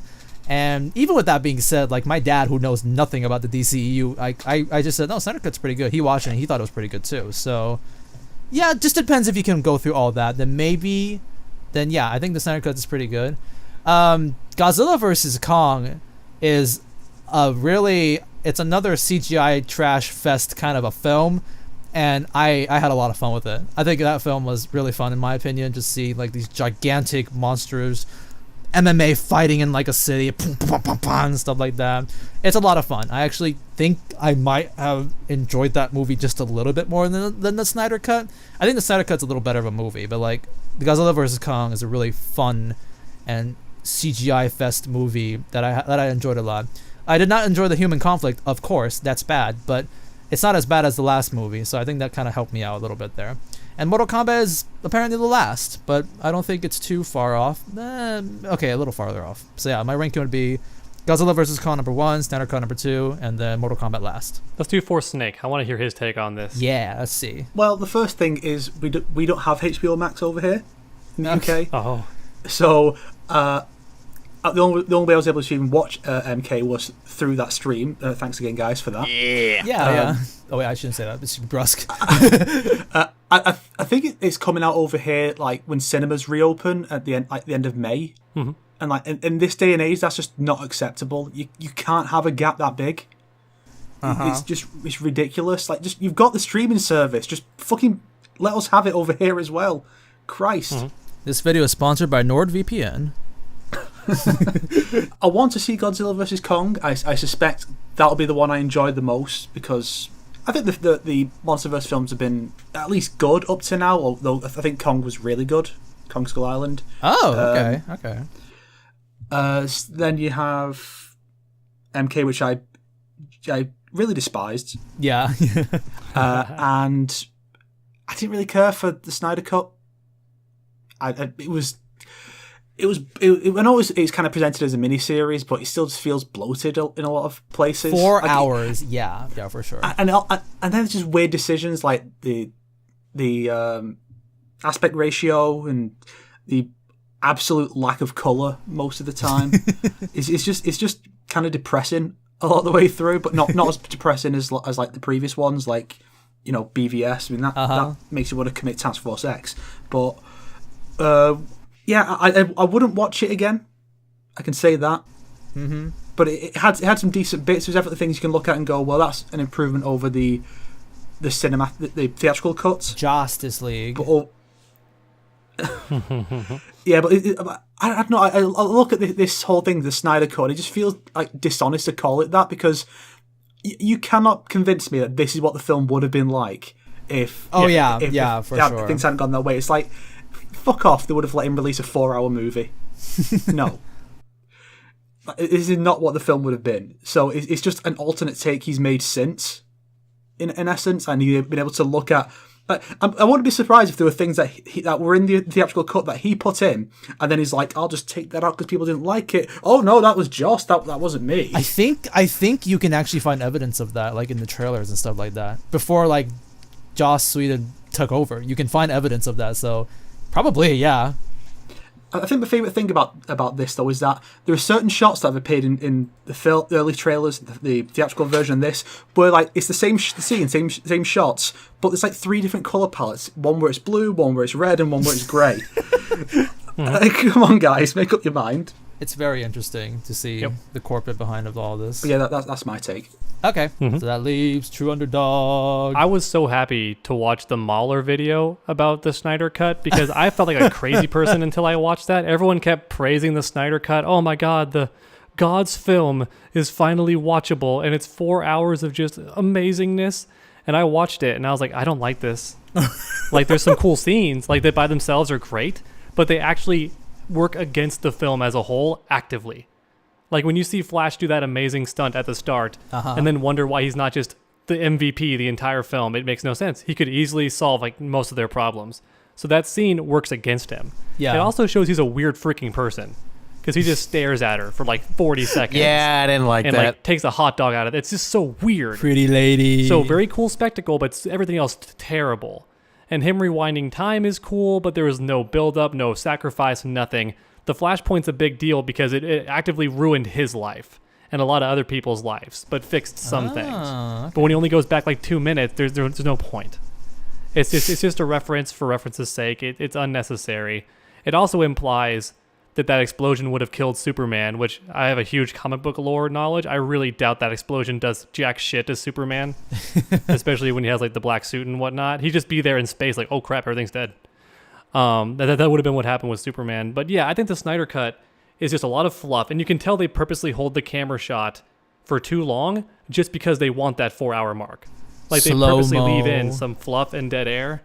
Slow-mo, and also they show things we don't need to see. Like they'll show the dad get captured as Cyborg, for example, and they could just cut to him already being in prison because we get that. He was captured by the bad guys. But no, they show us like for a solid minute and a half him just being carried to the area. We don't need to see that. There's that really weird scene of like the people in Aquaman's area singing for a solid 2 minutes for no reason. That was so weird. I was just sitting there like, I'm crazy, I guess, because everyone else doesn't mention this. This is the weirdest thing I've seen. It's like a horror movie. What's going on here? Not to mention, for anyone who hasn't seen the Snyder Cut yet, you'll think I'm lying. I'm not lying when I say the first 5 minutes is just Superman screaming. That's the first 5 minutes of the Snyder Cut, is Superman screaming. I timed it. It's 5 minutes of him just screaming. And it's stupid. There's no reason. It's just spectacle, but it's not even good spectacle. It's weird. Don't make no sense. So I actually didn't like the Snyder Cut. I think the scream is reused from Man of Steel, but he kills Zod. Oh. Yeah, I guess it could be. Yeah, absolutely could be. So the way you're phrasing it, it sounds like you hate the Snyder Cut much more than the Mortal Kombat. I do hate it more. Yeah, I put Snyder Cut at the bottom. Ooh. And then I'd say when we have, it's just that and Kong, right? It's Mortal Kombat and Kong after that. Godzilla versus Kong, yeah. Yeah, I'd put Mortal Kombat in the middle, and then I'd put Kong at the top only because it wasn't shy about, oh, this is a monster movie where CGI monsters slap each other. Like, that's what it was supposed to be. Yeah. And so I'm watching it, and I'm enjoying it. I thought it was fine. Like, the human parts, everyone, like, wrecks on. Like, all the human parts are terrible. And I'm like, yeah, they're unnecessary. But I'd say they're far less egregious than even the film that came before. Exactly. Like, you know, I think they're even better than that. I thought King of Monsters had way worse human interactions that didn't need to be there. Family drama. So I think they did a better job in that regard, too. And I'm also one of the weirdos, apparently, who thinks that the Godzilla film before that was actually better. I thought it had more tension and build-up, and the monster fights felt real. And when they threw a monster into a building, it did like real damage to the monster. It didn't feel like the buildings were paper mache, which they do feel like in Kong. Like in Godzilla versus Kong, like they get thrown through a building and like that wasn't nothing. Whereas in the like first Godzilla film, it fell on him and almost killed him because the building's filled with tons of shit. It was actually really heavy and dense, so it probably would mess you up. But they're just paper mache. But anyway, I think that Kong versus Godzilla was more honest about what it meant to be, and you went into it knowing that. And again, it was probably a bit more complicated than it had to be, but it never tried to be uber complicated or deep. It had like pointless characters that were human, whatever. But I still think it was the best of these three that we're talking about. And yeah, I say that as a big Mortal Kombat fan and not a big King Kong or Godzilla fan, honestly. But I just think that the MK movie does too many things different from the source material without being creative about it or interesting. It's just different for the sake of it, kind of. I don't know if I'm kind of rambling, huh? But that's how I feel about it. I think Mortal Kombat in the middle, Snyder Cut unnecessary, nothing. and it has good scenes. I don't want to keep going. I could talk forever about these random things that bother me, but that's my order. Okay. Yeah, that means most of us like the giant lizard man fight, which meant my joke actually worked out there. Lizard versus gorilla. I actually think Or ape. your opinion about the first movie being like better is like is right, because a lot of people like it's the reason why people don't like that is just because they want the monster fighting, but like that movie is not mostly about that. It's about the tension, about like the fear of having Godzilla there. That was the point. And then like as you stated, it fell on Rio. Yeah, the scale is really good too. And then the next film immediately it's like, oh, we got spaceships now, like, you know, advanced technology, pew pew pew and stuff like that. Which, by the way, is a plot hole for the Godzilla versus Kong, because aside from like, you know, the secret villain that shows up that I guess we don't want to spoil anything. Oh yeah, okay. Aside from that, there's not much technology that's just modern day. It's just modern day technology for most of it. There's like a flying ship. There's like one like special flying ship. Even the military's like battleships are just regular military battleships. Yep. They're not like crazy sci-fi battleships or anything. So why do we have like in the second film crazy space technology, but then it's just kind of gone from the next movie? Very inconsistent. Also, random side note, but I just wanted to, you can edit this part out if you want to, but one thing I want to point out, everyone's a huge hypocrite, which is true with everybody. Like, I'm a hypocrite too sometimes. But I can't stand that people say, oh, it's so dumb how in the first Godzilla film, you barely see him. He's like out of frame half the time, this and that. And I'm like, dude, people praised Jaws for the exact same thing. Said Jaws was a cinematic masterpiece for only showing bits and pieces of the shark until it finally shows up. And everyone loved it. Thought it was a master class in cinematography. But then for Godzilla, dude, I can't see it. Where is he? I want to see him. Like, you know, it's just so dumb. He's big. He wouldn't be in frame half the time. How far away would you have to actually be to get Godzilla in one frame of a camera? How far away would you have to be? He's bigger than fucking buildings, like skyscrapers. Now I'm the one venting like BruskPoet. I notice you're much more raging in this part. There's a scene in the second movie where like Ghidorah was like chasing a woman in the car, and you see him like chasing, but then he cuts back to the woman. It's like she actually is running away from it somehow. Like, come on. It's like the scream, yeah. Not to mention he has beams. That's true, yeah, but we got to make it dramatic. So that finishes up the HBO Max ranking part. So that leaves to the last part, the Q&A. So now this is the Q&A session where we're going to answer questions you guys submitted from Discord, Twitter, YouTube. If I don't ask your questions, well, I apologize, but you guys sent a lot of them. We probably answered a lot of them in the podcast already, like who's your favorite character and blah, blah, blah, and stuff like that. So, and either that or like your question was more troll, so I didn't put it here. But yeah, there's too many questions, so I'm sorry if I don't get your question, but let's get to the first question in the Q&A, and it is actually the first question that was posted onto my Discord by a username called The4thSnake, and he says, why is the movie so bad? That is actually a very interesting question. It was the first one I got, so I was like, I had to put it on here for sure. Seems kind of interesting. To answer my question, to answer your own question, I mean, we kind of have, I would say, already. We did pretty much. What, like 4 hours so far? Maybe try to explain it in like 2 sentences or something as like the challenge. Bad filmmaking. Cole Young. Yes. Thank you for the answer, my friends. Oh, I didn't answer. Well, I was supposed to answer too. That was the answer. There you go. Nice. Oh, I was just gonna say, didn't trust the source material enough. That's not 2 words, sadly. Oh, 2 words. Oh, snap. I thought we said 2 sentences. I thought it was 2 words. Oh, well, move on. I'm sorry. I'm dragging. Okay, so the second question is, a lot of people ask us this question. How do you think the sequel is going to be handled? Like, what do you think they'll be doing there, basically? Poorly. Okay. I can guarantee you there's going to be a moment where they do the opposite of what every other game has done, because normally you learn about Katana first, and then Mileena is like the trick. Like, oh, we thought it was Katana. Oh, God, it's Mileena. It's going to do the opposite of that, where the heroes think that it's Mileena who's been brought back by Shang Tsung somehow, and they're going to get in like a fake little mini skirmish with Katana, only to be revealed like, no, I'm the original. That was my evil doppelganger. They're going to do that for sure. Yeah, it sounds dumb. I can't wait. Kuai Liang will try and kill Cole Turner to avenge his brother. I feel like Kuai Liang will be like a good guy, maybe. I don't know. I don't have that much trust. I think they should at least. He will, but he'll still make the attempt, I bet. And even though his story is done, they're going to find some way to contrive Scorpion back into the plot. Yes. He has to. They're going to bring Quan Chi back. Even if it's something like he passes on the Scorpion mantle to Cole. Oh, gosh, yeah. Like Cole can Devil Trigger into Scorpion whenever he's angry enough. Like, he legit just becomes Scorpion. I mean, that's what it looked like they were going to set up early on in the film when he's looking in the mirror. Yeah. Maybe.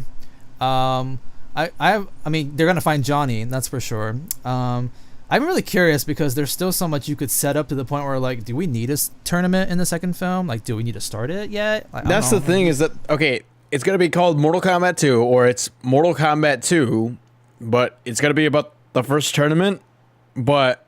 Mortal Kombat Tournament. Mortal Tournament, yeah, I was waiting for that joke. But it's about the MK1 tournament, but Shang Tsung says he's going to bring armies, so that implies MK3? So wait, what the fuck is going on? It's called Mortal Kombat 2. It's about the first tournament, but they're integrating MK3 shit. Oh, God. What the fuck is this? Yeah. There's a lot you can expect, and there's a lot that I'm looking forward to. There is one question that somebody asked related to this that I was going to put here, and I think this one's kind of fun. So the question is by Hemet1725, and they say, what characters would you guys like to appear in the sequel, and how do you think they would ruin them? So you have to put your favorite character, and you have to say how they're going to ruin them.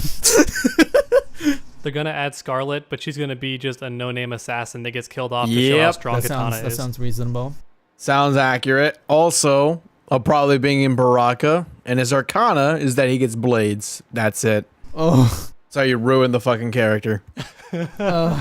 Even worse, the Brusk, they're already there, but they get longer.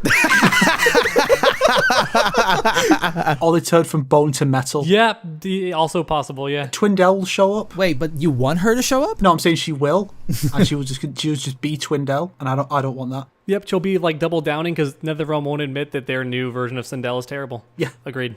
And they won't admit that she's a good guy. Ermac, and he's gonna get shot in the head and just be done with it. So the question just then, I feel like I can have a follow up basically. Cyber Lich from Twitter, and they ask, do the villains in the movie have Arcana as well? Since Cabal has his super speed for some reason. I actually discussed this because you replied to this one, the TheForthSnake, because like I'm kind of curious if the villains have Arcana like as well. We have to assume so. I think so, because if you're not chosen, then you don't fight in the tournament. So I think so. But here's the thing though, like if you really want to start thinking about it, two things. A, if you're killed off but you have the marking or the Arcana, does that mean it passes on? Because none of the heroes seem to have the new abilities from the villains. And the second thing is, do you really want to try and think about what their Arcana is? For the villains? The villains in the movie, I mean. Reiko's is definitely something dumb like super strength, because he like holds the hammer. Cringe. Mileena is teleport, maybe? Yes, her teleport for sure. Yep. Cabal super speed. Yep. So what about Reptile? Is he just like from a human to a reptile? Turns invincible. Maybe, yeah. I don't think Reptile ever has the mark. Maybe he's a human and his power is to turn into a lizard man. That's what I was thinking too. Maybe the Arcana's there. He's the lizard from Spider-Man. Yeah, his name's like John Sizoff. He's an accountant. John Kurt Connors. Oh, Kurt man. Sizoff. But what about Goro? What is his Arcana? 4 arms. He They has normally only have 2 arms in the movie universe, but he got 2 more. Are you telling me Prince Goro? It's good to have Shokan on our side. So is being a Shokan a power? I think no. It's like the I think race? maybe like when we see Revenant Goro, we'll have like him like Oh, gosh. his Arcana will be shooting Fireballs. the fire plasmas. fireball or a green skull. Breathing fire, because he does breathe fire Yeah. sometimes. Yeah. Or maybe his power is to open shed doors. Yes. Yeah. No door cannot be opened by Goro. Oh yeah, that's right. It took him a while actually to open those doors. To be fair, keep in mind, I'm trying to honor this person's question. Not all of the villains are said to be in the tournament. They could just be assassins. So Goro could just straight up be an assassin they're using. He's not actually going to be in the tournament. Okay. I mean, Yeah. I don't like Goro, the champion of Mortal Kombat, not being a Mortal Kombat participant. They never mention it though in the movie. They No. literally don't. That's true. He They literally is Prince just a jobber. Goro. Yeah, he could legit just be a jobber. Same with Reptile. We Okay. never know if he's in the tournament or not. He could just be an assassin. What we can say Yeah. for sure is that Cabal most likely does. Because the other characters might say, well, they're from Outworld, so they just have powers, it's not Arcana based. But Cabal being Black Dragon means he must be from Earthrealm. Mm-hmm. Yes. Okay. And He definitely does. Cabal has powers. So it could be an augmentation, like in the newer game. Well, in 2011, MK11 just gave him the power. MK9, yeah. But so Cabal might just have power from augmentation, but it could be an Arcana. It's hard to say. It probably just blends in with all his burns. But with the other characters, it's harder to judge. Even with Sub-Zero, it's hard to say if he has an Arcana. Or do we see it at the start of the film? We don't see any villains have it, if I'm not mistaken. Sub-Zero definitely has it. I can tell you the reason why he definitely has the marking is because otherwise, each time he killed a participant, it would just pass on. So the idea is definitely that he's collecting all the fucking marks, because it'll just all go to him, which could also explain why he's so fucking strong, because he's been killing so many warriors. Actually, now that I think about it, if you have the Arcana already, and if you kill, does it just nullify it and you don't get the Arcana ability? Maybe that's what's happening. Maybe Seems like it. Otherwise, he'd be fucking Mega Man. maybe That's how they introduced Chameleon. the my answer to this is I hope they explain it, or I hope they just ignore it. Because if they try to explain it, I feel like it's just gonna get more complicated. It's just like if you really try and think about each Mortal Kombat character's like Arcana, it's like, so like is Boraicho's like Arcana to be able to fart and puke more impressively and stuff like that. It's just like drop it, please, just drop it. And okay, so the next question is, since we're talking about Arcana, I might as well get this one out of the way. A typical guy on YouTube asks, if either one of you gets an Arcana, what do you think your special abilities would be? Hacking. Hacking? Like Sombra from Overwatch. I can tell you right now, I think what 4thSnake's... I'll wait till y'all say, because then I want to say what I think your powers would be. Okay, so I want to be a reptile, obviously. I want to climb around, spit acid. But like, that'll put it that way. It's a joke answer. The actual answer would be like, maybe like a singular metal arm, like my character, and like he can like grapple hook, like Spencer and stuff like that. I don't know. I have a thing for metal arms. So, Okay. yeah. That'll be my Arcana since it works for Jax. So is this what we want or what we think it would be?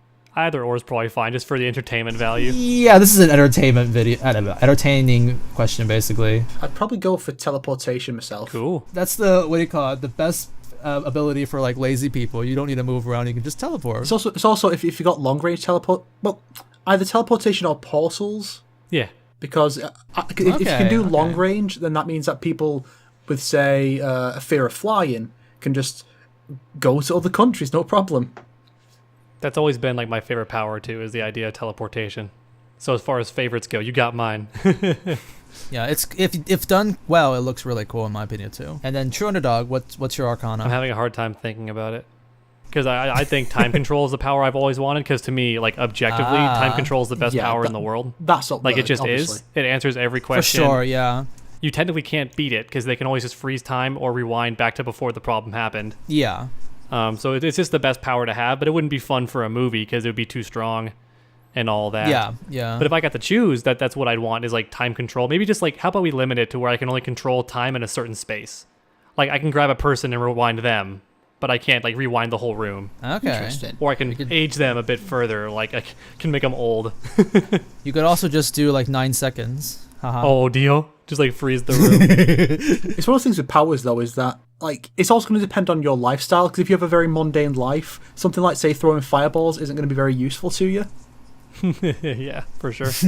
Yeah. Because I was thinking, like, if your Arcana is actually what you do, then my Arcana would be, like, never having to sleep, but that's super boring. But my biggest that would be anger great. is having to sleep. That'd be so good. I'm That'd be working all the amazing. time. I'm a workaholic. So to me, the ability to never get tired would be, like, my Arcana. And that could extend to fighting, too. I'd have, like, infinite stamina. But that also sounds pretty sad.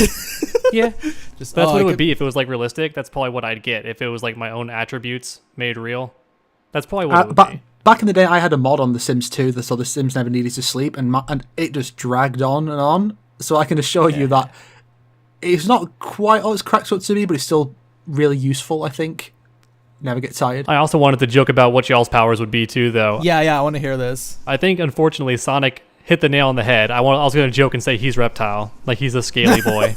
So Well, that's his. Confirmation, so I guess I'm a reptile then. And I thought, like, 4thSnake is super obvious, too, because he's always rewriting better ideas of how things should happen or better plot lines, fixing problems. his power would be to actually recreate reality in his vision when it comes to certain outcomes or circumstances. The reality stone. Yeah. He could like rework not the whole world probably, but like a certain incident he could rewrite. That would be like his power. It's like the third semester of Persona 5 Royal. I'm not sure about Brusk though. I couldn't think. I was trying to figure out something extra unique for Brusk. Maybe I'm just that boring of a person. Oh no. No, I was gonna say the opposite. I think like you're pretty entertaining, so I was thinking you have the ability to like get everyone's attention, or like force attention. Like no one could look away, like that kind of stuff. You can like aggro everybody in the room. That's interesting. That'd be kind of cool. I mean, I'm not explaining it very well, but it'd be very useful in a lot of situations. No, I get what you're saying. Yeah, I know what you're saying. Yeah.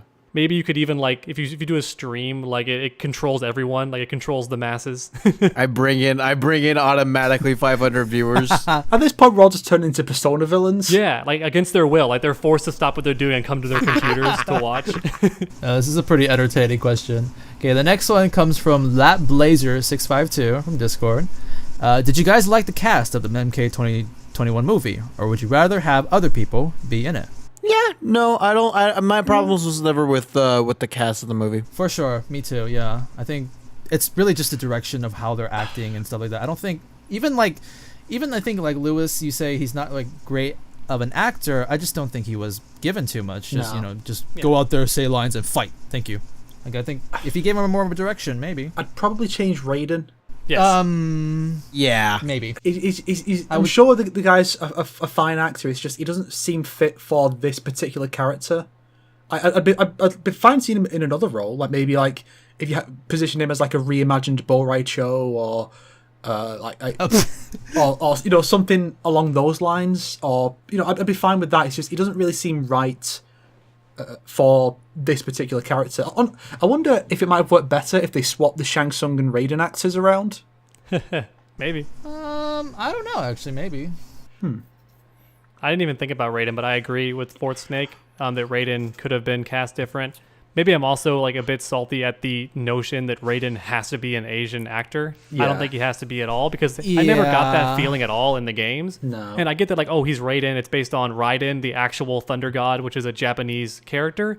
But just because you worship something doesn't mean that it's your race. That's not how that works. So he could be anything, right? So make him whatever you want. But I think he was not the best actor. And it's established that he can take many forms and he goes by different names. Yeah. And the thing is, it's like he's based off a Japanese god, but his worshippers are Chinese monks. Why are they calling him Lei Shin? They're not calling him Lei Shin. They're calling him Raiden. Also, is Fujin Asian? He doesn't look Asian either to me. That's his brother. The other thing is that, like, even if this was supposed to be an accurate, like, if this was supposed to be meant to be Raijin from Japanese mythology, it wouldn't even be a Japanese man. It'd be a fucking red ogre. Yeah, exactly. So it's wrong on all parts. I don't want anyone to misquote me and say, "Oh, Underdog doesn't like Asian actors." Nope, I don't mind whatsoever. It's just that it doesn't have to be Asian, is what I'm saying, because that's flawed logic. I want to get that clear too. Bress is racist. He doesn't like the Japanese actors playing Japanese role and all that kind of stuff. No. That's not the issue. Yeah. I don't have a problem. I don't have a problem with him being Japanese or anything like that. That's never the thing. It's the fucking character that I care about. The characterizations that I care about. I know who I would cast as Raiden. Karihiro Yukitagawa. No. I would cast him as Shang Tsung, and then I would cast the Christopher as the. I would bring Lambert back. Yeah, I'd bring Lambert back as Raiden. I'm also really surprised that none of you mentioned Mileena, because everyone was getting so mad about Mileena, like being like the different race. But like you guys heard, Thick Lena. I didn't really mind. Thick Lena? Thick Lena. Yeah, I think she's cute. She's a pretty actress. I feel like it could work. It's more like they just didn't give her a character, basically. I say the casting is the least of Mileena's problems in this movie. Yes, exactly. They definitely did. I do worry they did it on purpose for like forced diversity, which is a shame if so. Like an actress deserves more than that. To just put her in there and say, oh, you're done because you're on screen. That's very rude to do to her. The actress who played Mileena, Sissy, is very proud of her role. Like she says this is the embodiment of what a strong female character would look like. I'm sorry. Because she doesn't talk much? That's objectively not true. She may have some scenes that got cut that she was really proud of. That's one thing to keep in mind. And also, Maybe. Oh god, another Jared also a lot of Leto. the time, these poor actors and actresses get the idea of their character pitched to them by the casting director. And these casting directors have like speech level 100 sometimes, and they'll describe your character as the most amazing thing on the planet. So she could be thinking that is her character. Like Yeah, what was 100%. described and pitched to her, not what she actually did. Okay. That happens all the time. I bet she'll show my wasted potential video and thought that's the character I'll be playing. Right? For sure. What I was going to say, I had a really scary thought, though. And I don't want to spend too much time on it, but I just think it'll get a laugh out of y'all. And this is something that Hollywood would totally do. So my fear when I saw that Mileena was a black woman, my fear was that Katana is not black. Katana looks like how we think Katana looks. And they're trying to say that all Tarkatans are black. And that's why she's black. Oh, and they're going to use that to tie into all the Tarkatans are slaves. Wow. Oh no. I could see them doing that. I could see Hollywood doing that. No. And that's my biggest fear. Like, they're going to cut the Tarkatans and they're all black. I could see it happening. Codename Baraka. They did make Baraka black in Rebirth. But that was my fear. That might be what they go for. That would be amazing if that happens. It's so woke, guys. It's so woke that it's racist. Yeah. It's part of some literally biting social commentary. Yes. Nice. Literally biting, haha. That's awesome. Okay, the question you guys were talking about just then kind of is the same as one that I just got here by Waki Waksa. I have no idea how to pronounce that, sorry. If you could bring back one actor from the 1995 movie, who would it be and why? One? I would say probably for this movie. Yeah, only one. For the same role And or in general? Don't know, actually. I guess depends. I mean, my answer would just be Carrie. So that just period. That's it. Let's just take him off the table because I feel like that's too obvious. Okay, yeah. If that's the case, I would love to see Christopher Lambert return as Raiden, actually. I think Lambert. That's my answer. Lambert. I think his depiction of Raiden may not be as common or as like the same as in the game. It's But, what like, made him it's what gave him a character. Before then, he wasn't anything. Like, he didn't have a character before then. And when the 95 movie came out, when the 95 movie came out, that was the first time he was ever a character. So you can't deny that. I'm so sick and tired of this. I know nobody's bringing it up, but I'm so sick and tired of this. Oh, he's just a comedy relief in the movie. I'm just like, no, he isn't. Watch the movie, learn about, like, pay attention to his character. If you think that all he's doing is just a comedy relief, you're fucking stupid. That's just saying Yoda is a comedy relief in Empire Strikes Back, just because he does funny scenes and he has funny lines. Exactly. Like, fuck off. Yeah. Plus, yeah. logically, if you were alive for hundreds of years, how could you not think the whole situation is funny? Yeah. Like, you've seen so many things transpire. If anybody has a sense of humor, it's someone who's immortal. I'm just going to throw that out there. Like, there's no way they wouldn't. Otherwise, you'd be mentally unstable. Which he kind of is a little bit, but I mean that's a fun thing about his character too. It's a good thing. All the games are lesser for not just copying Christopher Lambert's portrayal of Raiden. I'm just going to come out there and say that. I was gonna say, which is why the MK11 DLC with bringing him back was a great thing. It was. I wish they allowed him to be funny because he has the voice and stuff, but they don't get to like let him have the same humor. He actually has the laugh. He actually has the laugh in some of the round win animations. That's interesting. That's cool. I like that. But, like, for example, when he talks to Johnny Cage and he goes, "Do not presume, Johnny Cage." I wish he'd say, like, "Do not presume, Johnny Cage," like in a funny tone, because he could. That could be a funny delivery, and it's still the exact same line. They didn't let him do that, though. They definitely told him he had to have the same personality. Thunder. Yeah. What? Actual thunder or something just then? There was thunder at my house. Oh. Yeah, and I'm nervous because it could crash my computer. So I'm gonna save what I got here. So the question was, which actor will we bring back, right? Yeah. Okay, well, I'm gonna be. Maybe this is like, I think it's a good response, but maybe some people think it's in bad taste. I mean, if I could bring people back from the dead, I'd bring back Kano. Okay. I was going to make that joke. I was going to make a joke about bringing back his skeleton or something. Oh, you're worse than me. I was just saying, like, in a nice way, like bring him back because everyone loved him, and it's like gone too soon, kind of thing. He actually does die really early in the movie too. Yeah. That's my answer. Okay. I think I would actually go with Robin Shu. Not to play Liu Kang, but either play the Great Kung Lao or as That'd be sick. a Shaolin master okay. mentoring Liu Kang and Kung Lao. I think he's been bald before in some movies, so it can work. Okay, so the next question is by Discord user Mouse, and he asks, Do you think the new characters, like the Collector, Devourer, will get an appearance in the second movie to replace those who died? Well, I mean, I guess a better way of asking is, do you think the new characters will appear in the new movie? From, like, the MKX and onward. Yeah, I expect one. Like, it's probably going to be Erron Black. Yeah. Probably. Nice. Yeah. Or Devourer. I think she's got a decent shot. A good maybe. jobber, you know, a good kill-off character. Probably, Depending on yeah. budget, they'll do Devourer, but Oh she seems God! hard. Like, Could you imagine? If the first MK thing to give us what we've always wanted, Devourer to die for her many sins, was the sequel to MK 2021? Oh, could you imagine?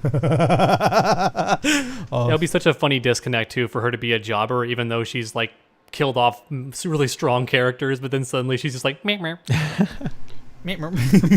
I'm Bug Lady, gets her head chopped off. So, like, I feel like the answer is maybe, probably. I think maybe, yeah, probably. Probably. If a sequel's going to happen, I can see them bringing in, like, probably. I'm going to say Erron Black as a safe choice. That's a very smart option, honestly. It's a That's safe good option, guess. indeed. Yeah. I'm going to say CGI background character who doesn't fight, but it's just like moving a boulder or some shit. Ferritor. Yeah, I can see that too. I was going to say Ferritor as well. I could see a reference. I can imagine I can imagine a cameo by a young Kung Jin. That'd be cool. Like whenever we meet with Liu Kang for the first time, he's with young Jin. Okay. Oh, and he's like, I'm sorry, your cousin. Oh, that would work. I think that'd be a little too smart, so I don't think so. You're right. It's asking too much. That's a good idea. Why would they do that? Yeah, that's a little too good of a reference there. The next question, this will be a bit more of a chill question by Anime772, which ironically they ask, from each of you, what's your favorite anime? Fuck anime. I know, Brusk, you don't watch anime. I'm the opposite. I say that I can't choose between my children. I like them too much. Ooh. There's a lot that I like, some for different reasons. I just started watching Jujutsu Kaisen, and it gives me huge vibes of Yu Yu Hakusho, which I loved, and I'm so happy to be watching the show. I feel like a kid again. It's really, really good, and I'm just so happy that it exists. I follow a little bit of that too, yeah. Oh, so is that your answer, Jujutsu? Well, no, it's not my favorite. No, like if I had to pick like my absolute favorites, I forget the name of this one, which is I know dumb, but it's got a hard name for me to say. It's the one where they're all on a train the whole time, or Baccano. It's Baccano, I think. It's actually a pretty believable plot, except for a couple of supernatural characters on it. But it's called Baccano, I think. It's the same writers who made Durara, which came after. A name I can't say because I'm bad at pronouncing stuff like that. Okay. Those are some of my favorites. I like Elfen Lied a lot, but that's like not that good in retrospect. I rewatched it. It's not as great as I thought it was, but I loved it at the time. I love Evangelion because I'm like hardcore classic anime. Ah, okay, EVA. Evangelion. It is technically Evangelion, I guess, yeah. I could go on all day. I'll just mention those few. Nice. Seems like you like the classics too, and that's pretty Well, I good. like animation, so like it's gonna be. I'll have tons of comic books and cartoon knowledge for you, and also anime. For Snake, do you have a favorite anime? Well, I think for me, the thing is, a lot of them, what I could think of, I like the manga, and they just made an anime which isn't as good. That's why it isn't. Weeb. Fuck off. Okay. If I had to, Do you want to say Persona? Do Persona 5? oh no, Elitist weeb. He likes Persona 4 more than 5, thank yeah, God. Sonic He's 4 anime right. is definitely up there. Oh, anime, yeah. No, I'm talking about the game though, just then. Oh, I prefer 5 the game over 4 the game. But the characters in 4 are superior, I think. I have no particular preference. Favorite anime, back to that. Yeah, for anime, I was going to sound so weird. I doubt you've ever heard of it. It's called Please Teacher.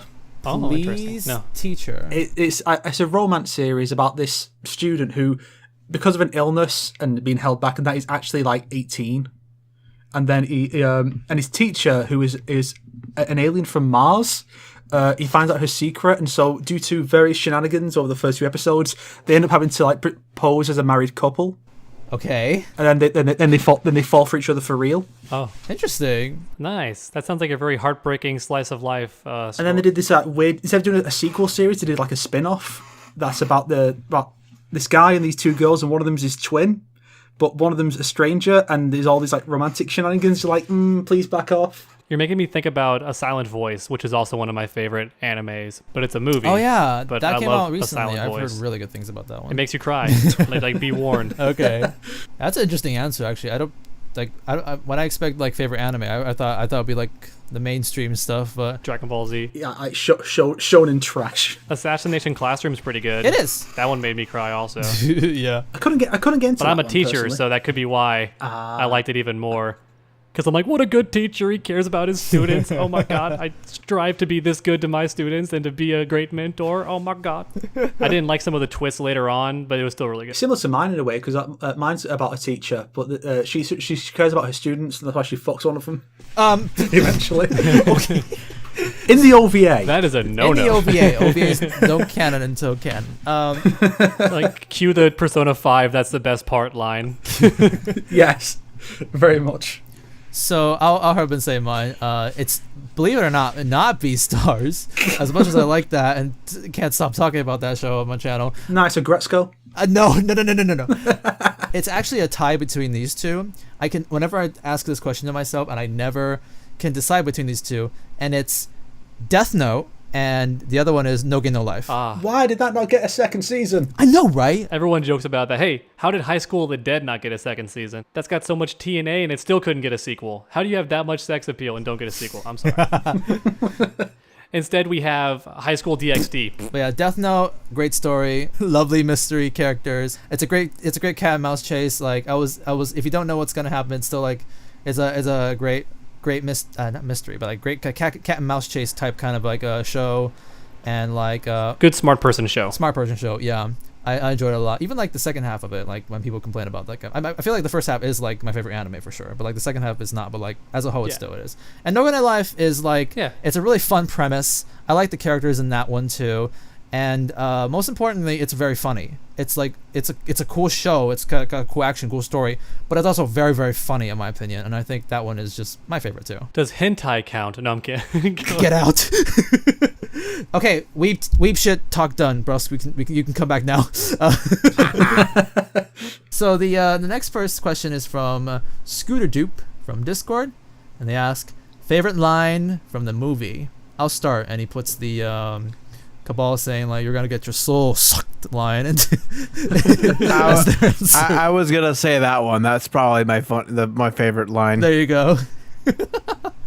Mine would be when Liu Kang, touches Kano's shoulder and says, "You have much to learn," and Kano just says, "The fuck."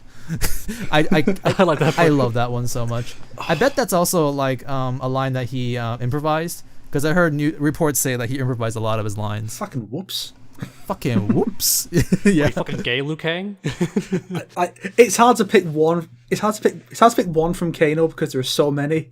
You fucking beauty. Yeah, you fucking beauty. You fucking idiot. Man, mine's also a Kano line, but it's when he gets his laser eye for the first time, and like you only hear him in the background saying, because they're all like happy that he got his like Arcana, and he goes like, "It's way better than a pussy fireball." Yeah, what he said was like, he's like, laser beams, better than fireballs, you pussy. Yeah, something like so funny. Fireballs, you fucking pussy. Favorite line is not from Kano then. Oh, controversial. Nothing exists. Try to like the MK 2021 movie without Kano challenge. Ooh. Just cut all his parts out and just try to watch it. That would be cringe. Do the uppercut. Oh yeah, That's the best one. there you go. How about the wife saying "fuck this" and grabbing the axe? Oh yeah, that's right. I remember that. Finally, she says "fuck this" and gets the axe after 5 minutes of fighting. So next question is from Discord. Potet, I think that's how you pronounce his name. And he asks Luigi or Mario. Mario. This is a dumb question. Luigi. It's a stupid question. I mean, I'm sorry, but like he's my admin, so I guess. If we're going off canon, like what they've accomplished, then I'd have to say Mario. But as a kid, I thought Luigi was cool before there was any like story really in the first Super Mario Brothers, because he jumped higher and he was taller, which reminded me of me. So I thought Luigi was like the cool brother. But then they ruined it by making him a huge coward in all the future games. So like Nintendo, I guess. But that just makes him better because he still goes on the adventures, and even when he's scared out of his mind, he still goes in and helps save the day. I like his character. That's true, but he's always being more. rescued. I don't think he's ever saving the day. True courage is not a lack of fear; it's overcoming your fear. And so, in that respect, Luigi is actually braver than Mario. Ooh. He is braver. That is true. But he gets stuck a lot too. And Mario has to literally save him because he can't leave the room or something. I find Luigi more interesting as a character, and like, but I mean, I don't really care too much about these two either. Plus, is also the fact that Luigi hasn't been cooked anywhere near as many times as Mario has. So, Yeah. Also, Mario has like no personality because they don't like giving him speaking lines, so he doesn't really say much. Main character personality. The right answer is Sonic, Oh obviously. hell yeah! There you go. True. The next question is this one might cause a topic by Connor Dorman. I think that's how you pronounce his name. When the dick reveal. Oh, What? that is no. He says when the dick reveal ? And he says on a serious note, if you could have a spin-off movie of one Mortal Kombat character, even a niche or not a huge one, who would it be and what would the story be about? Based I have two off answers. of this universe. Yeah. I don't know actually. Whatever, really. Like just a solo movie. I think a Liu Kang solo movie would be cool. I mean, like, ooh, who's your favorite character? Yeah, just shut the fuck up. Let me answer my question. I don't know what's stopping me, but I know people are gonna say that. I know people in their minds that's what they're saying. So shut up. But anyways, no, I think a Liu Kang solo movie would be cool because Liu Kang. Well, this is pretending it's not in the canon, but like I think it would be cool if not in the movie canon. I think it would be cool if you did a Liu Kang and Kung Lao spinoff and focus on the White Lotus Society, because when Liu Kang left the Shaolin Order, when he left the Shaolin, he joined the White Lotus Society, and they were international. So, what adventures did Kung Lao and Liu Kang go? And what places did they go to? Who did they stop? Who were the crime people that they stopped? I think that'd be very interesting. And then lead that up to the first tournament. That'd be sick. Okay, yeah, I guess That would be sick, yeah. Even in the movie continuity, that as it is, that could work. Yeah, Like, I guess you they go into can the- because Oh, Liu yeah. Kang has hair and shit. how they so, get like, their ability. And yeah, stuff like that's the that. reason why, like, like Liu Kang's a Shaolin monk, but he has hair. Why the fuck is that the case? Well, that's because he left the Shaolin Order. So yeah, I mean, yeah, I guess that can work in the. I guess that can work in the movie canon. Yeah, you're right. I mean, reptile, but I mean, in terms of lore, actually, maybe I would actually see them try to somehow make an interesting movie out of Ermac, because like Ermac has some pretty interesting lore, especially pre NRS. Like that guy, like from what I recall, like does interesting things. So like, yeah, try that. Try and make it like an independent movie with that character. I wouldn't mind seeing that. That'd be interesting. Can I cheat and have two? One's like a one that could actually happen, and one's like no one has the balls to actually try and make this work. So my first idea is Katana, because she just has a lot of characters she interacts with. She has the Mileena rival sister, because I'd have them be rivals from birth. I wouldn't do the cloning thing that NetherRealm did. She's still a clone, but she'd be like raised with her, which I think was how it was in the original. So like the Machinima stuff? It is kind of like Machinima, but I'm pretty sure that was also the plot of the original games too. I think they were like together. Yeah, it was. Okay. So I'd have that. And then her dad is Shao Kahn, her mom's Sendel, and she's like coming of age maybe. I don't know. It'd be pretty interesting, I think. Or it could just be because she's thousands of years old. It's like her being an assassin, like Black Widow style. That's a really easy one to do. Yeah, actually could be interesting. Yeah, and she meets Liu Kang. That could be like a love triangle thing. Because maybe Mileena also loves Liu Kang. I don't know. But it could be fun. Now, for a silly one that I think could actually work and have a lot of heart, but no one has the balls to try and make this work, take a very unpopular character, like maybe Cobra, and his entire arc is him trying to overcome these super beings that also compete in these tournaments, because he's just a guy who knows how to fight, and that's it. And he's getting his ass rocked all the time, but he keeps getting better as the show goes on and learning how to overcome these disadvantages. And like he's also comic relief, and there's like a lot of heart in it. So it's like Cobra Kai, but he's fighting monsters. Like that could be really interesting, I think. It sounds like you just want a Dan Hibiki movie. Or I was thinking Yamcha, actually, like that one manga that someone made where like Yamcha's actually getting better. Oh, Yamcha. It's kind of like that. Last time I got reincarnated as Yamcha. Yeah, it sounds interesting. Yeah. I would love to see the cinematic appearance of mocap. He's in every movie. He's the mocap. Oh, that's right. Absolutely. That's a good point. So like for Snake, did you have an answer? Johnny Cage. Got a few ideas. One is that you kind of just do one is that you make like what Johnny Cage's Mortal Kombat movie is. You make that, and so it's like his alternate take on awesome, these dude. events. Okay, yeah. Another one is starts as like a documentary about his career, how the ups and downs, and how it all went to shit, and then he brought it back with this Mortal Kombat thing. That's really good. That sounds so fun. Yeah. And then perhaps you end on like a bit of a tragic note that it's after the invasion, Johnny has died, and that's when the movie got made. Oh my goodness. And so everyone's like, wow, these movies he was making, they seem so cool, and it's like, oh, it's based on real events. Wow, this puts a whole new spin on Johnny Cage. I'm surprised you didn't go for the obvious How I Met Your Mother, and he's telling Cassie about like his past experiences and how he met Sonya. I mean, that could be part of it. Part way, maybe. That could be like the retelling, but it's just him telling Cassie. It's just a joke. I'm not actually saying it should happen. I'm just me being funny, man. Yeah. It could work, though. That's the thing. I feel like we don't have too much time left, so I don't want to gargle up too many questions here, but I'll just pick some of the best. So here's like one of the best here, my opinion. We got Just Random Stuff from YouTube. And they say, there's a furry among us. Amogus. Not a question. I don't know, like, for Snake, you're looking kind of sus there. I don't know your name. I mean, it has the word snake in it. I have dog yeah. in mine. It's just spelled differently. Oh, you got So we're actually dog. all furries except for Brusk. He's the only one who makes it out unscathed. I'm purified. That's true. Fuck, my name has Sonic. That's the biggest Rule 34 character. Damn it. Yes.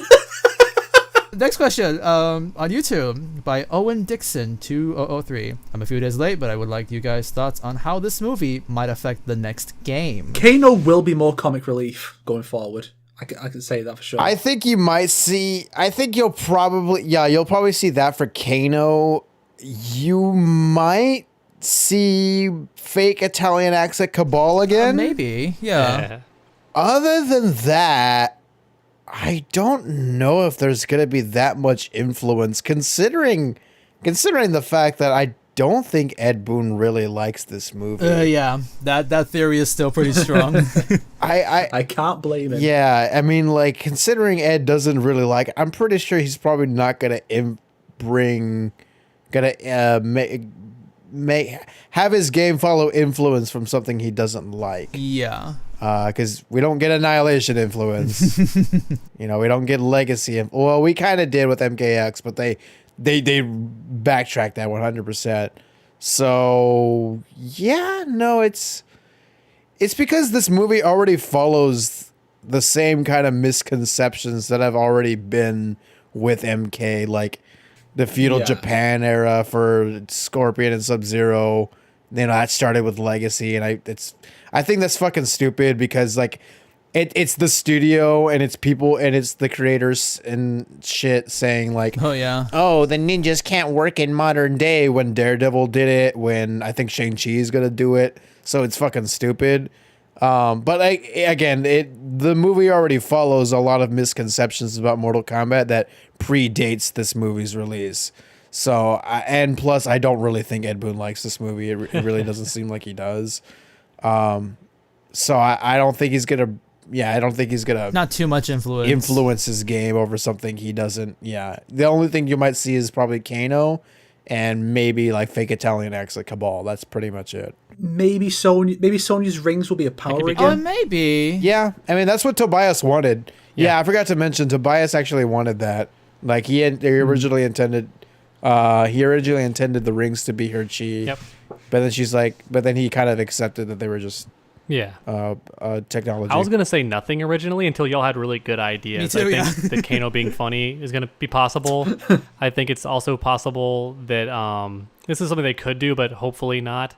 They may find some way to shoehorn in Cole Young, but as like a side character who just says a line, or like he's like in a vision or something when they have a flashback or whatever, or a flash forward. They may just have him. Or is the character Johnny Cage plays in his current movie. Yeah, exactly. He could play him, or it could be a costume for Scorpion, like any number of things. That completely leads up to the next question by hopefully not a bot on Twitter. How would you guys feel if Cole was added into MK11 via KP3, Combat Pack 3? Cringe. If he plays good, I don't care. If he plays really fun, I don't care. I feel like it's gonna happen. I don't see. I just don't. Yeah, I just don't. No, I don't think. It has nothing to do with how much I hate. It's gonna be a Scorpion skin. It has nothing to do with the fact that I don't like Cole. It's just I don't see that happening. I just don't see it. Really hope not. Nah, the fans didn't embrace him anywhere near enough for that to. Yeah, fans. The only way it happens as Combat Pack 3 is if they already had the idea for it before the film came out, and then it failed, and they're like, oh fuck, we already made him. Yeah. which is possible actually. I think the fans would revolt if he made it. If he made it in over certain major common responses, like people want Sector and Cyrax or Reptile, or if he made it in over them, they would flip. It would not go over well for sure. But corporate loves to do these sort of things. They just Hopefully the most we'll get is a costume pack, and that'll be it. What was the lady from like the Mortal Resident Evil series? Alice, like Jovovich. I keep forgetting her name. Miliovich. Yeah, she's in Monster Hunter World, right? Yeah, to promote the movie. Yeah, but that's a skin. So that's a skin. Yeah. Okay. No, I think it is the character. I think the character shows up as a quest. The skins could happen. I do think if we do get a Combat Pack 3, they could purposely include the 2 guest characters are the movie guest characters. That's like the only way it happens. So it would be Cole Young, and then it would be Nitara probably, because she's the only other. You know, Nitara. When you say it like that, it's not too bad an idea actually. When you put it that way, because they always have the guest characters, and there's always like 2, right? So it would be like them. I'd rather see Art Lean though. Who? Art Lean all the way. Oh. Yeah. Danny Sabri on YouTube says the 4th True Poet XD. So like he combined all 4 of our names together. The 4th True Poet. Oh, I'm the true 4th Poet. How am I in there? Oh, true. Oh, my bad. The 4th True. The 4th True Poet XD. It would have been better if it said the True 4th Poet. That sounds better. The True 4th Poet. Yeah, it does sound a little better, but it's cute. The next question is kind of related still to the other questions. If we got a movie skin pack like the 95 movie, which characters would you want the skins to be of? By Dragon Boy 86. I think we actually started to talk about this during the stream, but we never actually finished. We did sort of. The problem for me is that I think the costumes aren't, other than Kung Lao, I don't think the costumes are actually all that great. It's like some of the characters look fine, like Kano looks fine, but like, do you really want to just add something like that where he's basically just wearing like a jacket? You know, and Sonya's too similar to what we already have from the previous movie one. Yeah. I think if they did do one, I'm sure it would be like Scorpion, Sub-Zero, and Kung Lao or Liu Kang or someone. Cabal possibly. I mean, it's basically the MK11 one.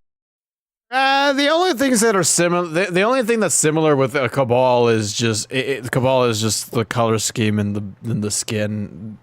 Cabal in 11 has a armor plate. Cabal in the movie they don't doesn't look have that similar, honestly. Everyone else, my issue is that they look too similar. Like Sonya is just Sonya. I mean, didn't change that much in the movie. Jax, no offense, is just Jax. Nothing Kung much Lao you and can Liu do. Kang also look pretty similar.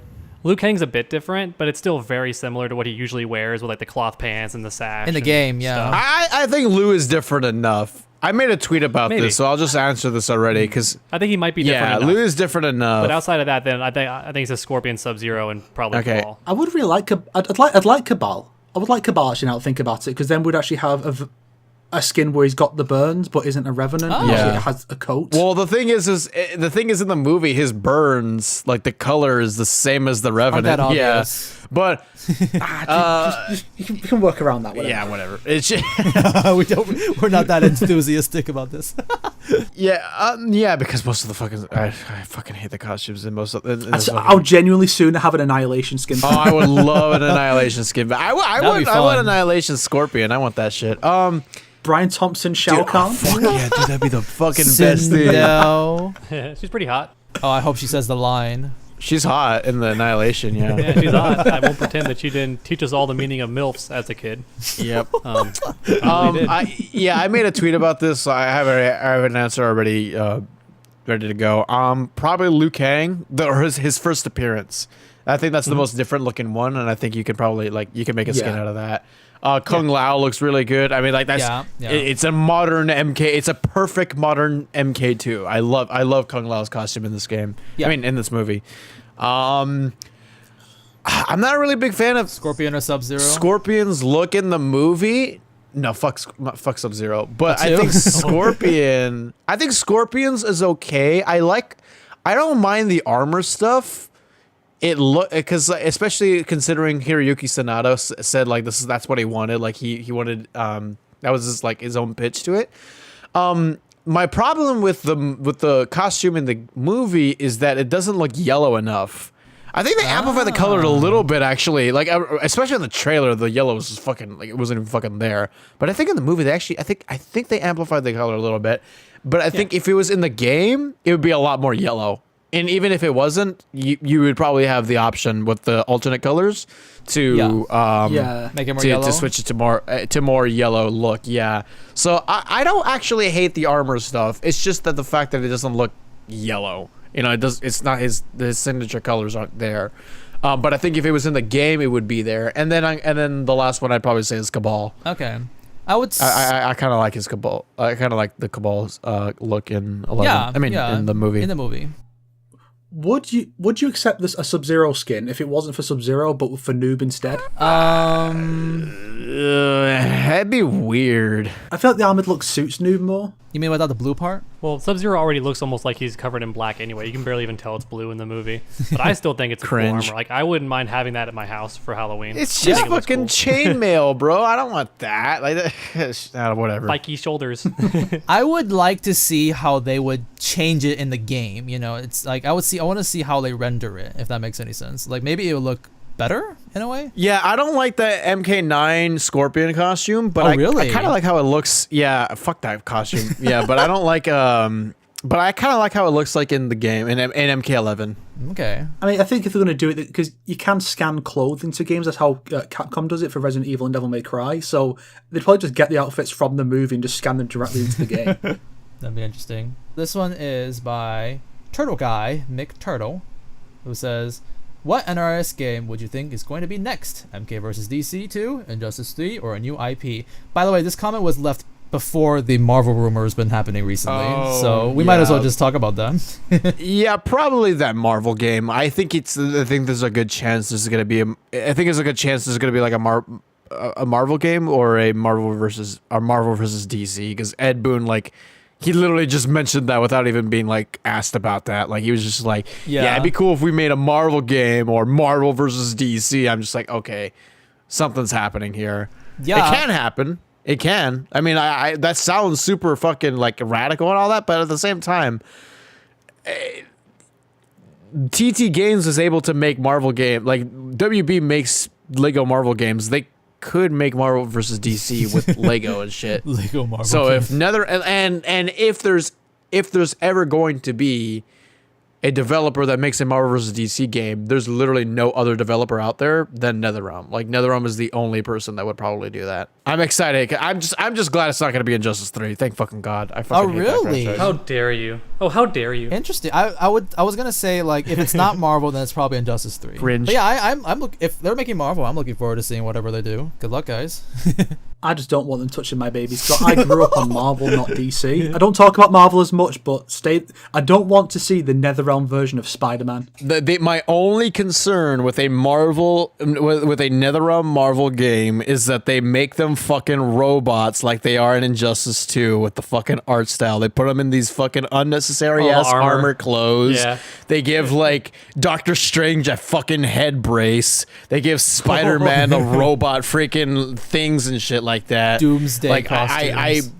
Oh my God, please make characters look like spandex. Just have them wear spandex. That's it. To be fair, Insomniac did the exact same thing with Spider-Man, and everyone fucking ate it up. He's still like wearing an armored version of his outfit. Well, that's the thing, like, but like with the majority, but you have the option. But yeah, you have the option to switch to other things. Yes. You have the option. In Injustice 2, I don't have the option to get spandex Sub-Zero. I don't have the option to have spandex fucking Superman. What the hell is that? The one guy, Superman, the one guy doesn't need armor and you can't take it off. Yeah.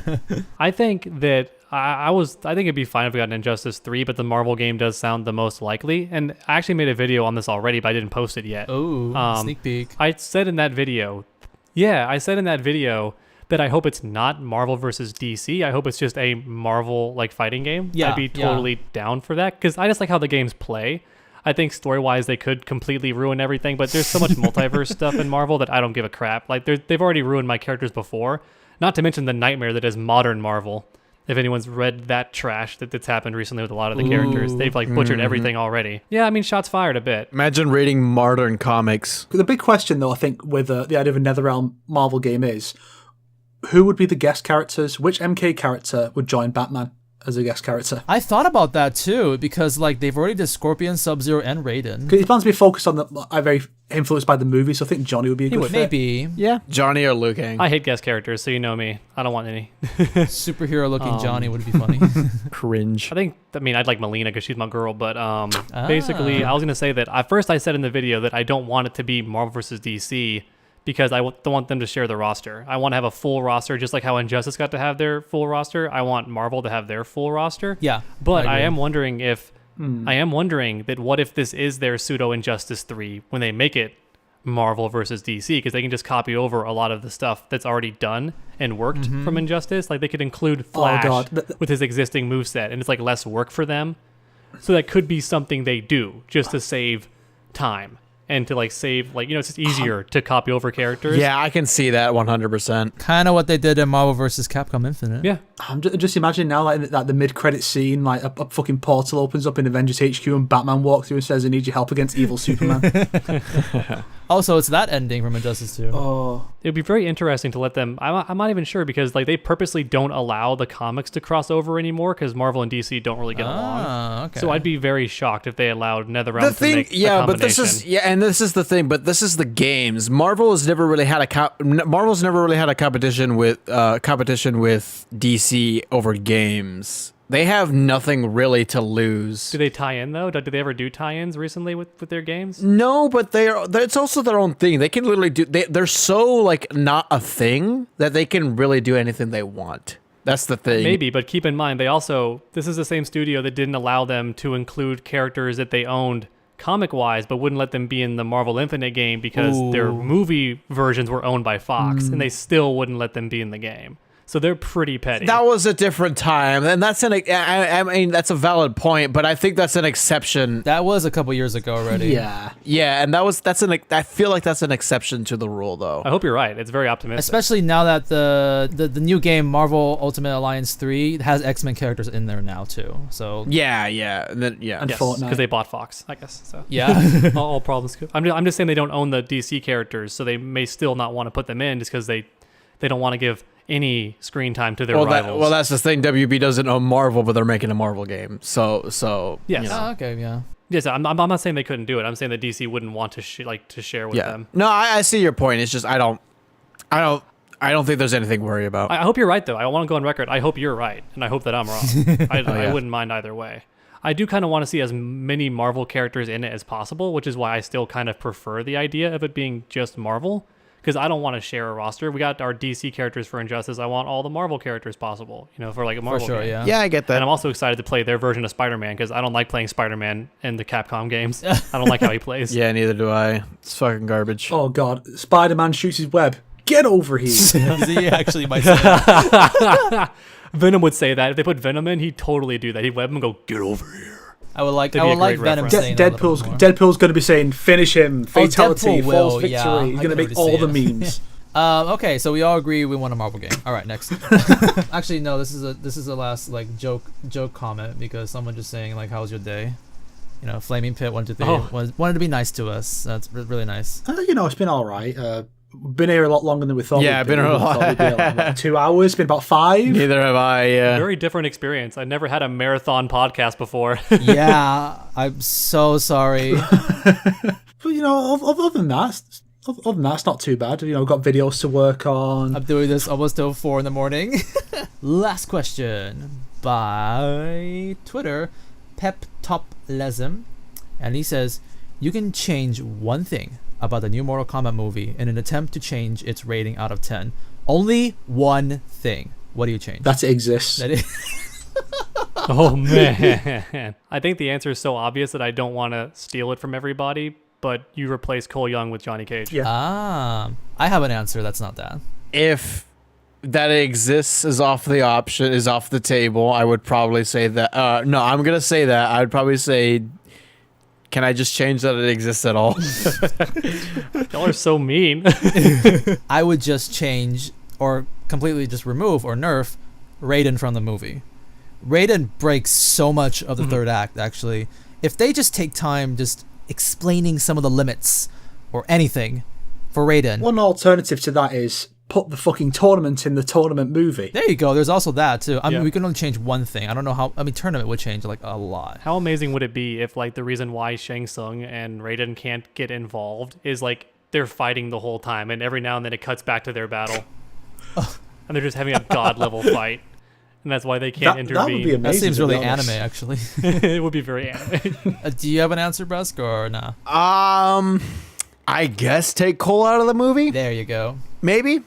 Yeah, I'll just take him out of the movie. Not even replace him. Just take him out. Okay. That could also work, honestly. Kano's already there. You don't need Cole to be. Yeah, you don't need Cole to unleash Scorpion. You don't need to do that. Scorpion just teleport away or teleport out. You know, that's it. Oh, no one made that idea for a change. Just have Scorpion be a prominent role. Oh, not again. Oh yeah. Wow, that sounds too useful for the actor and whatnot. Again, sounds like a good idea. Why would they do that? Exactly. Everyone is so much saucier to this film than me. Yeah. I guess so. Yeah. I think True Underdog's like true rage shows like when we're not talking about the film, the Snyder cut. I really don't like it. You can't make me watch it again. 4 hours. Yeah, that does seem pretty long. But yeah, there we go. That's the podcast. That was Oh god, this is longer than the Snyder Cut. Oh, this podcast is longer than the Snyder Cut. Oh yeah, it is. It is. Yeah. Holy crap. But yeah, thanks again for all of you for joining. It's been a huge pleasure talking with all of you. You got self promotion. 10 seconds, each of you. Just put my crap on the screen. There you go. Look at it. There you Write go. it down. You know it's there. True Underdog. There's your crap. You can find me on YouTube and Twitch. Just search BruskPoet. Go on Twitter. Search BruskPoet. You'll see me there. Thank you for tuning in. Nice. You can find me in places online. Yeah, that sounds about right. Thank you all so much for watching or listening, depending on how you're watching or listening to this. And I'll see you guys next time. Bye bye. Yay. At least you didn't steal my line and say "Stay underdogs." There's too many outros I can parody here, so I can't parody them all. But hey, that's just a theory. It's just a theory. By the way, before you leave, Brusk, I actually have a little surprise I wanted to show you guys. Okay. I actually am making the thumbnail for the video we're talking right. This video basically. Oh God, we're all furries. No, not that bad. Not that bad. No. But I will say we are all JoJo characters. Oh, okay. Bro, what in the hell? This shit's fucking sick. Dude, I will never be that swole in my life. My shirt. That's so cool. You drew me a Sub-Zero, and that's my fucking that's my costume from Halloween. You said look on your Instagram, so I found you wearing Sub-Zero. Yeah, I mean, no, I'm not complaining. That shit looks fucking cool. That's great. This is why I asked you those weird JoJo questions and what you guys would wear, because like I planned to wanted to do something special, so I drew all you guys. I asked one of my friends to draw all you guys for like the thumbnail and stuff like that. Amazing. Me a Sub-Zero is kind of sick. You did a really good job copying over our art styles too from our like profile pics. Oh yeah. That's true. Yeah, that's a good shit. Trinidad, your only reference is the face, so it's like she had to come up with a lot of like her own stuff and whatnot. Yep. She made me look very big. But yeah, this will be in the video and it'll be in the thumbnail. And I thought I'd surprise you guys, show you guys what's up with the behind the scenes. That's pretty good. I kind of like that. I'm trying to do the pose in real life, and it's hard. Oh, that's really hard actually. I'm trying to. A bit of a behind the scenes funny thing also. The4thSnake and True Underdog and me, all of our favorite characters is Joseph. So I could only give it to I could only give it to True Underdog, and I just made you do the Hell Dio yeah. pose. Hell yeah. He's the obvious choice. He's the best character. Yeah, He is. He's a great character. Who is the person you commissioned for this? Oh, We all want her now. she's called BK Hat. She's the one who also helped me draw stuff from like the videos and stuff like that. Okay. Do you mind if you send me the information so I can commission her art for future things if she's available? Okay. Oh, she'd love to hear that actually. I'll tell her about that. you definitely need to Okay. record something for the end of the podcast where you shill this person's art, because this is great. Okay, yeah. This It's really cool is that you pretty drew our good. whole bodies I fucking too. love I it. didn't even notice that. Like in the original picture, like the thumbnail, we couldn't see our full bodies, but we have like a full body. Yeah. I asked her to draw like each of you. Also, I have like I've already got like a bunch of versions like of the thumbnail. I'm not too sure which one would fit better. Like what would pop out more. I'm not really like sure. So much as I like the first one, like YouTube likes the pop out stuff. I kind of like the second one. It has more color. The yellow one or No, different colors. The second one with different colors. Okay, yeah. I feel like that pops out a bit more and like that kind of style. Yeah. You made me green. Ugh.